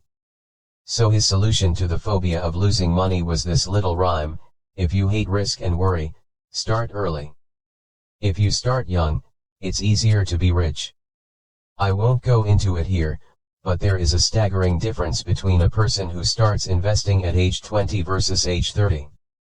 The purchase of Manhattan Island is said to be one of the greatest bargains of all time.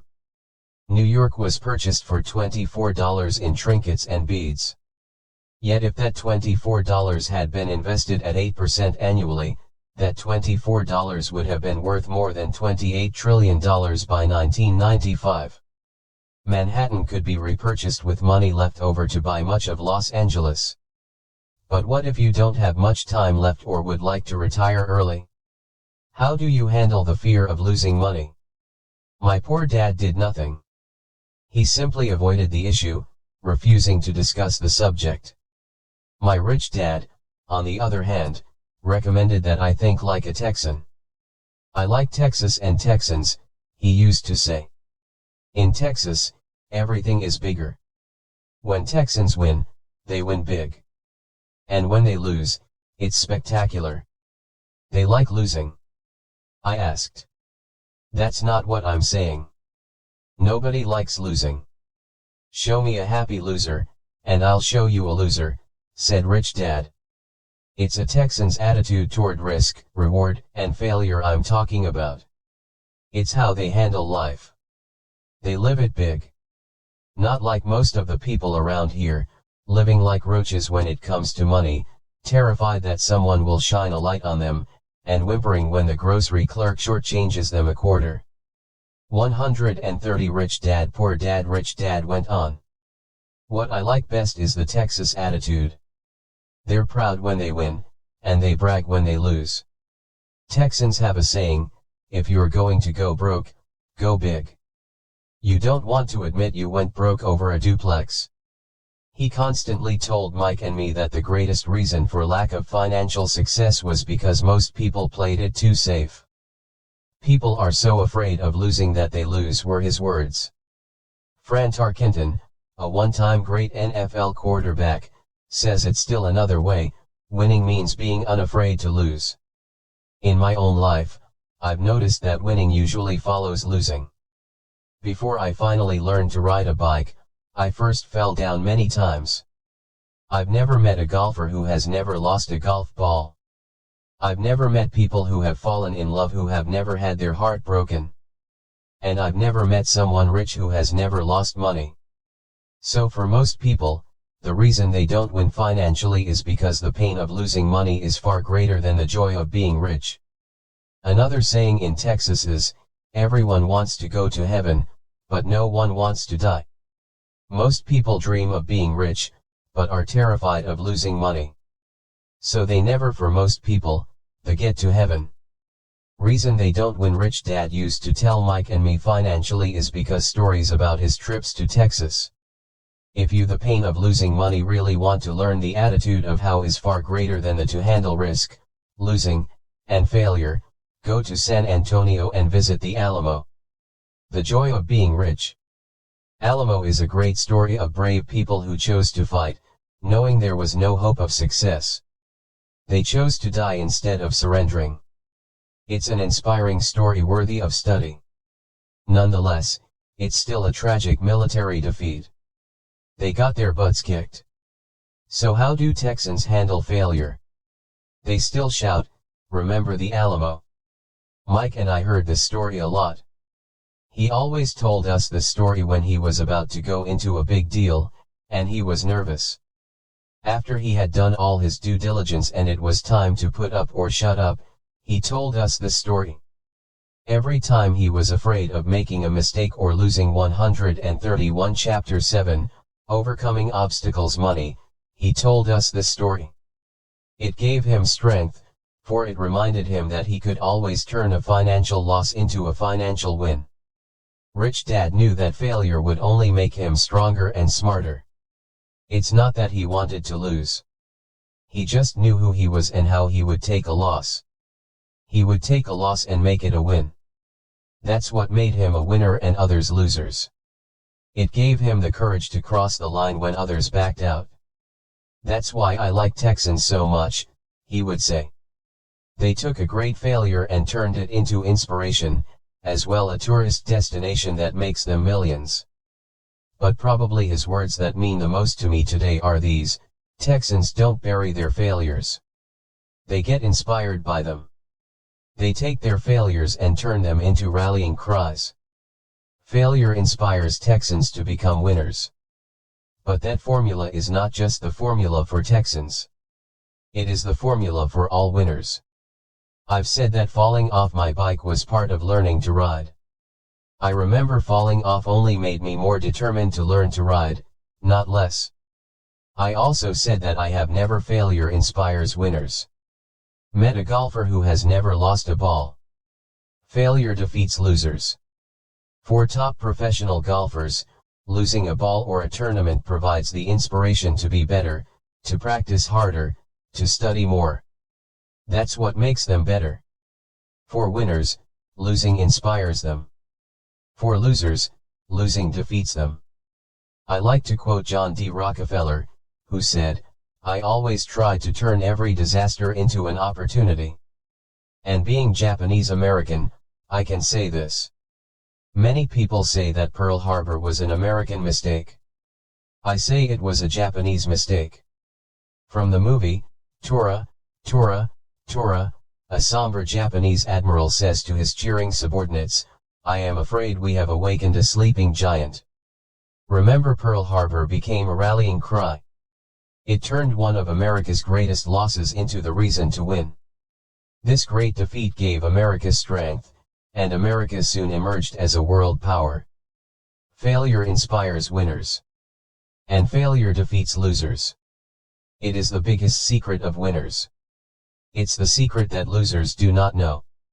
The greatest 132 Rich Dad Poor Dad secret of winners is that failure inspires winning, thus, they're not afraid of losing. Repeating Fran Tarkenton's quote, "Winning means being unafraid to lose." People like Fran Tarkenton are not afraid of losing, because they know who they are. They hate losing, so they know that losing will only inspire them to become better. There is a big difference between hating losing and being afraid to lose. Most people are so afraid of losing money that they lose. They go broke over a duplex. Financially, they play life too safe and too small. They buy big houses and big cars, but not big investments. The main reason that over 90% of the American public struggles financially is because they play not to lose. They don't play to win. They go to their financial planners or accountants or stockbrokers and buy a balanced portfolio. Most have lots of cash in CDs, low-yield bonds, mutual funds that can be traded within a mutual fund family, and a few individual stocks. It is a safe and sensible portfolio.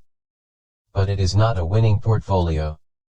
It is a portfolio of someone playing not to lose. Don't get me wrong. It's probably a better portfolio than more than 70% of the population has, and that's frightening. It's a great portfolio for someone who loves safety. But playing it safe and balanced on your investment portfolio is not the way successful investors play the game. If you have little money and you want to be rich, you must first be focused, not balanced. If you look at any successful person, at the start they were not balanced. Balanced people go nowhere. They stay in one spot. To make progress, you must first go unbalanced. Just look at how you make progress walking. Thomas Edison was not balanced. He was focused. Bill Gates was not balanced. He was focused. Donald Trump is focused. George Soros is focused. George Patton did not take his tanks wide. He focused them and blew through the weak spots in the German line. The French went wide with the Maginot Line, and you know what happened to them. If you have any desire to be rich, you must focus. Do not do what poor and middle-class people do, put their few eggs in many baskets. Put a lot of your eggs in a few baskets and focus, follow one course until successful. 133 Chapter 7, Overcoming Obstacles. If you hate losing, play it safe. If losing makes you weak, play it safe. Go with balanced investments. If you're over 25 years old and are terrified of taking risks, don't change. Play it safe, but start early. Start accumulating your nest egg early because it will take time. But if you have dreams of freedom, of getting out of the rat race, the first question to ask yourself is, how do I respond to failure? If failure inspires you to win, maybe you should go for it, but only maybe. If failure makes you weak or causes you to throw temper tantrums like spoiled brats who call attorneys to file lawsuits every time something doesn't go their way, then play it safe. Keep your daytime job. Or buy bonds or mutual funds. But remember, there is risk in those financial instruments also, even though they may appear safe. I say all this, mentioning Texas and Fran Tarkenton, because stacking the asset column is easy. It's really a low aptitude game. It doesn't take much education. 5th grade math will do. But building your asset column is a game in which attitude plays a major role. It takes guts, patience, and a great attitude toward failure. Losers avoid failing. And failure turns losers into winners. Just remember the Alamo. Overcoming cynicism. The sky is falling. The sky is falling. Most of us know the story of Chicken Little, who ran around warning the barnyard of impending doom. We all know people who are that way. There's a Chicken Little inside each of us. As I stated earlier, the cynic is really a little chicken. We all get a little chicken when fear and doubt cloud our thoughts. All of us have doubts. I'm not smart. I'm not good enough. So and so is better than me. Our doubts often paralyze us. We play the what if game. What if the economy crashes right after I invest? What if I lose control and I can't pay the money back? What if things don't go as I planned? Or we have friends or loved ones who will remind us of our shortcomings. They often say, "What makes you think you can do that? If it's such a good idea, how come someone else hasn't done it? That will never work. You don't know what you're talking about." These words of doubt often get so loud. 134 Rich Dad Poor Dad that we fail to act. A horrible feeling builds in our stomach. Sometimes we can't sleep. We fail to move forward.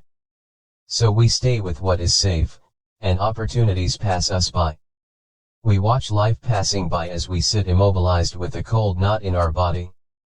We have all felt this at one time in our lives, some more than others. Peter Lynch of Fidelity Magellan Mutual Fund fame refers to warnings about the sky falling as noise, and we all hear it. Noise is either created inside our heads or comes from outside, often from friends, family, co-workers, and the media. Lynch recalls the time during the 1950s when the threat of nuclear war was so prevalent in the news that people began building fallout shelters and storing food and water. If they had invested that money wisely in the market, instead of building a fallout shelter, they'd probably be financially independent today. When violence breaks out in a city, gun sales go up all over the country. A person dies from rare hamburger meat in the state of Washington, and the Arizona Health Department orders restaurants to have all beef cooked well done. A drug company runs a TV commercial in February showing people catching the flu. Colds go up as well as sales of cold medicine.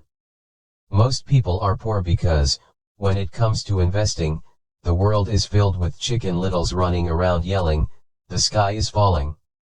The sky is falling." And chicken littles are effective, because every one of us is a little chicken.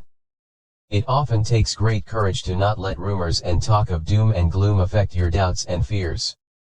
But a savvy investor knows that the seemingly worst of times is actually the best of times to make money. When everyone else is too afraid to act, they pull the trigger and are rewarded. Some time ago, a friend named Richard came from Boston to visit Kim and me in Phoenix. He was impressed with what we had done through stocks and real estate. The Phoenix real estate prices were depressed.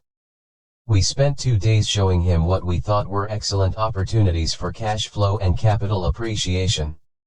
135 Chapter 7, Overcoming Obstacles. Kim and I are not real estate agents. We are strictly investors. After identifying a unit in a resort community, we called an agent who sold it to him that afternoon. The price was a mere $42,000 for a 2-bedroom townhome.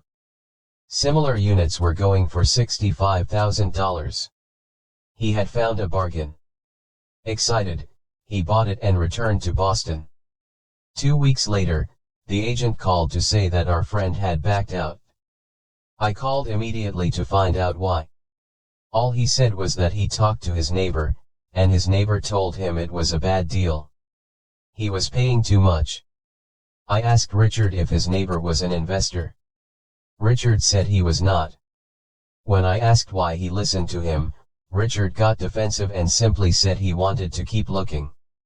The real estate market in Phoenix turned, and a few years later, that little unit was renting for $1,000 a month, $2,500 in the peak winter months. The unit was worth $95,000. All Richard had to put down was $5,000 and he would have had a start at getting out of the rat race. Today, he still has done nothing.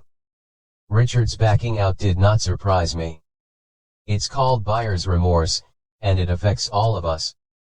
The little chicken won, and a chance at freedom was lost. In another example, I hold a small portion of my assets in tax lien certificates instead of CDs. I earn 16% per year on my money, which certainly beats the interest rates banks offer on CDs. The certificates are secured by real estate and enforced by state law, which is also better than most banks. The formula they're bought on makes them safe. They just lack liquidity. So I look at them as 2 to 7 year CDs almost every time I tell someone that I hold my money this way, especially if they have money in CDs, they will tell me it's risky. They tell me why I should not do it. When I ask them where they get their information, they say from a friend or an investment magazine. They've never done it, and they're telling someone who's doing it why they shouldn't. The lowest yield I look for is 16%. But people who are filled with doubt are willing to accept a far lower return. Doubt is expensive. 136 Rich Dad Poor Dad. My point is that it's those doubts and cynicism that keep most people poor and playing it safe. The real world is simply waiting for you to get rich. Only a person's doubts keep them poor. As I said, getting out of the rat race is technically easy. It doesn't take much education, but those doubts are crippless for most people. Cynics never win, said Rich Dad. Unchecked doubt and fear creates a cynic. Cynics criticize, and winners analyze was another of his favorite sayings. Rich Dad explained that criticism blinded while analysis opened eyes. Analysis allowed winners to see that critics were blind, and to see opportunities that everyone else missed. And finding what people miss is key to any success. Real estate is a powerful investment tool for anyone seeking financial independence or freedom. It is a unique investment tool. Yet every time I mention real estate as a vehicle, I often hear, "I don't want to fix toilets." That's what Peter Lynch calls noise. That's what my rich dad would say is the cynic talking, someone who criticizes and does not analyze, someone who lets their doubts and fears close their mind instead of open their eyes. So when someone says, "I don't want to fix toilets, I want to fire back," what makes you think I want to? They're saying a toilet is more important than what they want. I talk about freedom from the rat race, and they focus on toilets. That is the thought pattern that keeps most people poor. They criticize instead of analyze. "I don't want hold the key to your success," rich dad would say. Because I, too, do not want to fix toilets, I shop hard for a property manager who does fix toilets. And by finding a great property manager who runs houses or apartments, well, my cash flow goes up. But, more importantly, a great property manager allows me to buy a lot more real estate since I don't have to fix toilets. A great property manager is key to success in real estate. Finding a good manager is more important to me than the real estate.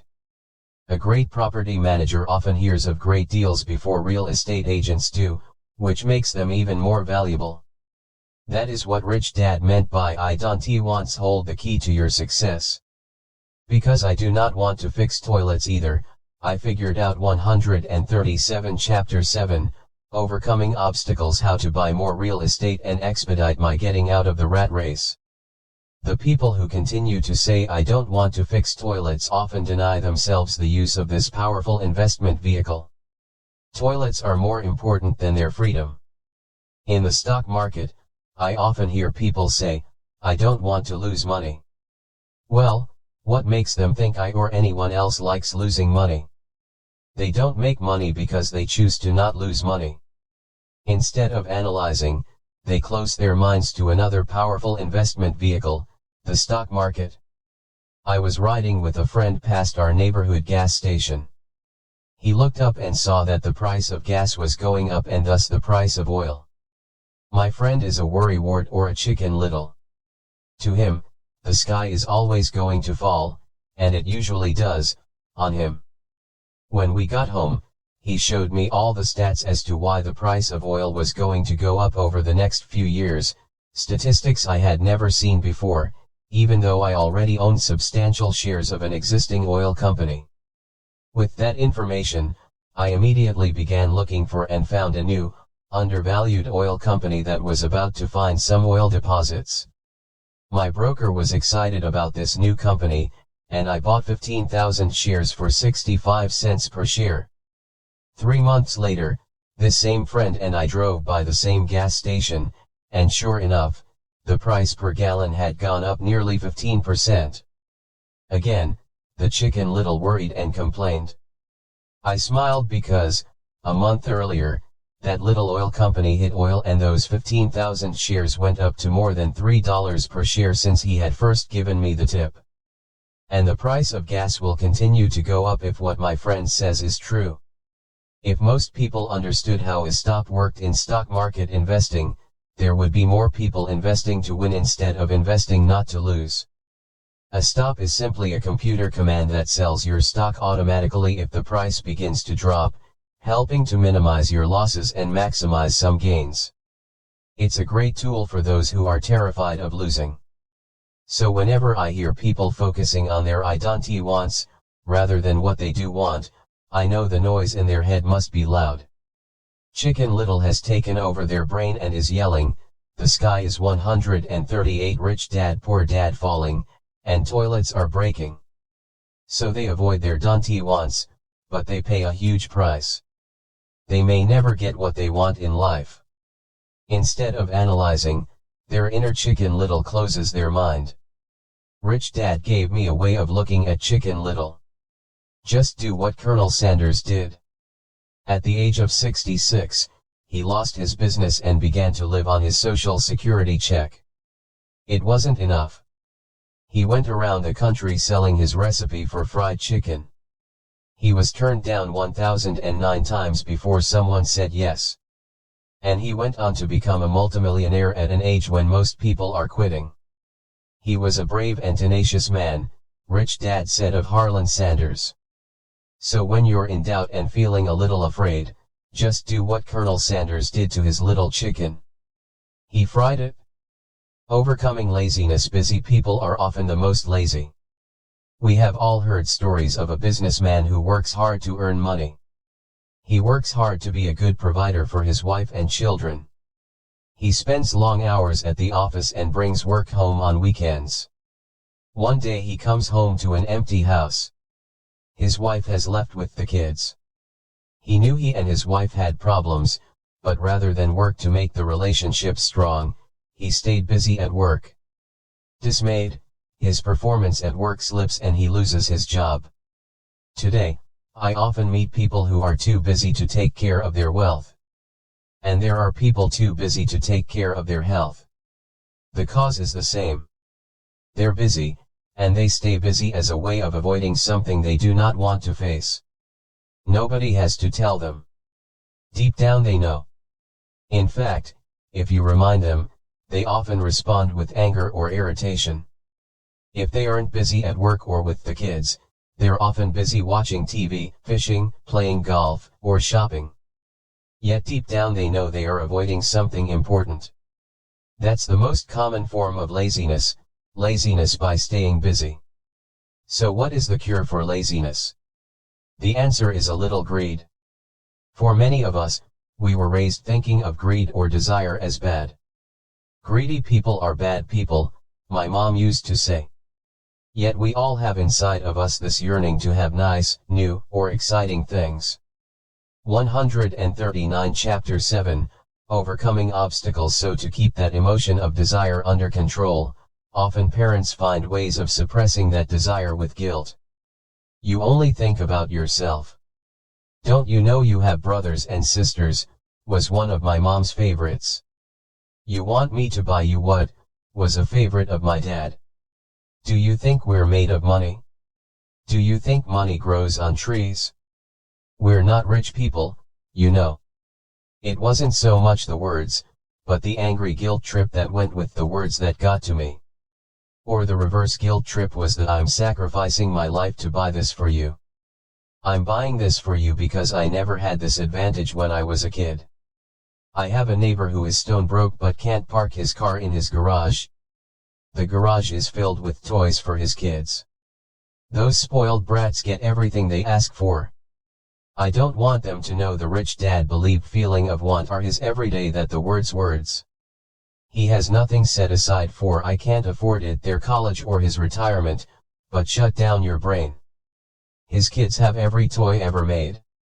How can I afford it? He recently got a new credit card in opens up possibilities, the mail, and took his kids to visit Las Excitement, and Dreams. Vegas.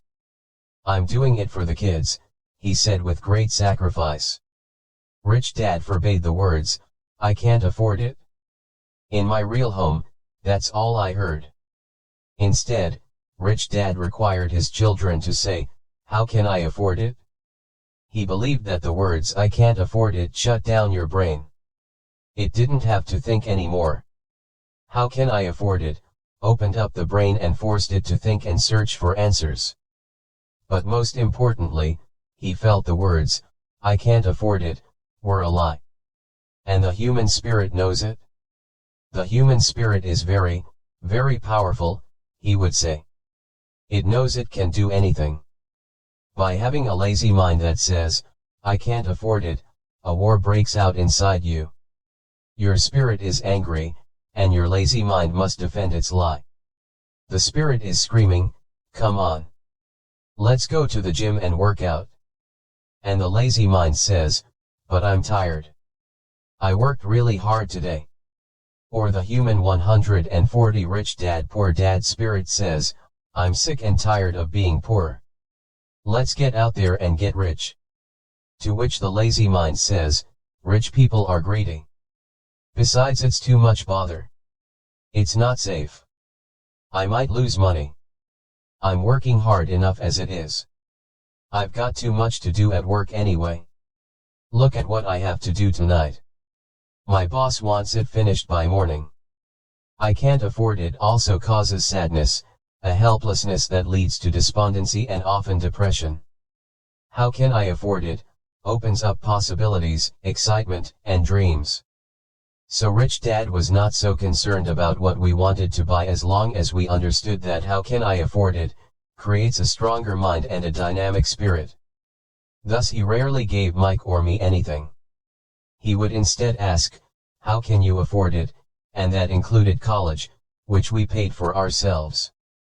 It was not the goal, but the process of attaining the goal that he wanted us to learn. The problem I see today is that there are millions of people who feel guilty about their desire or their greed. It's old conditioning from their childhood. While they desire to have the finer things that life offers, most have been conditioned subconsciously to say, I can't have that, or I'll never be able to afford that. When I decided to exit the rat race, it was simply a question of how can I afford to never work again. And my mind began to kick out answers and solutions. The hardest part was fighting my real parents' dogma, we can't afford that. Stop thinking only about yourself. Why don't you think about others, and other similar sentiments designed to instill guilt to suppress my greed. So how do you beat laziness? Once again, the answer is a little greed. It's that radio station WFM, which stands for what's in it for me. A person needs to sit down and ask, what would my life be like if I never had to work again? What would I do if I had all the money I needed? Without that little greed, the desire to have something better, progress is not made. Our world progresses because we all desire a better life. New inventions are made because we desire something better. We go to school and study hard because we want something better. So whenever you find yourself avoiding something 141 Chapter 7, overcoming obstacles you know you should be doing, then the only thing to ask yourself is, what's in it for me? Be a little greedy. It's the best cure for laziness. Too much greed, however, as anything in excess can be, is not good. But just remember what Michael Douglas said in the movie Wall Street, greed is good. Rich Dad said it differently, guilt is worse than greed, for guilt robs the body of its soul. I think Eleanor Roosevelt said it best, do what you feel in your heart to be right, for you'll be criticized anyway. You'll be damned if you do, and damned if you don't. Overcoming bad habits. Our lives are a reflection of our habits more than our education. After seeing the movie Conan the Barbarian, starring Arnold Schwarzenegger, a friend said, I'd love to have a body like Schwarzenegger. Most of the guys nodded in agreement. I even heard he was really puny and skinny at one time, another friend added. Yeah, I heard that too, another one said. I heard he has a habit of working out almost every day in the gym. Yeah, I'll bet he has too. Nah, said the group cynic. I'll bet he was born that way. Besides, let's stop talking about Arnold and get some beers. This is an example of habits controlling behavior. I remember asking my rich dad about the habits of the rich. Instead of answering me outright, he wanted me to learn through example, as usual. When does your dad pay his bills? Rich Dad asked.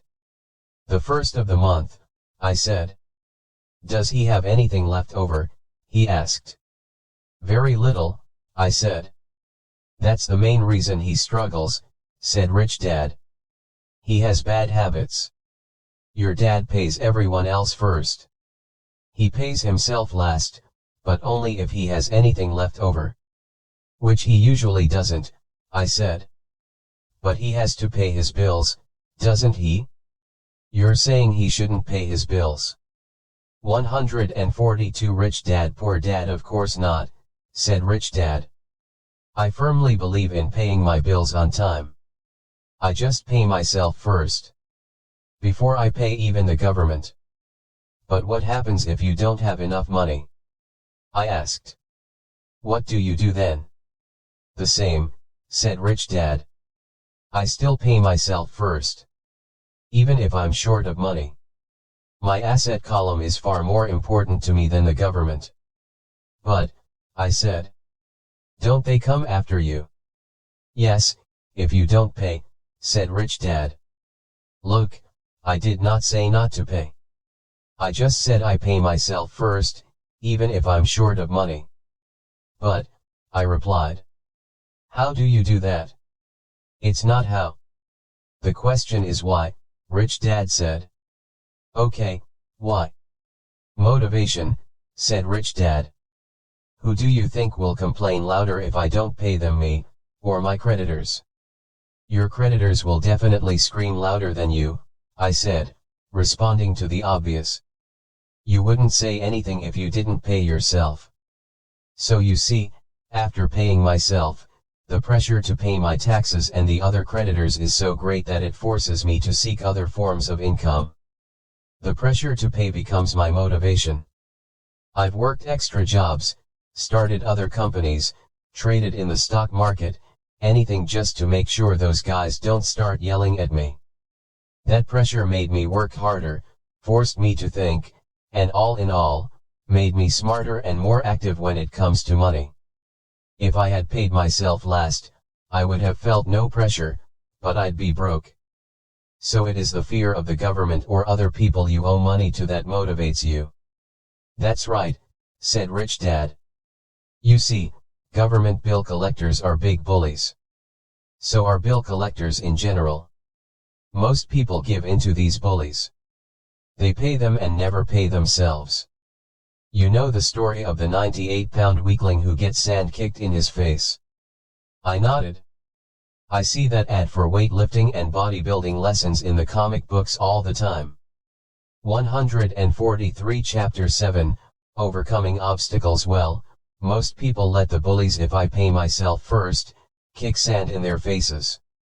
I decided to get financially stronger, use the fear of the bully to make me mentally and fiscally stronger. Others get weaker. Forcing myself to think about how to make extra money is like going to the gym and working out with weights. The more I work my mental money muscles out, the stronger I get. Now I'm not afraid of those bullies. I liked what Rich Dad was saying. So if I pay myself first, I get financially stronger, mentally and fiscally. Rich Dad nodded. And if I pay myself last, or not at all, I get weaker. So people like bosses, managers, tax collectors, bill collectors, and landlords push me around all my life just because I don't have good money habits. Rich Dad nodded. Just like the 98-pound weakling. Overcoming arrogance. What I know makes me money. What I don't know loses me money. Every time I have been arrogant, I have lost money. Because when I'm arrogant, I truly believe that what I don't know is not important, Rich Dad would often tell me. I have found that many people use arrogance to try to hide their own ignorance. It often happens when I am discussing financial statements with accountants or even other investors. They try to bluster their way through the discussion.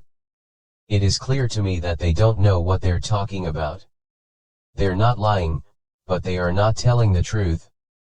There are many people in the world of money, finances, and investments who have absolutely no idea what they're talking about. Most people in the money industry are just spouting off sales pitches like used car salesmen. When you know you are ignorant in a subject, start educating yourself by finding an expert in the field or a book on the subject. 144 Chapter 8 Getting Started. There is gold everywhere. Most people are not trained to see it.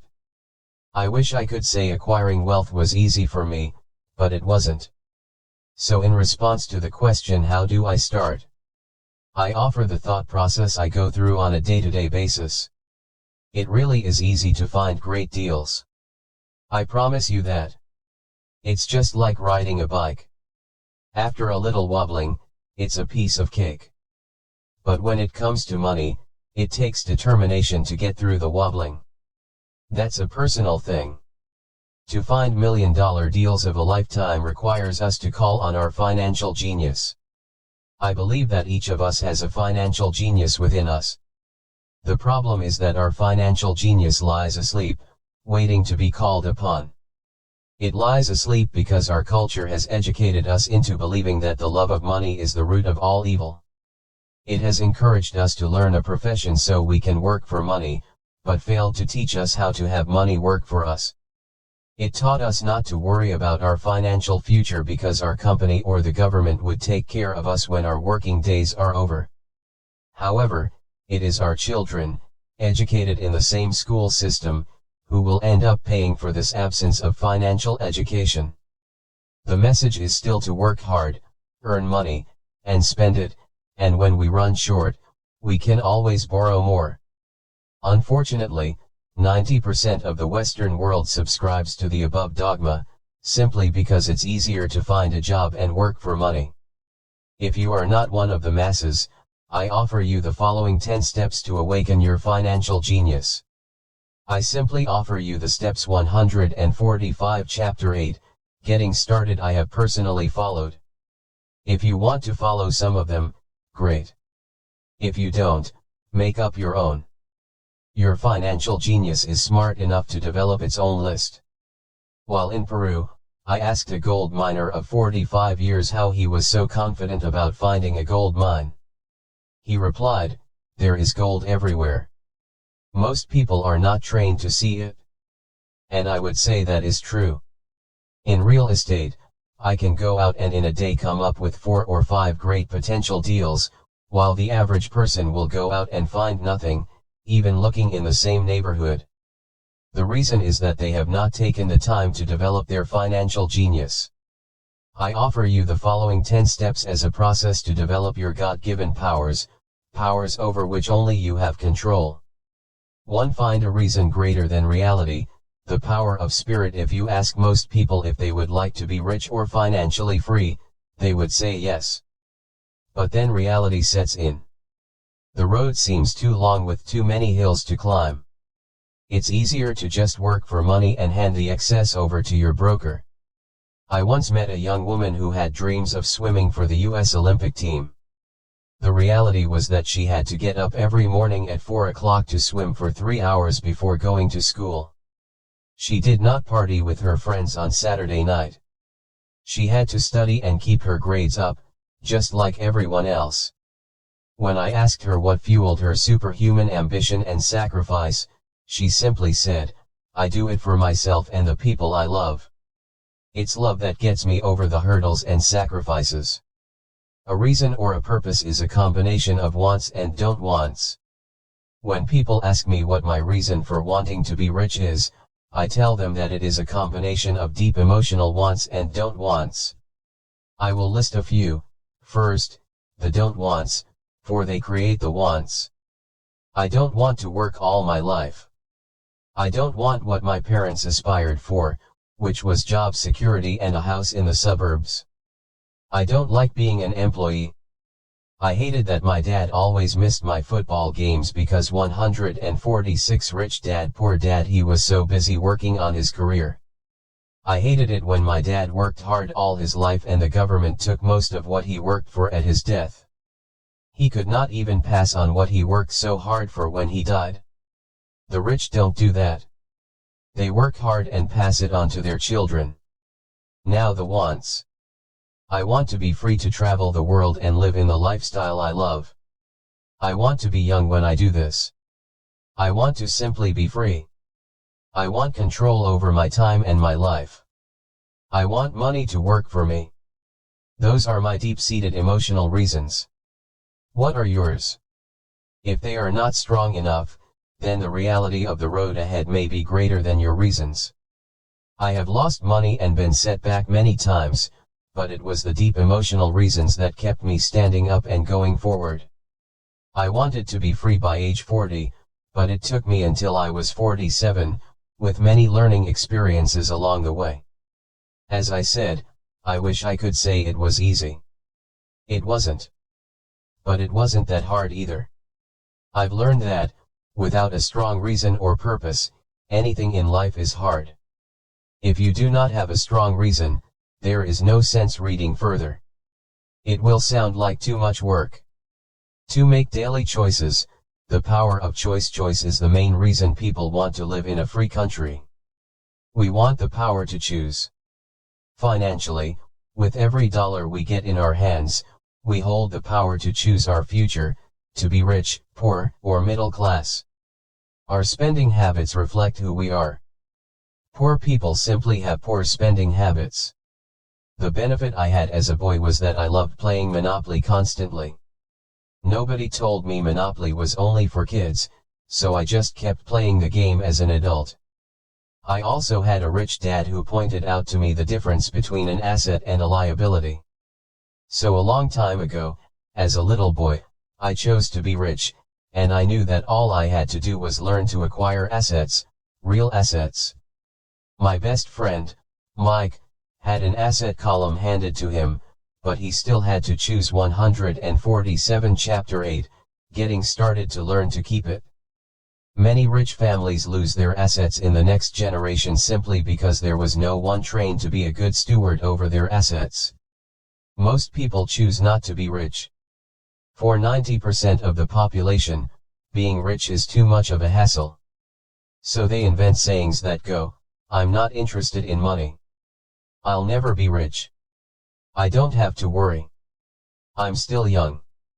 When I make some money, then I'll think about my future." My husband/wife handles the finances.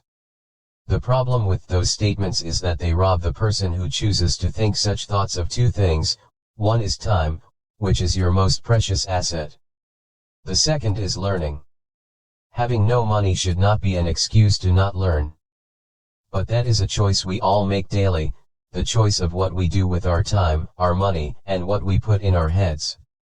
That is the power of choice. All of us have choice. I just choose to be rich, and I make that choice every day. Invest first in education. In reality, the only real asset you have is your mind, the most powerful tool we have dominion over. Each of us has the choice of what we put in our brain once we're old enough. You can watch TV, read golf magazines, or go to ceramics class or a class on financial planning. You choose. Most people simply buy investments rather than first investing in learning about investing. A friend of mine recently had her apartment burglarized. The thieves took her electronics and left all the books. And we all have that same choice. 90% of the population buys TV sets, and only about 10% buy business books. So what do? I go to seminars. I like it when they are at least 2 days long because I like to immerse myself in a subject. In 1973, I was watching this guy on TV who was advertising a 3-day seminar on how to buy real estate for nothing down. I spent $385 and that course has made me at least $2 million, if not more. But more importantly, it bought me life. I don't have to work for the rest of my life because of that one course. I go to at least 2 such courses every year. I love CDs and audiobooks. The reason, I can easily review what I just heard. I was listening to an investor say something I completely disagreed with. Instead of becoming arrogant and critical, I simply 148 Rich Dad Poor Dad listened to that 5-minute stretch at least 20 times, maybe more. But suddenly, by keeping my mind open, I understood why he said what he said. It was like magic. I felt like I had a window into the mind of one of the greatest investors of our time. I gained tremendous insight into the vast resources of his education and experience. The net result, I still have the old way I used to think, and I now have a new way of looking at the same problem or situation. I have 2 ways to analyze a problem or trend, and that is priceless. Today, I often say, how would Donald Trump do this, or Warren Buffett or George Soros? The only way I can access their vast mental power is to be humble enough to read or listen to what they have to say. Arrogant or critical people are often people with low self-esteem who are afraid of taking risks. That's because, if you learn something new, you are then required to make mistakes in order to fully understand what you have learned. If you have read this far, arrogance is not one of your problems. Arrogant people rarely read or listen to experts. Why should they? They are the center of the universe. There are so many intelligent people who argue or defend when a new idea clashes with the way they think. In this case, their so-called intelligence combined with arrogance equals ignorance. Each of us knows people who are highly educated, or believe they are smart, but their balance sheet paints a different picture. A truly intelligent person welcomes new ideas, for new ideas can add to the synergy of other accumulated ideas. Listening is more important than talking. If that were not true, God would not have given us 2 ears and only 1 mouth. Too many people think with their mouth instead of listening in order to absorb new ideas and possibilities. They argue instead of asking questions. I take a long view on my wealth. I do not subscribe to the get-rich-quick mentality most lottery players or casino gamblers have. I may go in and out of stocks, but I am long on education. If you want to fly an airplane, I advise taking lessons first. I am always shocked at people who buy stocks or real estate, but never invest in their greatest asset, their mind. Just because you bought a house or 2 does not make you an expert at real estate. 149 Chapter 8, Getting Started 3. Choose friends carefully, the power of association. First of all, I do not choose my friends by their financial statements. I have friends who have actually taken a vow of poverty as well as friends who earn millions every year. The point is that I learn from all of them. Now, I will admit that there are people I have actually sought out because they had money. But I was not after their money, I was seeking their knowledge. In some cases, these people who had money have become dear friends. I've noticed that my friends with money talk about money. They don't do it to brag. They're interested in the subject. So I learn from them, and they learn from me. My friends who are in dire financial straits do not like talking about money, business, or investing. They often think it rude or unintellectual. So I also learn from my friends who struggle financially. I find out what not to do. I have several friends who have generated over $1 billion in their short lifetimes. The 3 of them report the same phenomenon. Their friends who have no money have never come to them to ask them how they did it. But they do come asking for one of 2 things, or both, a loan, or a job. Warning, don't listen to poor or frightened people. I have such friends, and while I love them dearly, they are the Chicken Littles of life. To them, when it comes to money, especially investments, it's always, the sky is falling. The sky is falling. They can always tell you why something won't work. The problem is that people listen to them. But people who blindly accept doom and gloom information are also chicken littles. As that old saying goes, birds of a feather flock together. If you watch business channels on TV, they often have a panel of so-called experts. One expert will say the market is going to crash, and the other will say it's going to boom. If you're smart, you listen to both. Keep your mind open, because both have valid points. Unfortunately, most poor people listen to Chicken Little. I have had many close friends try to talk me out of a deal or an investment. Not long ago, a friend told me he was excited because he found a 6% certificate of deposit. I told him I earn 16% 150 Rich Dad Poor Dad from the state government. The next day he sent me an article about why my investment was dangerous. I have received 16% for years now, and he still receives 6%. I would say that one of the hardest things about wealth building is to be true to yourself and to be willing to not go along with the crowd. This is because, in the market, it is usually the crowd that shows up late that is slaughtered. If a great deal is on the front page, it's too late in most instances. Look for a new deal. As we used to say as surfers, there is always another wave. People who hurry and catch a wave late usually are the ones who wipe out. Smart investors don't time the markets. If they miss a wave, They search for the next one and get themselves in position. This is hard for most investors because buying what is not popular is frightening. Timid investors are like sheep going along with the crowd. Or their greed gets them in when wise investors have already taken their profits and moved on. Wise investors buy an investment when it's not popular. They know their profits are made when they buy, not when they sell. They wait patiently. As I said, they do not time the market. Just like a surfer, they get in position for the next big swell. It's all insider trading. There are forms of insider trading that are illegal, and there are forms of insider trading that are legal. But either way, it's insider trading. The only distinction is, how far away from the inside are you?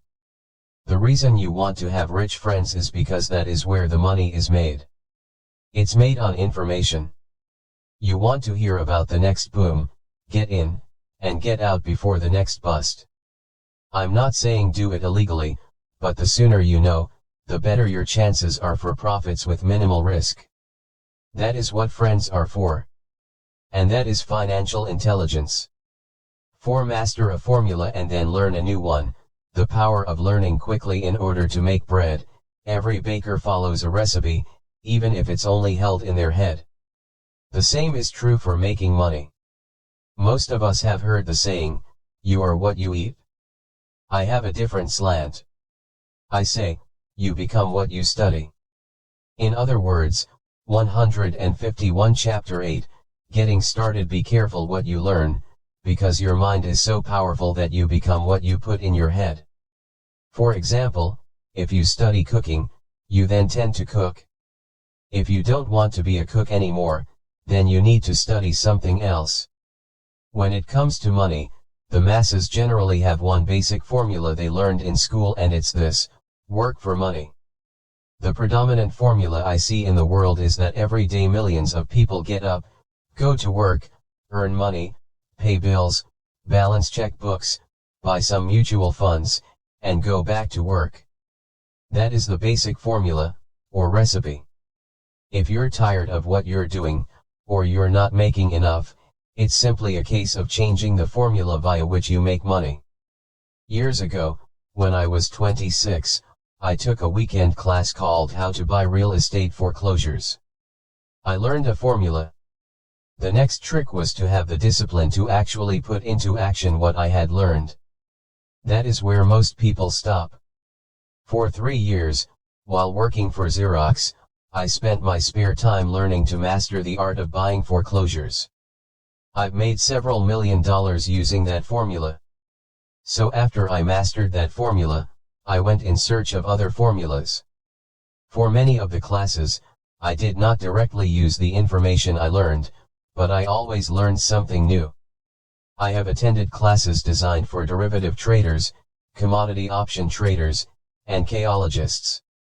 I was way out of my league, being in a room full of people with doctorates in nuclear physics and space science. Yet, I learned a lot that made my stock and real estate investing more meaningful and lucrative. Most junior colleges and community colleges have classes on financial planning and buying traditional investments. They are good places to start, but I always search for a faster formula. That is why, on a fairly regular basis, I make more in a day than many people will make in their lifetime. Another side note, in today's fast-changing world, it's not so much what you know anymore that counts, because often what you know is old. It is how fast you learn. That skill is priceless. It's priceless in finding faster formulas, recipes, if you will, for making dough. Working hard for money is an old formula born in the day of cavemen. 152 Rich Dad Poor Dad 5. Pay yourself first. The power of self-discipline. If you cannot get control of yourself, do not try to get rich. It makes no sense to invest, make money, and blow it. It is the lack of self-discipline that causes most lottery winners to go broke soon after winning millions. It is the lack of self-discipline that causes people who get a raise to immediately go out and buy a new car or take a cruise. It is difficult to say which of the 10 steps is the most important. But of all the steps, this step is probably the most difficult to master if it is not already a part of your makeup. I would venture to say that personal self-discipline is the #1 delineating factor between the rich, the poor, and the middle class. Simply put, people who have low self-esteem and low tolerance for financial pressure can never be rich. As I have said, a lesson learned from my rich dad was that the world will push you around. The world pushes people around, not because other people are bullies, but because the individual lacks internal control and discipline. People who lack internal fortitude often become victims of those who have self-discipline. In the entrepreneur classes I teach, I constantly remind people to not focus on their product, service, or widget, but to focus on developing management skills. The 3 most important management skills necessary to start your own business are management of 1. Cash flow, 2. People, 3. Personal time. I would say the skills to manage these 3 apply to anything, not just entrepreneurs. The 3 matter in the way you live your life as an individual, or as part of a family, a business, a charitable organization, a city, or a nation. Each of these skills is enhanced by the mastery of self-discipline. I do not take the saying, "Pay yourself first," lightly. The statement, "Pay yourself first," comes from George Clason's book, The Richest Man in Babylon. Millions of copies have been sold. But while millions of people freely repeat that powerful statement, 153 Chapter 8, Getting Started, few follow the advice. As I said, financial literacy allows one to read numbers, and numbers tell the story. By looking at a person's income statement and balance sheet, I can readily see if people who spout the words, "Pay yourself first," actually practice what they preach. A picture is worth 1,000 words. So let's review the financial statements of people who pay themselves first against someone who doesn't. Study the diagrams and see if you can pick up some distinctions. Again, it has to do with understanding cash flow, which tells the story. Most people look at the numbers and miss the story. People who pay themselves first: income statement, income, job, salary, expenses, taxes, rent, food, balance sheet, assets, liabilities, save, invest. 154 Rich Dad, Poor Dad. Do you see it? The diagram reflects the actions of individuals who choose to pay themselves first. Each month, they allocate money to their asset column before they pay their monthly expenses.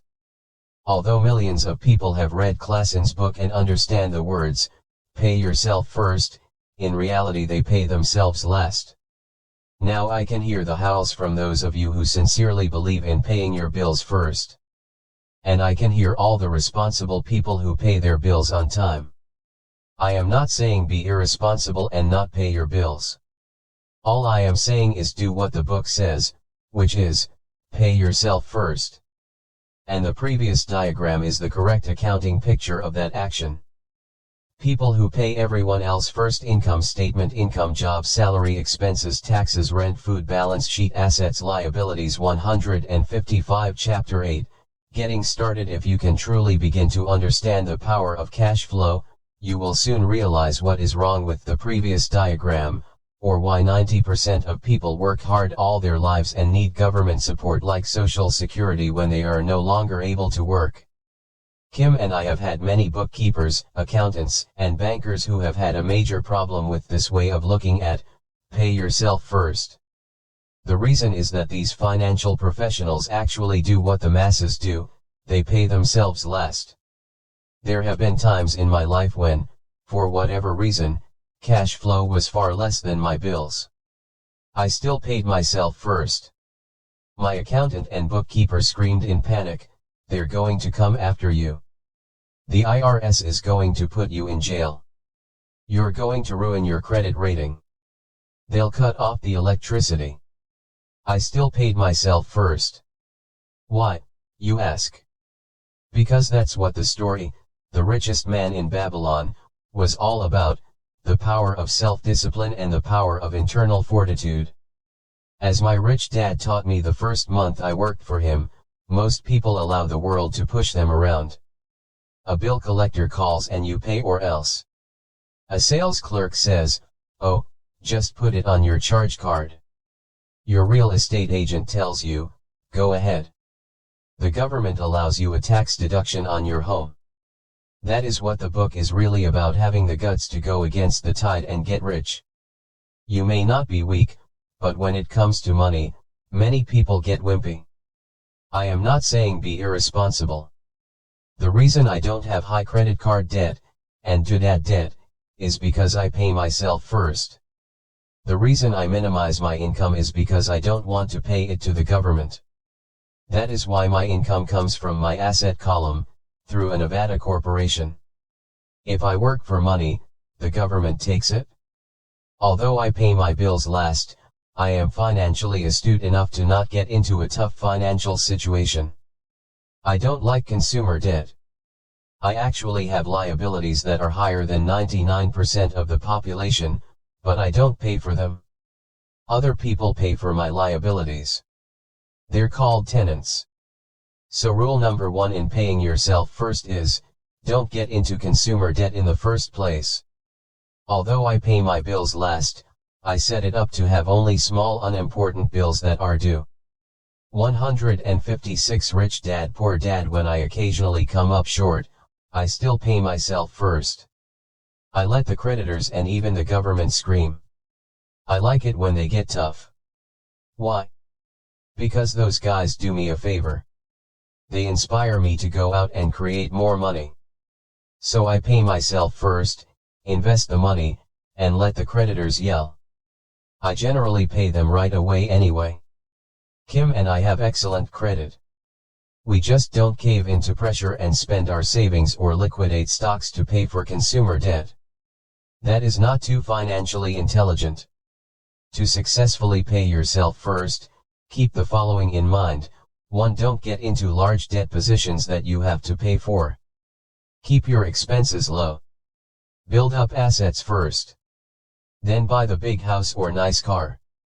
Being stuck in the rat race is not intelligent. 2. When you come up short, let the pressure build and don't dip into your savings or investments. Use the pressure to inspire your financial genius to come up with new ways of making more money, and then pay your bills. You will have increased your ability to make more money as well as your financial intelligence. So many times I have gotten into financial hot water and used my brain to create more income while staunchly defending the assets in my asset column. My bookkeeper has screamed and dived for cover, but I was like a good soldier defending the fort assets. Poor people have poor habits. A common bad habit is innocently called dipping into savings. The rich know that savings are only used to create more money, not to pay bills. I know that sounds tough, but as I said, if you're not tough inside, the world will always push you around anyway. If you do not like financial pressure, then find a formula that works for you. A good one is to cut expenses, put your money in the bank, pay more than your fair share of income tax, buy safe mutual funds, and take the vow of the average. But this violates the pay yourself first rule. 157 Chapter 8, Getting Started. This rule does not encourage self-sacrifice or financial abstinence. It doesn't mean pay yourself first and starve. Life was meant to be enjoyed. If you call on your financial genius, you can have all the goodies of life, get rich, and pay bills. And that is financial intelligence. 6. Pay your brokers well. The power of good advice. Sometimes I see people posting a sign in front of their house that says, "For sale by owner." Or I see people on TV claiming to be discount brokers. My rich dad taught me to take the opposite approach. He believed in paying professionals well, and I have adopted that policy also. Today, I have expensive attorneys, accountants, real estate brokers, and stock brokers. Why? Because if, and I do mean if, the people are professionals, their services should make you money. And the more money they make, the more money I make. We live in the information age. Information is priceless. A good broker should provide you with information, as well as take the time to educate you. I have several brokers who do that for me. Some taught me when I had little or no money, and I am still with them today. What I pay a broker is tiny in comparison with what kind of money I can make because of the information they provide. I love it when my real estate broker or stockbroker makes a lot of money because that usually means I made a lot of money. A good broker saves me time, in addition to making me money, like when I bought the vacant land for $9,000 and sold it immediately for over $25,000 so I could buy my Porsche quicker. A broker is my eyes and ears in the market. They're there every day so I do not have to be. I'd rather play golf. People who sell their house on their own must not value their time much. Why would I want to save a few bucks when I could use that time to make more money or spend it with those I love?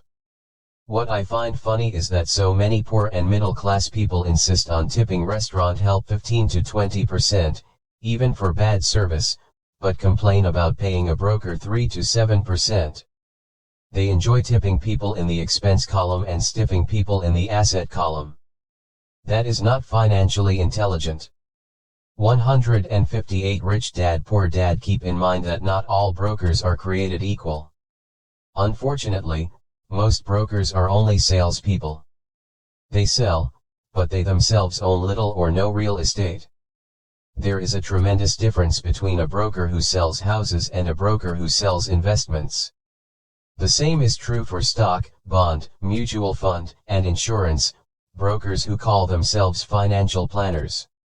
When I interview any paid professional, I first find out how much property or stocks they personally own and what percentage they pay in taxes. And that applies to my tax attorney as well as my accountant. I have an accountant who minds his own business. His profession is accounting, but his business is real estate. I used to have an accountant who was a small business accountant, but he had no real estate. I switched because we did not love the same business. Find a broker who has your best interests at heart. Many brokers will spend the time educating you, and they could be the best asset you find. Just be fair, and most of them will be fair to you. If all you can think about is cutting their commissions, then why should they want to help you? It's just simple logic. As I said earlier, one of the management skills is the management of people. Many people only manage people they feel smarter than and they have power over. Many middle managers remain middle managers, failing to get promoted, because they know how to work with people below them, but not with people above them. The real skill is to manage and reward the people who are smarter than you in some technical area. That is why companies have a board of directors. You should have one too. That is financial intelligence. 7. Be an Indian giver.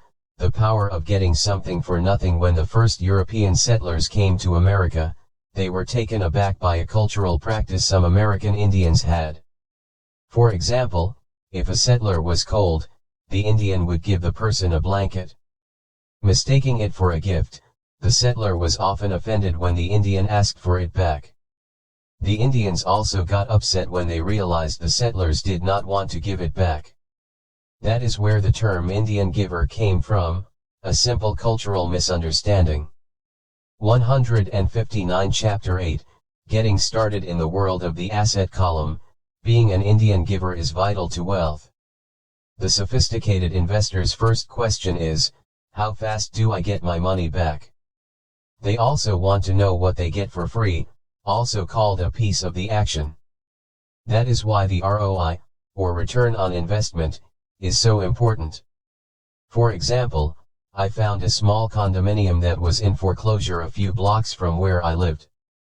The bank wanted $60,000, and I submitted a bid for $50,000, which the sophisticated they took, simply because, along investors first with my bid, was a cashier's check for question is, $50,000. They realized I was serious. How fast do I get my? Most investors would say, aren't you money back, tying up a lot of cash? Would it not be better to get a loan on it? The answer is, not in this case. My investment company uses this condominium as a vacation rental in the winter months when the snowbirds come to Arizona.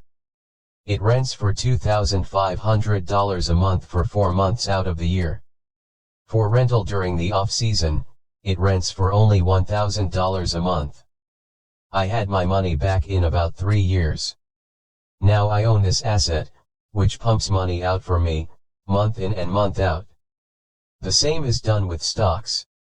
Frequently, my broker calls and recommends I move a sizable amount of money into the stock of a company that he feels is just about to make a move that will add value to the stock, like announcing a new product. I will move my money in for a week to a month while the stock moves up. Then I pull my initial dollar amount out, and stop worrying about the fluctuations of the market, because my initial money is back and ready to work on another asset. So my money goes in, and then it comes out, and I own an asset that was technically free. True, I have lost money on many occasions, but I only play with money I can afford to lose. I would say, on an average 10 investments, I hit home runs on 2 or 3, while 5 or 6 do nothing, and I lose on 2 or 3. But I limit my losses to only the money I have in at that time. 160 Rich Dad Poor Dad. People who hate risk put their money in the bank. In the long run, safe savings are better than no savings. But it takes a long time to get your money back, and, in most instances, you don't get anything for free with it. On every one of my investments, there must be an upside, something for free like a condominium, a mini storage, a piece of free land, a house, stock shares, or an office building. And there must be limited risk, or a low-risk idea. There are books devoted entirely to this subject, so I will not talk about it here. Ray Kroc, of McDonald's fame, sold hamburger franchises, not because he loved hamburgers, but because he wanted the real estate under the franchise for free. So wise investors must look at more than ROI. They look at the assets they get for free once they get their money back. That is financial intelligence. 8. Use assets to buy luxuries. The power of focus. A friend's child has been developing a nasty habit of burning a hole in his pocket. Just 16, he wanted his own car. The excuse: all his friends' parents gave their kids cars. The child wanted to go into his savings and use it for a down payment.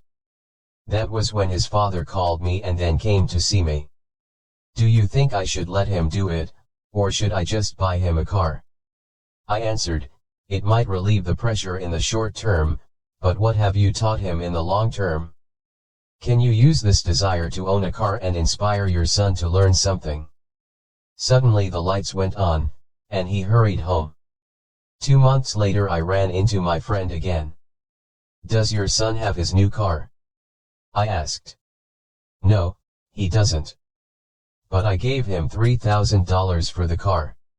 I told him to use my money instead of his college money.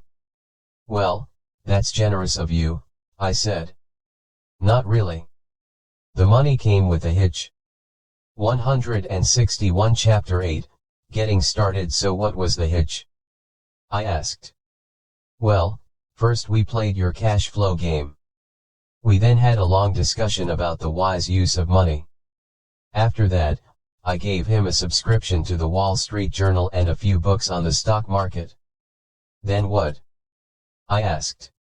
What was the catch? I told him the $3,000 was his, but he could not directly buy a car with it. He could use it to find a stockbroker and buy and sell stocks. Once he had made $6,000 with the $3,000, the money would be his for the car, and the $3,000 would go into his college fund. And what are the results? I asked. Well, he got lucky early in his trading, but lost everything a few days later. Then he really got interested. Today, I would say he is down $2,000, but his interest is up. He has read all the books I bought him, and he's gone to the library to get more. He reads the Wall Street Journal voraciously, watching for indicators. He's got only $1,000 left, but his interest and learning are sky high. He knows that if he loses that money, he walks for 2 more years. But he does not seem to care. He even seems uninterested in getting a car, because he's found a game that is more fun. What happens if he loses all the money? I asked. We'll cross that bridge when we get to it. I'd rather have him lose everything now than wait till he's our age to risk losing everything. And besides, that is the best $3,000 I've ever spent on his education. What he is learning will serve him for life, and he seems to have gained a new respect for the power of money. As I said earlier, if a person cannot master the power of self-discipline, it is best not to try to get rich. I say this because, although the process of developing cash flow from an asset column is easy in theory, what's hard is the mental fortitude to direct money to the correct use. Due to external temptations, it is much easier in today's consumer world to simply blow money out the expense column.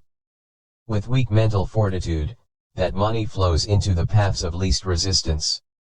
That is the cause of poverty and financial struggle. The following example illustrates the financial intelligence needed to direct money to make more money. 162 Rich Dad Poor Dad. If we give 100 people $10,000 at the start of the year, I believe that at the end of the year, 80 would have nothing left. In fact, many would have created greater debt by making a down payment on a new car, refrigerator, electronics, or a holiday.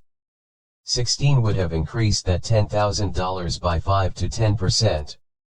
4 would have increased it to $20,000 or into the millions. We go to school to learn a profession so we can work for money. It is my opinion that it's just as important to learn how to have money work for you. I love my luxuries as much as anyone else. The difference is I don't buy them on credit. It's the keep up with the Joneses trap. When I wanted to buy a Porsche, the easy road would have been to call my banker and get a loan. Instead of choosing to focus in the liability column, I chose to focus in the asset column. As a habit, I use my desire to consume to inspire and motivate my financial genius to invest. Too often today, we focus on borrowing money to get the things we want instead of focusing on creating money. One is easier in the short term, but harder in the long term. It's a bad habit that we as individuals, and as a nation, have gotten into. Remember, the easy road often becomes hard, and the hard road often becomes easy. The earlier you can train yourself and those you love to be masters of money, the better. Money is a powerful force. Unfortunately, people use the power of money against themselves. If your financial intelligence is low, money will run all over you. It will be smarter than you. If money is smarter than you, you will work for it all your life. To be the master of money, you need to be smarter than it. Then money will do as it is told. It will obey you. Instead of being a slave to it, you will be the master of it. That is financial intelligence. 163 Chapter 8, Getting Started 9. Choose Heroes, The Power of Myth. When I was a kid, I greatly admired Willie Mays, Hank Aaron, and Yogi Berra. They were my heroes, and I wanted to be just like them. I treasured their baseball cards, I knew their stats, the RBIs, the eras, their batting averages, how much they got paid, and how they came up from the minor leagues. As a 9-year-old kid, when I stepped up to bat or played first base or catcher, I wasn't me. I pretended I was a famous baseball player. It's one of the most powerful ways we learn, and we often lose that as adults. We lose our heroes. Today, I watch young kids playing basketball near my home. On the court they're not little Johnny. They're pretending to be their favorite basketball hero. Copying or emulating heroes is true power learning. I have new heroes as I grow older. I have golf heroes and I copy their swings and do my best to read everything I can about them. I also have heroes such as Donald Trump, Warren Buffett, Peter Lynch, George Soros, and Jim Rogers. I know their stats just like I knew the eras and RBIs of my childhood baseball heroes. I follow what Warren Buffett invests in, and I read anything I can about his point of view on the market and how he chooses stocks. And I read about Donald Trump, trying to find out how he negotiates and puts deals together. Just as I was not me when I was up to bat, when I'm in the market or I'm negotiating a deal, I am subconsciously acting with the bravado of Trump. Or when analyzing a trend, I look at it as though Warren Buffett were doing it. By having heroes, we tap into a tremendous source of raw genius. But heroes do more than simply inspire us. Heroes make things look easy. Making it look easy convinces us to want to be just like them. If they can do it, so can I. When it comes to investing, too many people make it sound hard. Instead, find heroes who make it look easy. 164 Rich Dad Poor Dad 10. Teach and you shall receive. The power of giving. Both of my dads were teachers. My rich dad taught me a lesson I have carried all my life, the necessity of being charitable or giving. My educated dad gave a lot of his time and knowledge, but almost never gave away money. He usually said that he would give when he had some extra money, but of course there was rarely any extra. My rich dad gave money as well as education. He believed firmly in tithing.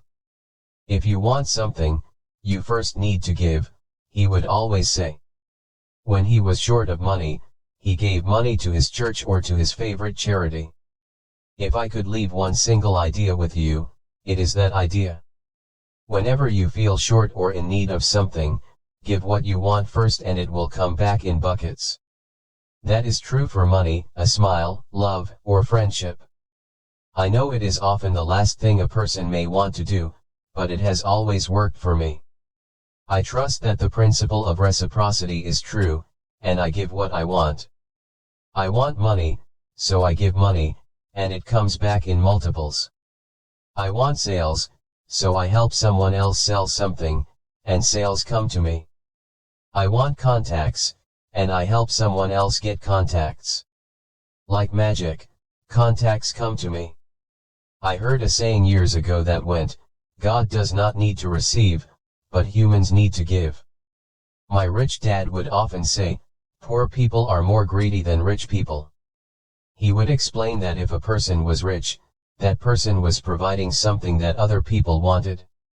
In my life, whenever I have felt needy or short of money or short of help, I simply went out or found in my heart what I wanted, and decided to give it first.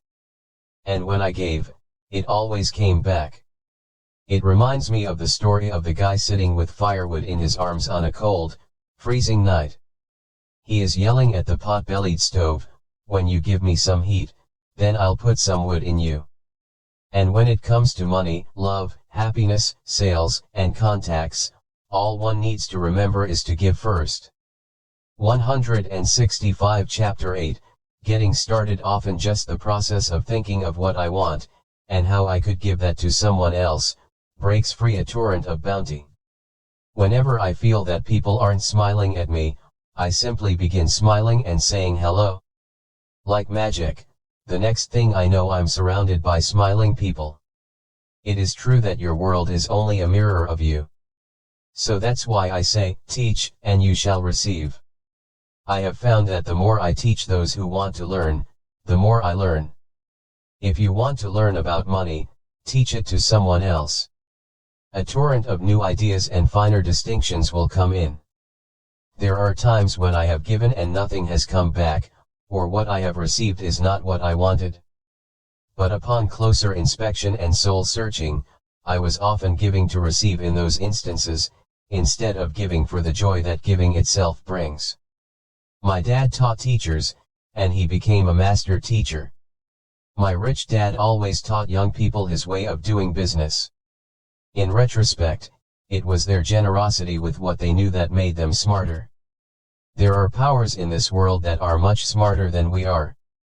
You can get there on your own, but it's easier with the help of the powers that be. You only need to be generous with what you have. 166 Chapter 9. Still want more? Here are some to-dos. Many people may not be satisfied with my 10 steps. They see them more as philosophies than actions. I think understanding the philosophy is just as important as the action. There are many people who want to do instead of think, and then there are people who think but do not do. I would say that I am both.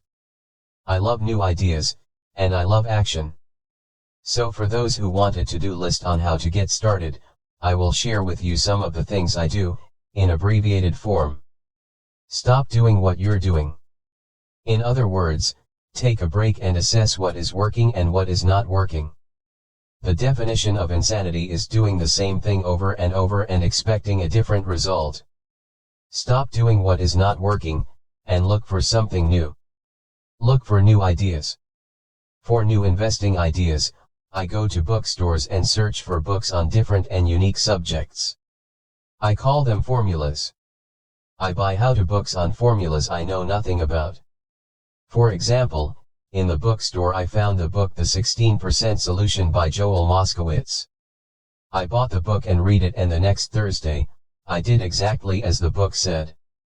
Most people do not take action, or they let someone talk them out of whatever new formula they are studying. My neighbor told me why 16% would not work. I did not listen to him because he's never done it. 167 Chapter 9, Here are some to-dos. Find someone who has done what you want to do. Take them to lunch and ask them for tips and tricks of the trade. As for 16% tax lien certificates, I went to the county tax office and found a government employee who worked in that office. I found out that she, too, invested in the tax liens. Immediately, I invited her to lunch. She was thrilled to tell me everything she knew and how to do it.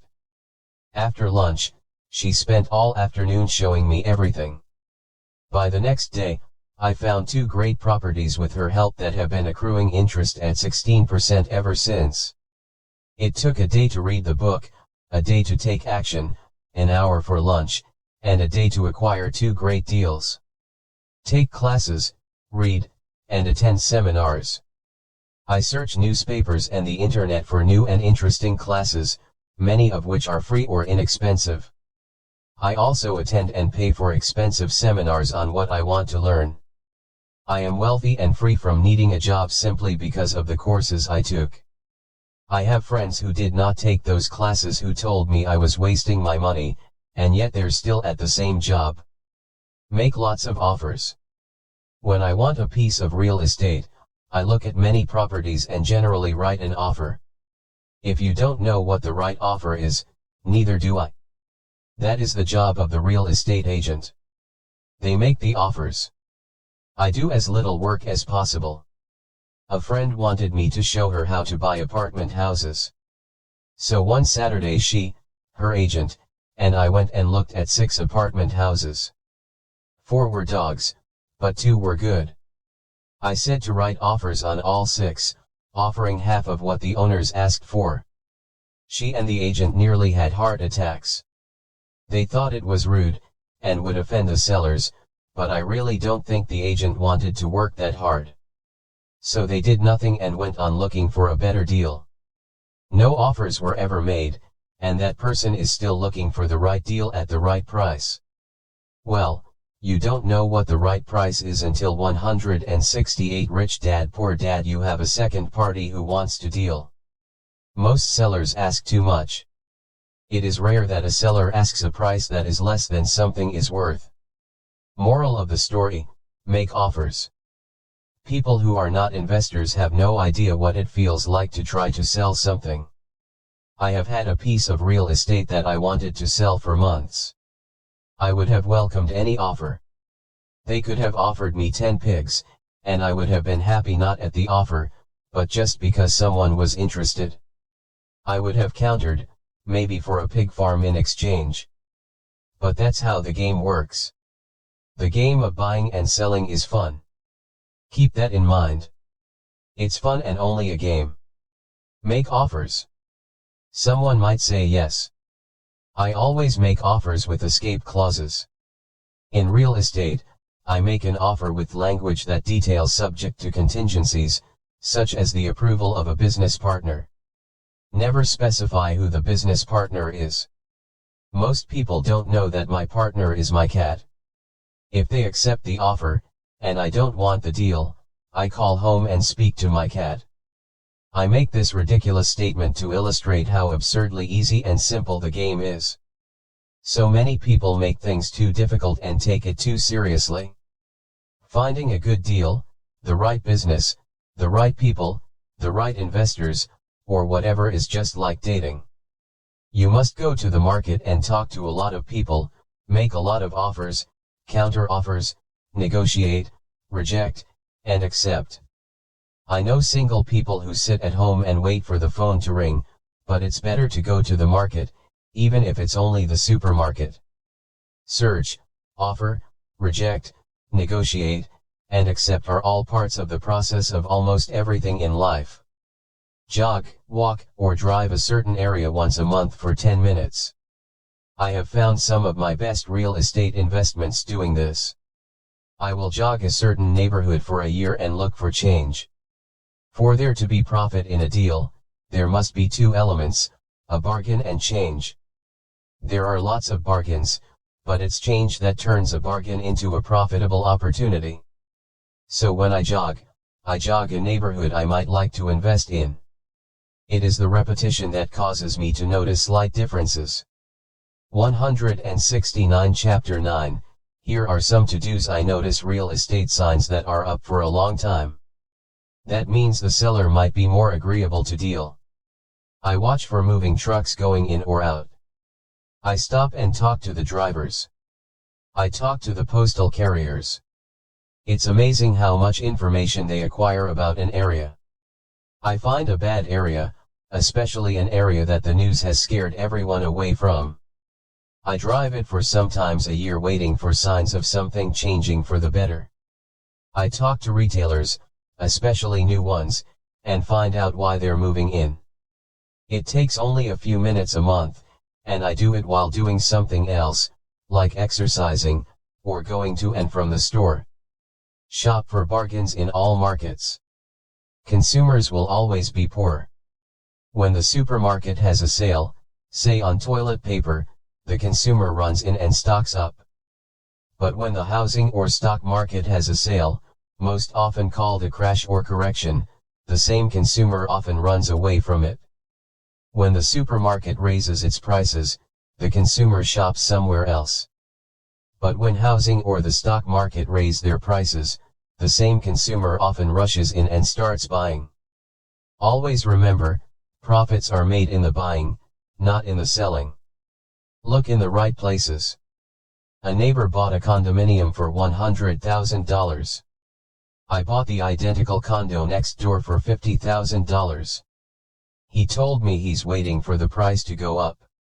I told him that profit is made when you buy, not when you sell. He shopped with a real estate broker who owns no property of her own. I shopped at the foreclosure auction. I paid $500 for a class on how to do this. My neighbor thought that the $500 for a real estate investment class was too expensive. He said he could not afford the money, or the time. So he waits for the price to go up. 170 Rich Dad Poor Dad. Look for people who want to buy first. Then look for someone who wants to sell. A friend was looking for a certain piece of land. He had the money but did not have the time. I found a large piece of land, larger than what my friend wanted to buy, tied it up with an option, called my friend, and he said he wanted a piece of it. So I sold the piece to him and then bought the land. I kept the remaining land as mine for free. Moral of the story, buy the pie, and cut it in pieces. Most people look for what they can afford, so they look too small. They buy only a piece of the pie, so they end up paying more for less. Small thinkers don't get the big breaks. If you want to get richer, think big. Think big. Retailers love giving volume discounts, simply because most business people love big spenders. So even if you're small, you can always think big. When my company was in the market for computers, I called several friends and asked them if they were ready to buy also. We then went to different dealers and negotiated a great deal because we wanted to buy so many. I have done the same with stocks. Small people remain small because they think small, act alone, or don't act all. Learn from history. All the big companies on the stock exchange started out as small companies. Colonel Sanders did not get rich until after he lost everything in his 60s. Bill Gates was one of the richest men in the world before he was 30. Action always beats inaction. These are just a few of the things I have done and continue to do to recognize opportunities. The important words are have done and do. As repeated many times throughout the book, you must take action before you can receive the financial rewards. Act now. 171 Final thoughts. I would like to share some final thoughts with you. The main reason I wrote this book, and the reason it has remained a bestseller since 2000, was to share insights into how increased financial intelligence can be used to solve many of life's common problems. Without financial training, we all too often use the standard formulas to get through life: work hard, save, borrow, and pay excessive taxes. Today, more than ever, we need better information. I use the following story as an example of a financial problem that confronts many young families today.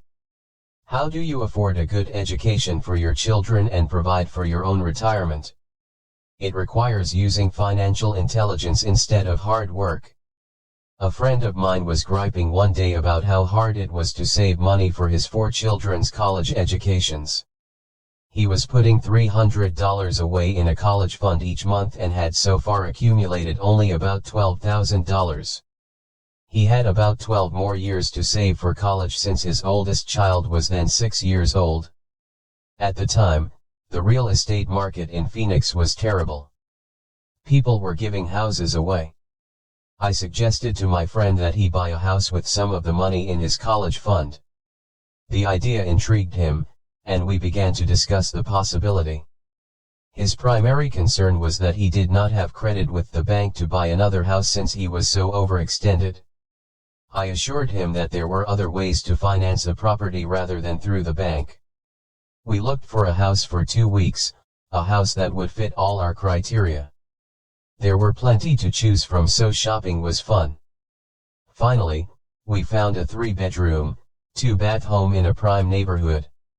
The owner had been downsized and needed to sell that day because he 173 Final thoughts. Using financial intelligence and his family were moving to California where another job waited. The owner wanted $102,000, but we offered only $79,000.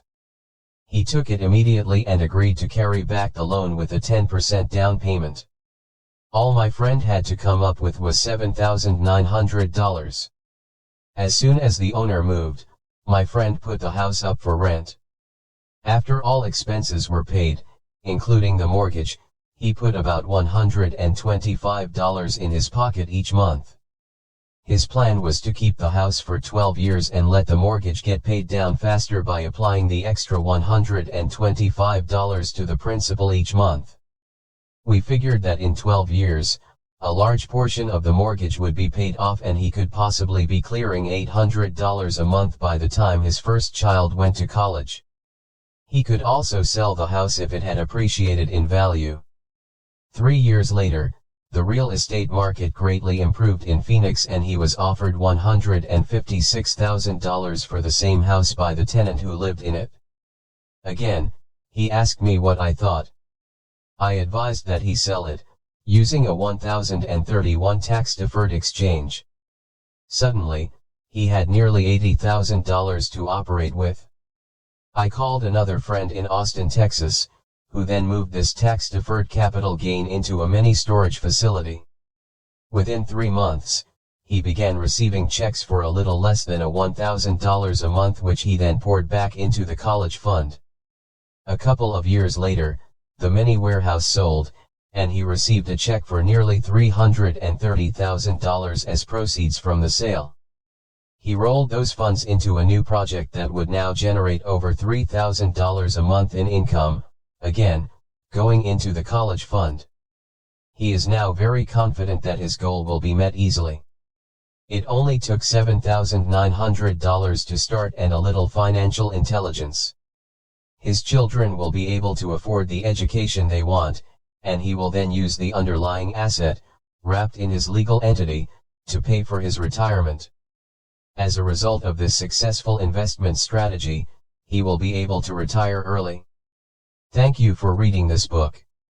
I hope it has provided some insights into utilizing the power of money to work for you. Today, we 174 Rich Dad Poor Dad need greater financial intelligence to simply survive. The idea that it takes money to make money is the thinking of financially unsophisticated people. It does not mean that they're not intelligent. They have simply not learned the science of money making money. Money is only an idea. If you want more money, simply change your thinking. Every self-made person started small with an idea, and then turned it into something big. The same applies to investing. It takes only a few dollars to start and grow it into something big. I meet so many people who spend their lives chasing the big deal, or trying to amass a lot of money to get into a big deal, but to me that is foolish. Too often I have seen unsophisticated investors put their large nest egg into one deal and lose most of it rapidly. They may have been good workers, but they were not good investors. Education and wisdom about money are important. Start early. Buy a book. Go to a seminar. Practice. Start small. I turned $5,000 cash into a $1 million asset, producing $5,000 a month cash flow in less than 6 years. But I started learning as a kid. I encourage you to learn, because it's not that hard. In fact, it's pretty easy once you get the hang of it. I think I have made my message clear. It's what is in your head that determines what is in your hands. Money is only an idea. There is a great book called Think and Grow Rich. The title is not Work Hard and Grow Rich. Learn to have money work hard for you, and your life will be easier and happier. Today, don't play it safe. Play it smart. The 3 incomes in the world of accounting. There are 3 different types of income, 1 ordinary earned, 2 portfolio, 3 passive. 175 Final thoughts. Using financial intelligence. When my poor dad said to me, go to school, get good grades, and find a safe secure job, he was recommending I work for earned income. When my rich dad said, the rich don't work for money. They have their money work for them, he was talking about passive income and portfolio income. Passive income, in most cases, is income derived from real estate investments. Portfolio income is income derived from paper assets such as stocks and bonds. Portfolio income is the income that makes Bill Gates the richest man in the world, not earned income. Rich Dad used to say, the key to becoming wealthy is the ability to convert earned income into passive income or portfolio income as quickly as possible. He would say, taxes are highest on earned income. The least taxed income is passive income. That is another reason why you want your money working hard for you. The government taxes the income you work hard for more than the income your money works hard for. In my second book, Rich Dad's Cash Flow Quadrant, I explain the 4 different types of people who make up the world of business. They are E, employee, S, self-employed, B, business owner, and I, investor. Most people go to school to learn to be an E or an S. The cash flow quadrant is written about the core differences of these 4 types and how people can change their quadrant. In fact, most of our products are created for people in the B and I quadrants. In Rich Dad's Guide to Investing, book number 3 in the Rich Dad series, I go into more detail on the importance of converting earned income into passive and portfolio income. Rich Dad used to say, all a real investor does is convert earned income into passive and portfolio income. If you know what you're doing, investing is not risky. It's just common sense.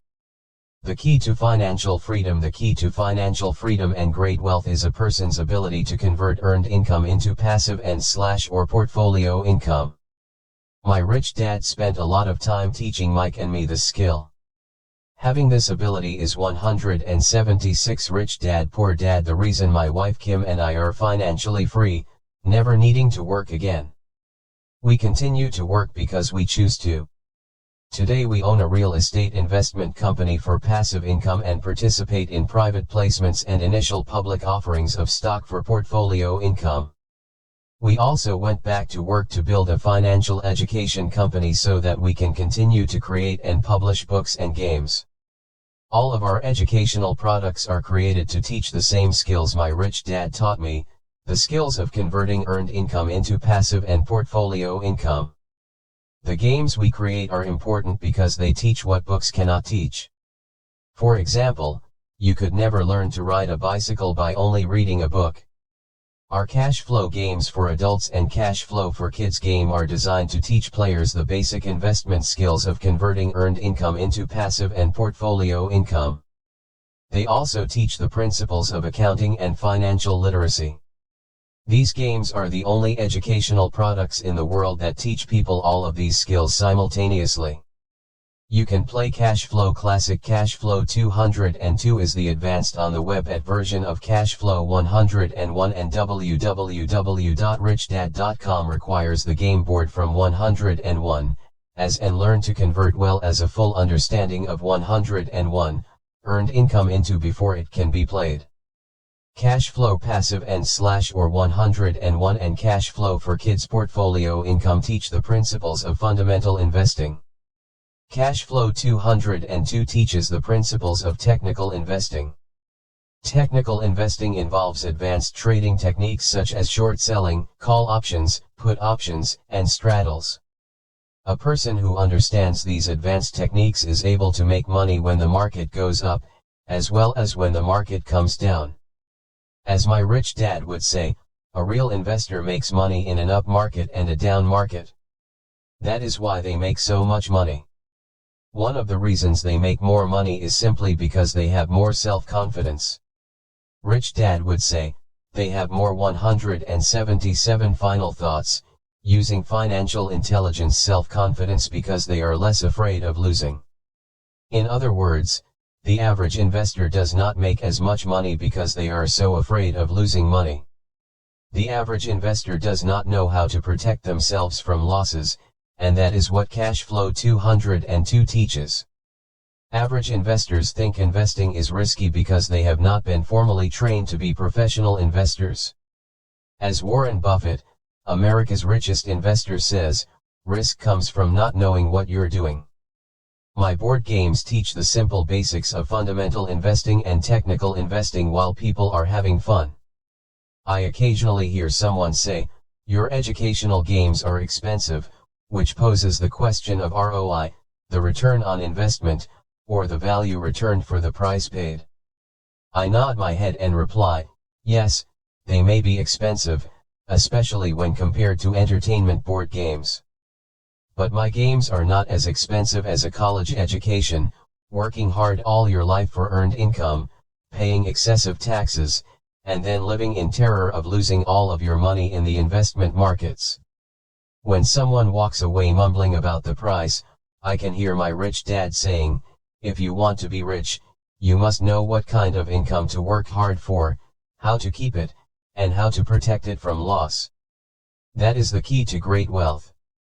Rich Dad would also say, if you do not understand the differences in those three incomes and do not learn the skills on how to acquire and protect those incomes, you will probably spend your life earning less than you could and working harder than you should. My poor dad thought a good education, a good job, and years of hard work were all you needed to be successful. My rich dad also thought a good education was important. But to him it was also important that Mike and I know the differences in the three incomes and what kind of income to work hard for. To him, that was basic financial education. Knowing the differences in the three incomes and learning the investment skills of how to acquire the different incomes is basic education for anyone who strives to acquire great wealth and achieve financial freedom, a special kind of freedom that only a few will ever know. As Rich Dad states in lesson number 1, the rich do not work for money. They know how to have money work hard for them. 178 Rich Dad Poor Dad. Rich Dad said, ordinary earned income is money you work for, and passive and portfolio income is money working for you. Knowing that little difference has been significant in my life. Or, as Robert Frost ends his poem, and that has made all the difference. Take action. All of you were given two great gifts, your mind and your time. It is up to you to do what you please with both.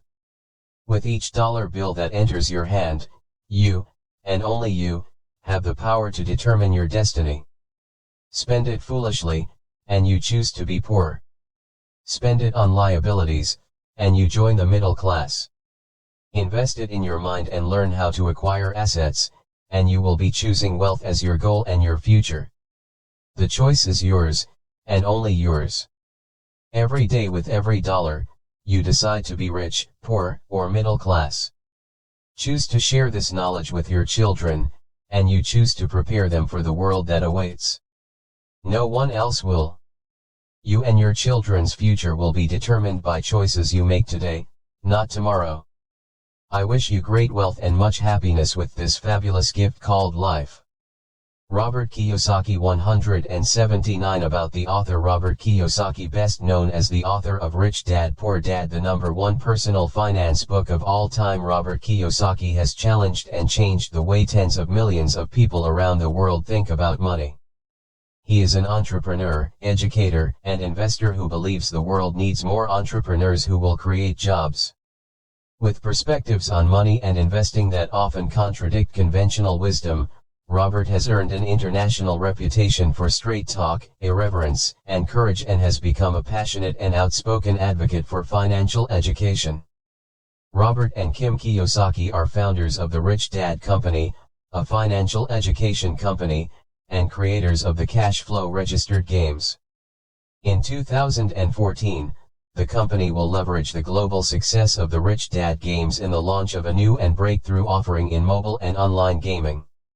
Robert has been heralded as a visionary who has a gift for simplifying complex concepts, ideas related to money, investing, finance, and economics, and has shared his personal journey to financial freedom in ways that resonate with audiences of all ages and backgrounds.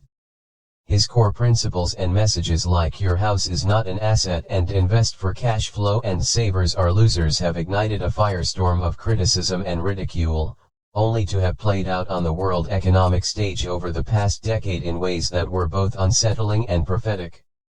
His point of view is that old advice, go to college, get a good job, save money, get out of debt, invest for the long term, and diversify has become obsolete advice in today's fast-paced information age. His Rich Dad philosophies and messages challenge the status quo. His teachings encourage people to become financially educated and to take an active role in investing for their future. The author of 19 books, including the international blockbuster Rich Dad Poor Dad, Robert has been a featured guest with media outlets in every corner of the world, from CNN, the BBC, Fox News, Al Jazeera, GBTV, and PBS, to Larry King Live, Oprah, People's Daily, Sydney Morning Herald, The Doctors, Straits Times, Bloomberg, NPR, USA Today, and hundreds of others, and his books have topped international bestsellers lists for more than a decade. He continues to teach and inspire audiences around the world. His most recent books include Unfair Advantage, The Power of Financial Education, Midas Touch, the second book he has co-authored with Donald Trump, and Why A Students Work for C Students. To learn more, visit richdad.com. New York Times best-selling authors. Unmatched financial insight from financial titans Trump and Kiyosaki. In these uncertain economic times, these two titans of business have joined forces on a book that underscores the pressing need for financial literacy. Steve Forbes, President and CEO, Forbes Inc. In Why We Want You to Be Rich, Two Men, One Message, Trump and Kiyosaki take an alternative approach to the standard personal finance book, writing a book on how they think, not a conventional how-to book. Gain insight into how Trump and Kiyosaki think. Learn why they win financially. See the world of money, business, and investing through their eyes. Change your way of thinking about money and life with Why We Want You to Be Rich, 2 Men, 1 Message. Visit richdad.com and order your copy today. Is there a conspiracy against your wealth? Read the groundbreaking interactive book, Robert Kiyosaki's best-selling Rich Dad's Conspiracy of the Rich, and learn how the ultra-rich steal your wealth through taxes, debt, inflation, and retirement, and what you can do about it. Spanning history, current events, and future trends, Rich Dad's Conspiracy of the Rich was written and published online during the worst economic crisis since the Great Depression, and includes reader comments and a bonus Q&A chapter. Learn about the conspiracy against financial education. Discover why the dollar is doomed. Gain the power to take charge of your own destiny. Don't miss one of the most talked about Rich Dad books of all time. Robert Kiyosaki, investor, entrepreneur, educator, and author. Order your copy of Rich Dad's Conspiracy of the Rich today. Order your copy at richdad.com today. True financial education is the path to creating the life you want for yourself and your family. Robert encourages and inspires you to change the one thing that is within your control, yourself. In Unfair Advantage, Robert challenges people around the world to stop blindly accepting that they are destined to struggle financially all their lives. This book is about the power of financial education and the 5 unfair advantages that real financial education offers: the unfair advantage of knowledge, the unfair advantage of taxes, the unfair advantage of debt, the unfair advantage of risk, the unfair advantage of compensation. In true Rich Dad style, Unfair Advantage challenges readers to appreciate 2 points of view and experience how the power of real financial education is their unfair advantage. www.richdad.com. A Wall Street Journal bestseller, Rich Dad's Cash Flow Quadrant. Tired of living paycheck to paycheck? In Rich Dad's Cash Flow Quadrant, the sequel to Robert Kiyosaki's smash hit, Rich Dad Poor Dad, you learn how the role you play in the world of money affects your ability to become financially free. Learn the 4 types of people who make up the world of business: employees, self-employed business owners, investors. Learn how you can move from being an employee or self-employed to capture the power of being a business owner and investor. Rich Dad's Cash Flow Quadrant is the perfect guide to getting out of the rat race and onto the fast track. Visit richdad.com and order your copy today. Get a head start with a Rich Dad coach. Starting on an adventure to financial independence can be daunting. Boost your confidence and accelerate your progress with the guidance of one of Rich Dad's highly trained and motivating coaches. Discover your mission, passion, and purpose. Build a personalized investment strategy. Set your plan to financial freedom in motion. Whether you are a seasoned investor or beginning the process, partner with a Rich Dad coach to achieve your goals.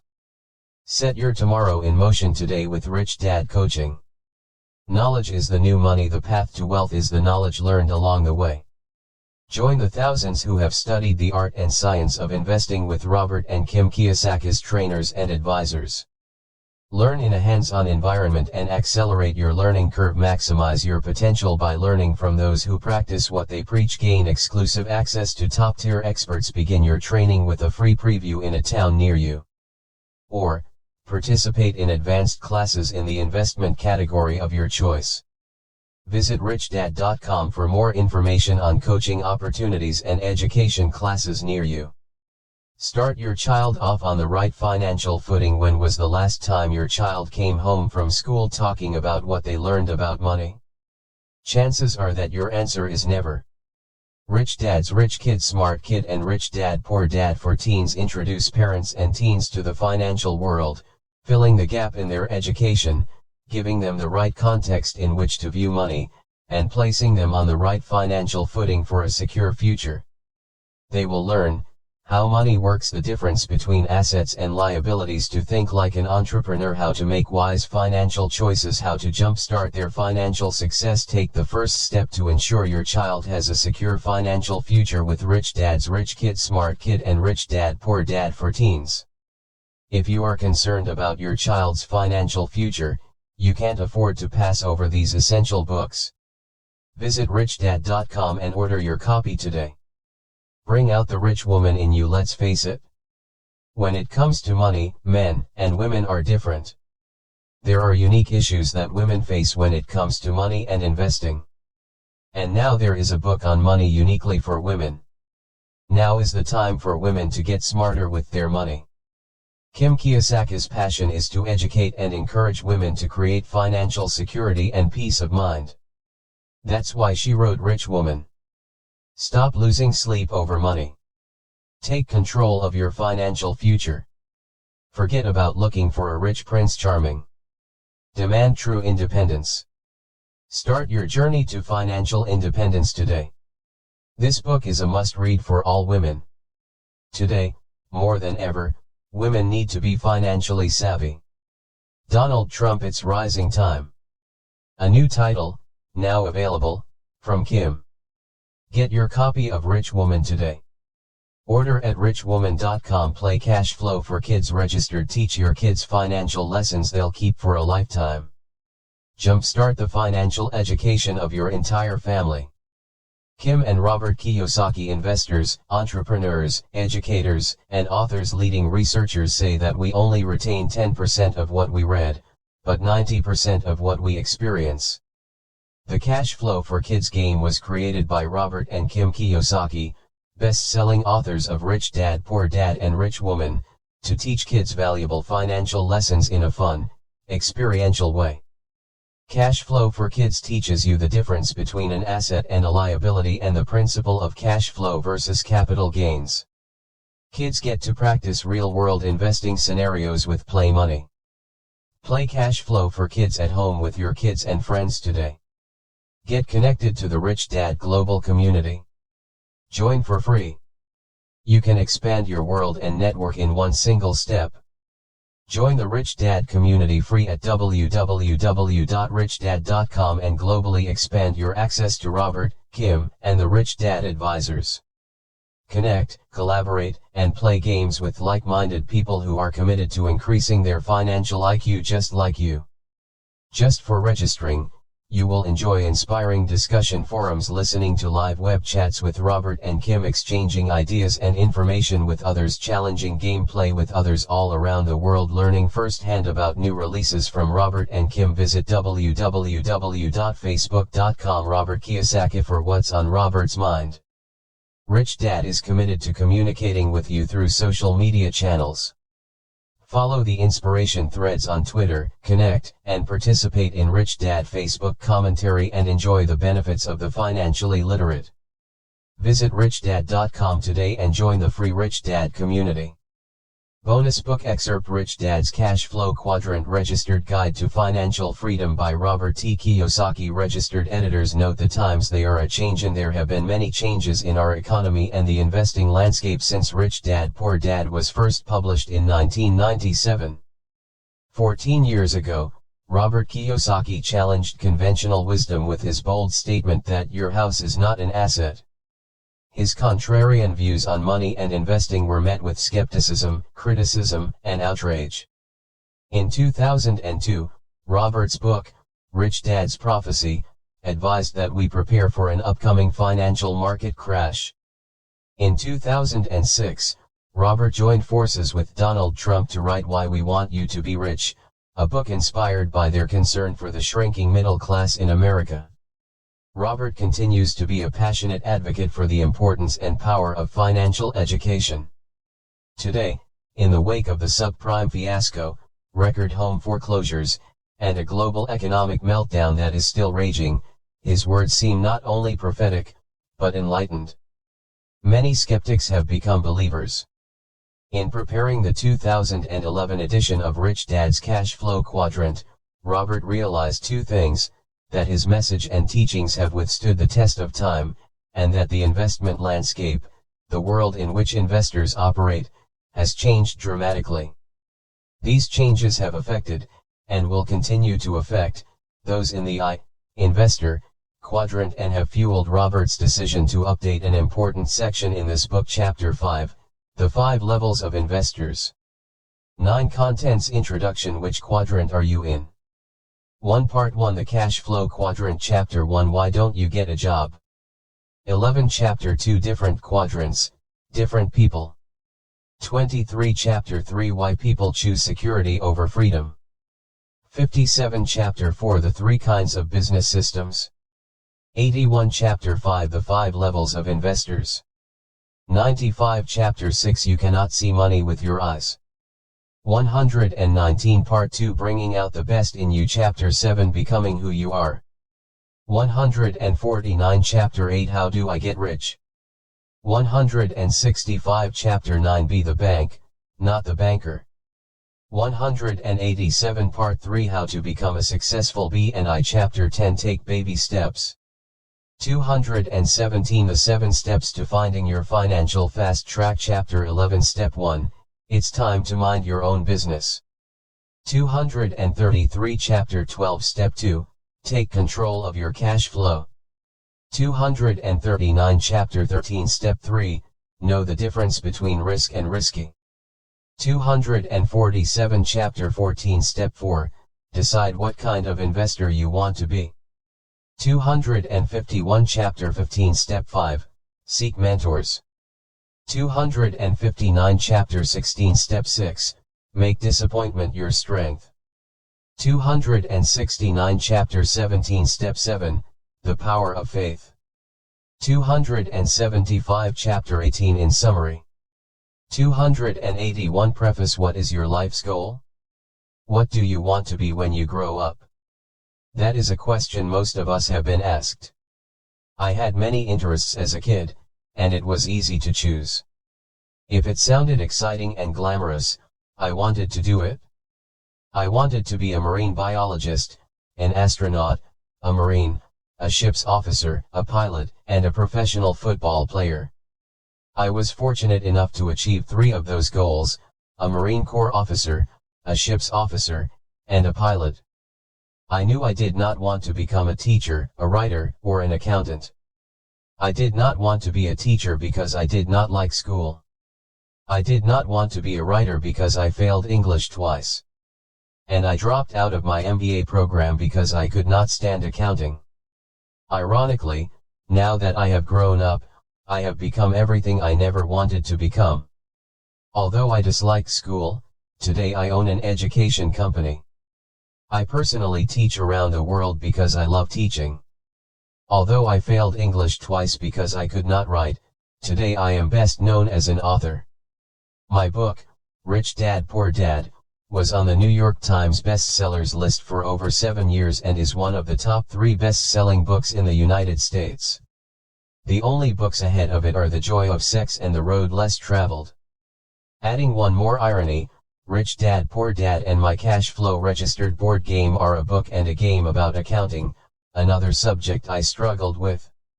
So what does this have to do with the question, what is your goal in life? 15 Preface The answer is found in the simple, yet profound, statement by a Vietnamese monk, Thich Nhat Hanh, the path is the goal. In other words, finding your path in life is your goal in life. Your path is not your profession, how much money you make, your title, or your successes and failures. Finding your path means finding out what you were put here on this earth to do. What is your life's purpose? Why were you given this gift called life? And what is the gift you give back to life? Looking back, I know going to school was not about finding my life's path. I spent 4 years in military school, studying and training to be a ship's officer. If I had made a career sailing for Standard Oil on their oil tankers, I would never have found my life's path. If I had stayed in the Marines or had gone to fly for the airlines, I would never have found my life's path. Had I continued on as a ship's officer or become an airline pilot, I would never have become an international best-selling author, been a guest on the Oprah show, written a book with Donald Trump, or started an international education company that teaches entrepreneurship and investing throughout the world. Finding your path. This cash flow quadrant book is important because it is about finding your path in life. As you know, most people are programmed early in life to go to school and get a job. School is about finding a job in the E or S quadrant.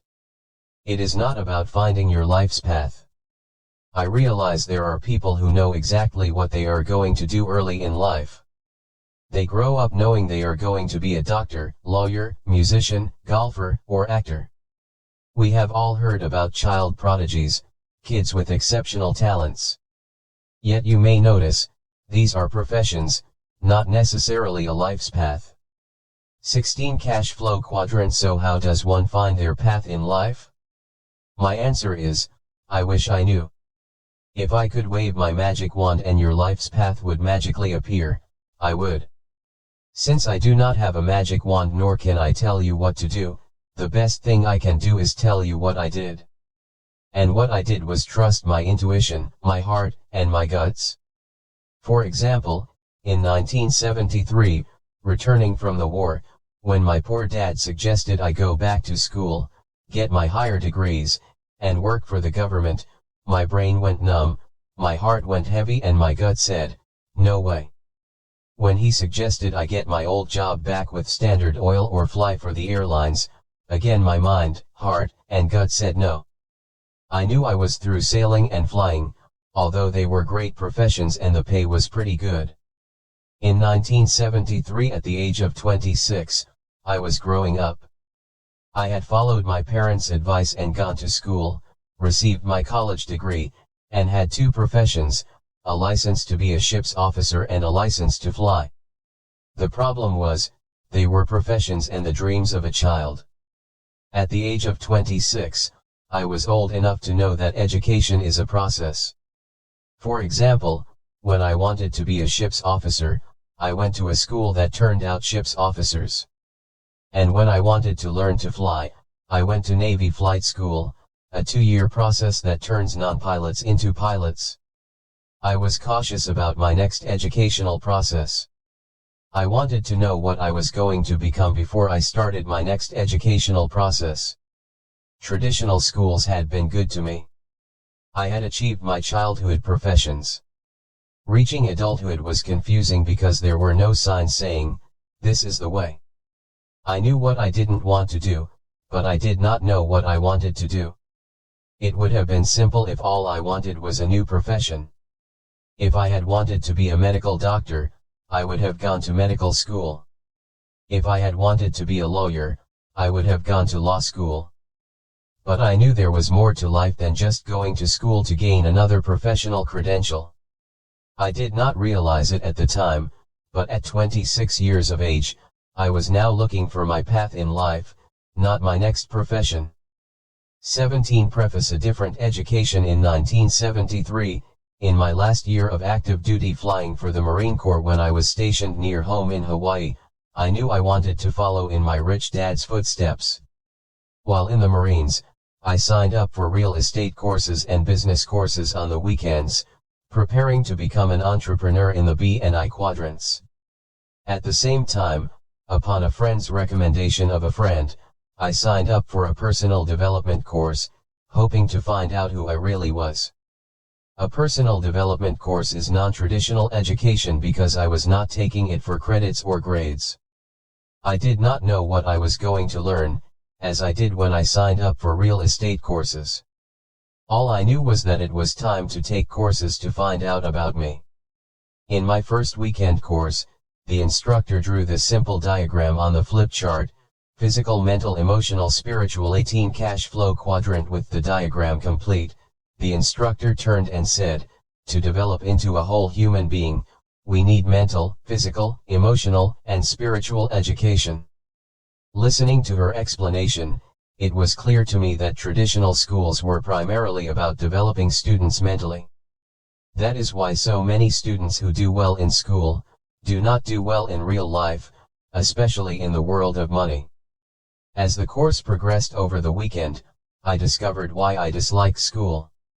I realized that I loved learning, but hated school. Traditional education was a great environment for the A students, but it was not the environment for me. Traditional education was crushing my spirit, trying to motivate me with the emotion of fear, the fear of making mistakes, the fear of failing, and the fear of not getting a job. They were programming me to be an employee in the E or S quadrant.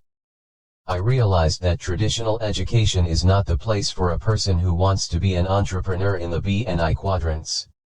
This may be why so many entrepreneurs never finish school. Entrepreneurs like Thomas Edison, founder of General Electric; Henry Ford, founder of Ford Motor Company; Steve Jobs, founder of Apple; Bill Gates, founder of Microsoft; Walt Disney, founder of Disneyland; and Mark Zuckerberg, founder of Facebook. As the day went on and the instructor went deeper and deeper into these 4 types of personal development, I realized I had spent most of my life in very harsh educational environments. After 4 years at an all-male military academy and 5 years as a Marine pilot, I was pretty strong mentally and physically. As a Marine pilot, I was strong emotionally and spiritually, but all on the macho male development side. I had no gentle side, no female energy. After all, I was trained to be Marine Corps officer, emotionally calm under pressure, prepared to kill, and spiritually prepared to die for my country. If you ever saw the movie Top Gun starring Tom Cruise, you get a glimpse into the masculine world and bravado of military pilots. I loved that world. I was good in that world. It was a modern-day world of knights and warriors. It was not a world for wimps. 19 Preface. In the seminar, I went into my emotions and briefly touched my spirit. I cried a lot because I had a lot to cry about. I had done and seen things no one should ever be asked to do. During the seminar, I hugged a man, something I had never done before, not even with my father. On Sunday night, it was difficult leaving the self-development workshop. The seminar had been a gentle, loving, honest environment. Monday morning was a shock to once again be surrounded by young egotistical pilots, dedicated to flying, killing, and dying for country. After that weekend seminar, I knew it was time to change. I knew developing myself emotionally and spiritually to become a kinder, gentler, and more compassionate person would be the hardest thing I could do.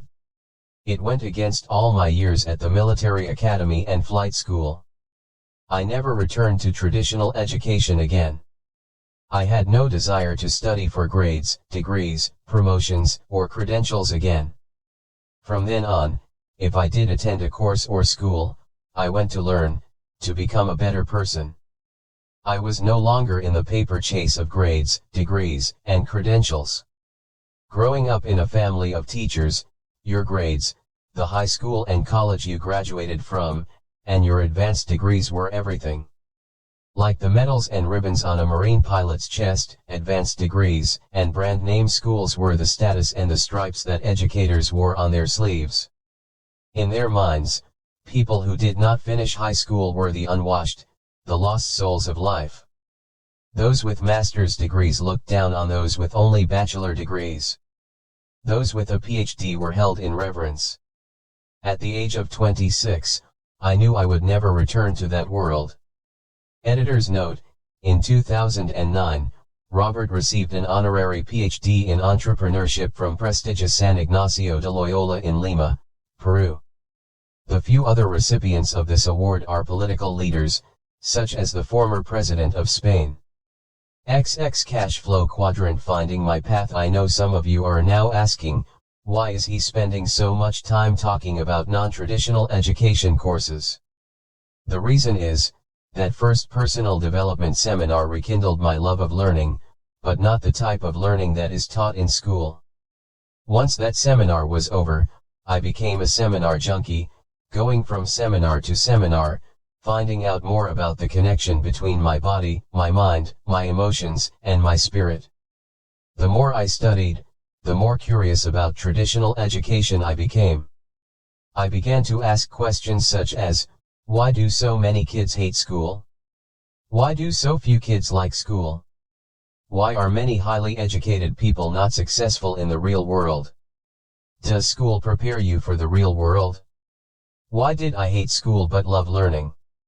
Why are most school teachers poor? Why do schools teach us little about money?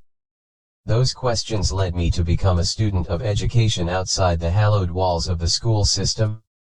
The more I studied, the more I understood why I did not like school and why schools failed to serve most of its students, even the A students.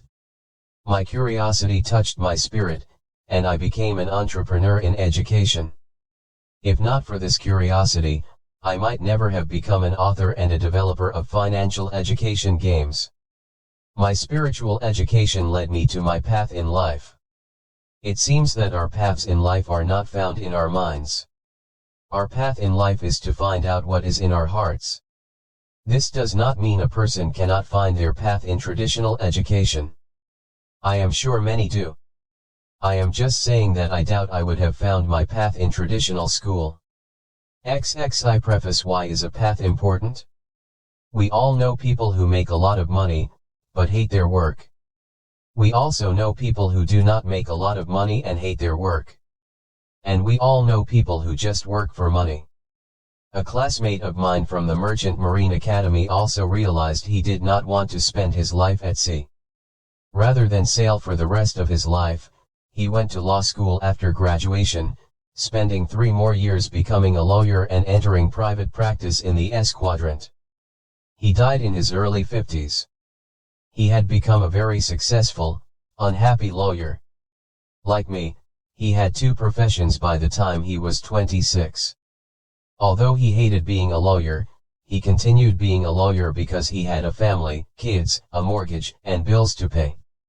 A year before he died, I met him at a class reunion in New York. He was a bitter man.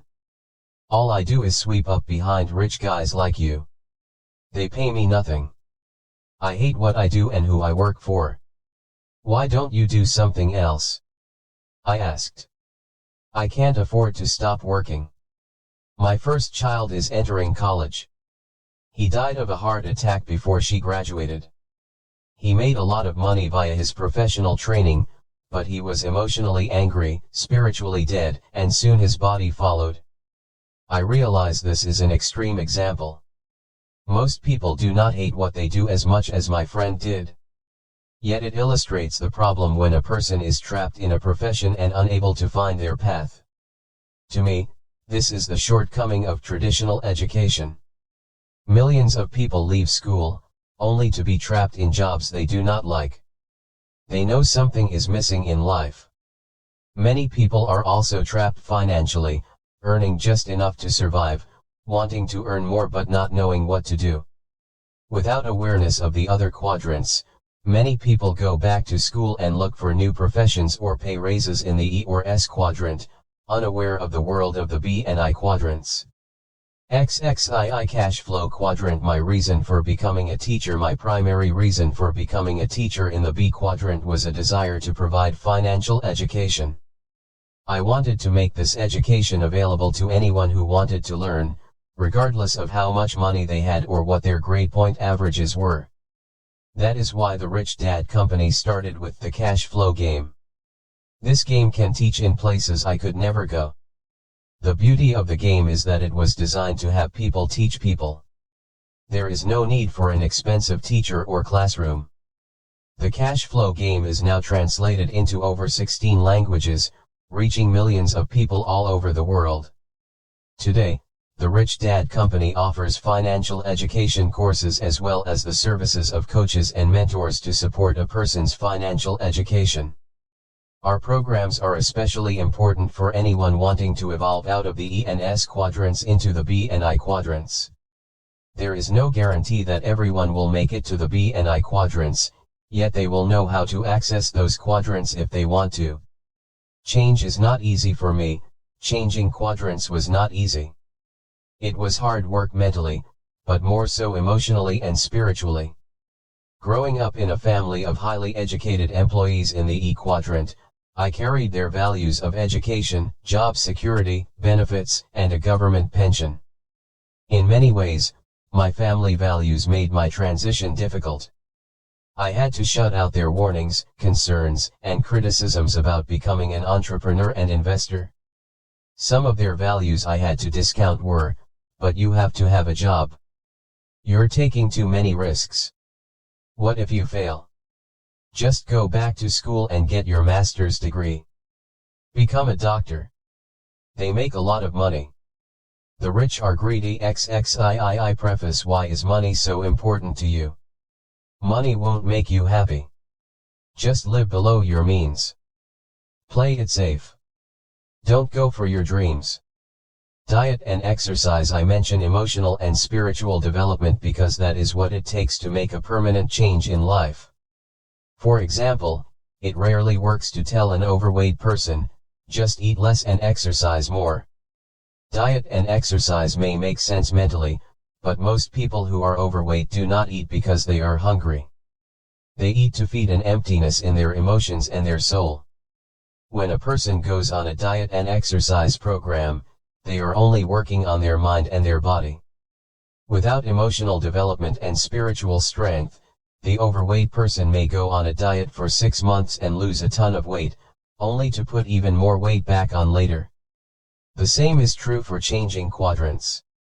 Saying to yourself, "I'm going to become an entrepreneur in the B quadrant," is as futile as a chain smoker saying, "Tomorrow I'm going to quit smoking." Smoking is a physical addiction caused by emotional and spiritual challenges. Without emotional and spiritual support, the smoker will always be a smoker. The same is true for an alcoholic, a sex addict, or a chronic shopper. Most addictions are attempts to find happiness in people's souls.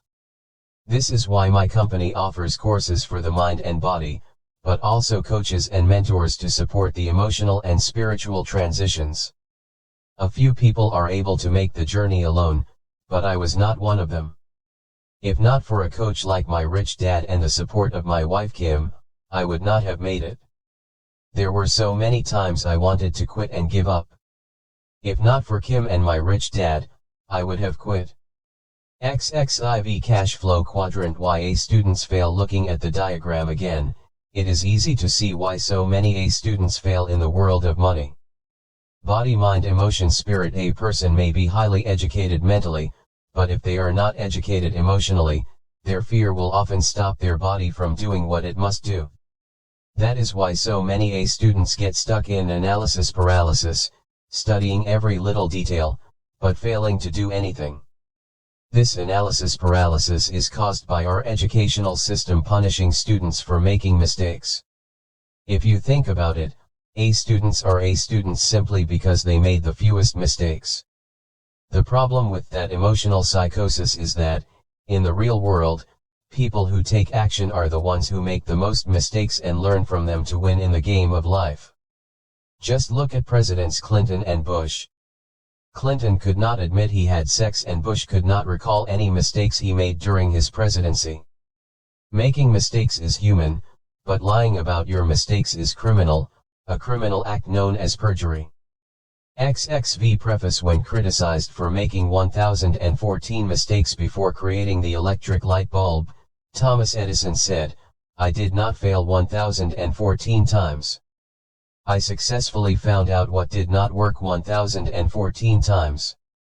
In other words, the reason so many people fail to achieve success is because they fail to fail enough times. Looking at the diagram again, body, mind, emotion, spirit. One of the reasons so many people cling to job security is because they lack emotional education. They let fear stop them. One of the best things about military school and the Marine Corps is that these organizations spend a lot of time developing young men and women spiritually, emotionally, mentally, and physically. Although it was a tough education, it was a complete education, preparing us to do a nasty job. The reason I created the cash flow game is because the game educates the whole person. The game is a better teaching tool than reading or lecture, simply because the game involves the body, mind, emotions, and spirit of the player. The game is designed for players to make as many mistakes as possible with play money, and then learn from those mistakes. To me, this is a more humane way to learn about money. XXVI Cash Flow Quadrant. The path is the goal. Today, there are thousands of cash flow clubs all over the world. One reason why cash flow clubs are important is because they are a shelter from the storm, a way station on the path of life. By joining a cash flow club, you get to meet people like you, people who are committed to making changes, not just talking about change. Unlike school, there is not a requirement of past academic success. All that is asked is a sincere desire to learn and make changes. In the game, you will make a lot of mistakes in different financial situations and will learn from your mistakes, Using play money. Cash flow clubs are not for those who want to get rich quick. Cash flow clubs are there to support the long-term mental, emotional, spiritual, physical, and financial changes a person needs to go through. We all change and evolve at different rates of speed, so you are encouraged to go at your own speed. After playing the game with others a few times, you will have a better idea of what your next step should be and which of the 4 asset classes, business, real estate, paper assets, or commodities, is best for you. In conclusion, finding one's path is not necessarily easy. Even today, I do not really know if I am on my path or not. As you know, we all get lost at times, and it is not always easy to find our way back. If you feel you are not in the right quadrant for you, or you are not on your life's path, I encourage you to search your heart and find your path in life. You may know it is time to change if you are saying things like the following statements: I'm working with dead people. I love what I do, but I wish I could make more money. I can't wait for the weekend. I want to do my own thing. Is it quitting time yet? XXVII. Preface: my sister is a Buddhist nun. Her path is to support the Dalai Lama, a path that pays nothing. Yet, although she earns little, it does not mean she has to be a poor nun. She has her own rental property and investments in gold and silver. Her strength of spirit and her financially educated mind allow her to follow her life's path without taking a vow of poverty. In many ways, it was a good thing I was labeled stupid in school. Although emotionally painful, that pain allowed me to find my life's path as a teacher. And like my sister, the nun, just because I am a teacher does not mean I have to be a poor teacher. Repeating what Thich Nhat Hanh said, the path is the goal. XXVII. Introduction. Which quadrant are you in? The cash flow quadrant registered is a way to categorize people based on where their money comes from. Are you financially free? If your life has come to a financial fork in the road, Rich Dad's cash flow quadrant was written for you. If you want to take control of what you do today in order to change your financial destiny, this book will help you chart your course. This is the cash flow quadrant. The letters in each quadrant represent: E for employee, S for small business or self-employed, B for big business, I for investor. 1. Introduction. Each of us resides in at least one of the 4 sections, quadrants, of the cash flow quadrant. Where we are is determined by where our cash comes from. Many of us are employees who rely on paychecks, while others are self-employed. Employees and self-employed individuals reside on the left side of the cash flow quadrant. The right side is for individuals who receive their cash from businesses they own or investments they own. The cash flow quadrant is an easy way to categorize people based on where their money comes from. Each quadrant within the cash flow quadrant is unique, and the people within each one share common characteristics. The quadrants will show you where you are today and will help you chart a course for where you want to be in the future as you choose your own path to financial freedom. While financial freedom can be found in all 4 of the quadrants, the skills of A, B, or I will help you reach your financial goals more quickly. Successfulees need to become successfulize to ensure their financial security during retirement. What do you want to be when you grow up? This book is, in many ways, part 2 of my book, Rich Dad Poor Dad. For those of you who may not have read Rich Dad Poor Dad, it is about the different lessons my 2 dads taught me about money and life choices. One was my real dad, and the other was my best friend's dad. One was highly educated and the other was a high school dropout. One was poor, and the other was rich.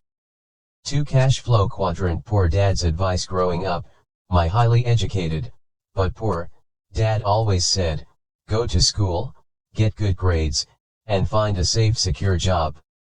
He was recommending a life path that looked like this. School. Poor dad recommended that I become either a well-paid E employee or a well-paid S self-employed professional, such as a medical doctor, lawyer, or accountant. My poor dad was very concerned about a steady paycheck, benefits, and job security. That's why he was a well-paid government official, the head of education for the state of Hawaii. 3. Introduction. Rich Dad's advice. My uneducated, but rich, dad offered very different advice. He said, go to school, graduate, build businesses, and become a successful investor. He was recommending a life path that looked like this. School. This book is about the mental, emotional, and educational process I went through in following my rich dad's advice.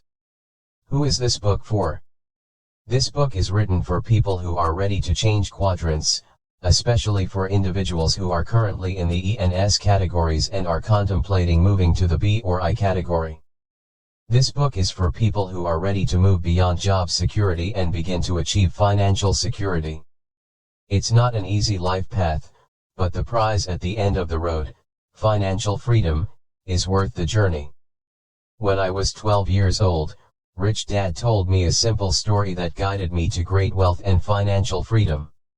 It was his way of explaining the difference between the left side of the cash flow quadrant, the E and S quadrants, and the right side, or the B and I quadrants. The story goes like this. For cash flow quadrant. Once upon a time there was this quaint little village. It was a great place to live except for one problem. The village had no water unless it rained. To solve this problem once and for all, the village elders asked contractors to submit bids to deliver water to the village on a daily basis. 2 people volunteered to take on the task, and the elders awarded the contract to both of them. They felt that a little competition would keep prices low and ensure a backup supply of water. The first person who won the contract, Ed, immediately ran out, bought 2 galvanized steel buckets and began running back and forth to the lake, which was a mile away. He immediately began making money as he labored morning to dusk, hauling water from the lake with his 2 buckets. He would empty them into the large concrete holding tank the village had built. Each morning he had to get up before the rest of the village awoke to make sure there was enough water for the people. It was hard work, but he was very happy to be making money and for having one of the 2 exclusive contracts for this business. The second winning contractor, Bill, disappeared for a while. He wasn't seen for months, which made Ed very happy, since he had no competition. Instead of buying 2 buckets to compete with Ed, Bill wrote a business plan, created a corporation, found 4 investors, employed a president to do the work, and returned 6 months later with a construction crew. Within a year, his team had built a large volume stainless steel pipeline which connected the village to the lake. At the grand opening celebration, Bill announced that his water was cleaner than Ed's water. Bill knew that the villagers had complained about the water's lack of cleanliness. Bill also announced that he could supply the village with water 24 hours a day, 7 days a week.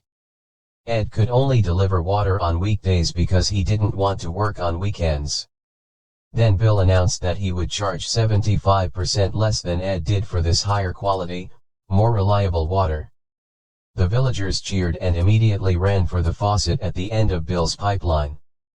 5. Introduction. In order to compete, Ed immediately lowered his rates by 75%, bought 2 more buckets, added covers to his buckets and began hauling 4 buckets each trip. In order to provide better service, he hired his 2 sons to give him a hand on the night shift and on weekends. When his boys went off to college, he said to them, "Hurry back because someday this business will belong to you." For some reason, his 2 sons never returned. Eventually, Ed had employees and union problems. The union demanded higher wages and better benefits and wanted its members to only haul 1 bucket at a time. Meanwhile, Bill realized that if this village needed water, then other villages must need water too. He rewrote his business plan and went off to sell his high-speed, high-volume, low-cost, clean water delivery system to villages throughout the world. He only makes a penny per bucket of water delivered, but he delivers billions of buckets of water every day. Whether he works or not, billions of people consume billions of buckets of water, and all that money pours into his bank account. Bill developed a pipeline to deliver money to himself, as well as water to the villages. Bill lived happily ever after. Ed worked hard for the rest of his life and had financial problems forever after.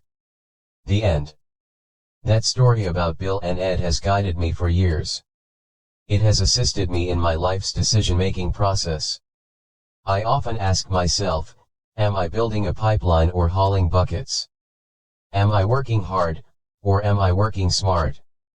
And the answers to those questions have made me financially free. That is what this book is about. It's about what it takes to become a B and an I. It's for people who are tired of hauling buckets and are ready to build pipelines for cash to flow into their pockets. 6 Cash Flow Quadrant. This book is divided into 3 parts. Part 1. The first part of this book focuses on the core differences between people in the 4 quadrants. It shows why certain people gravitate to certain quadrants and often get stuck there without realizing it. It will help you identify where you are today in the quadrant and where you want to be in 5 years. Part 2. The second part of this book is about personal change. It's more about who you have to be, instead of what you have to do. Part 3. The third part of this book explains how to find success on the right side of the cash flow quadrant. I will share more of my Rich Dad secrets on the skills required to be a successful B and I. It will help you choose your own path to financial freedom. Throughout Rich Dad's cash flow quadrant, I continue to stress the importance of financial intelligence. If you want to operate on the right side, the B and I quadrant side, you must be smarter than if you choose to stay on the left side, the E and S quadrant side. To be a B or I, you must be able to control the direction of your cash flow. This book is written for people who are ready to make changes in their lives to move beyond job security and begin to build their own pipelines to achieve financial freedom.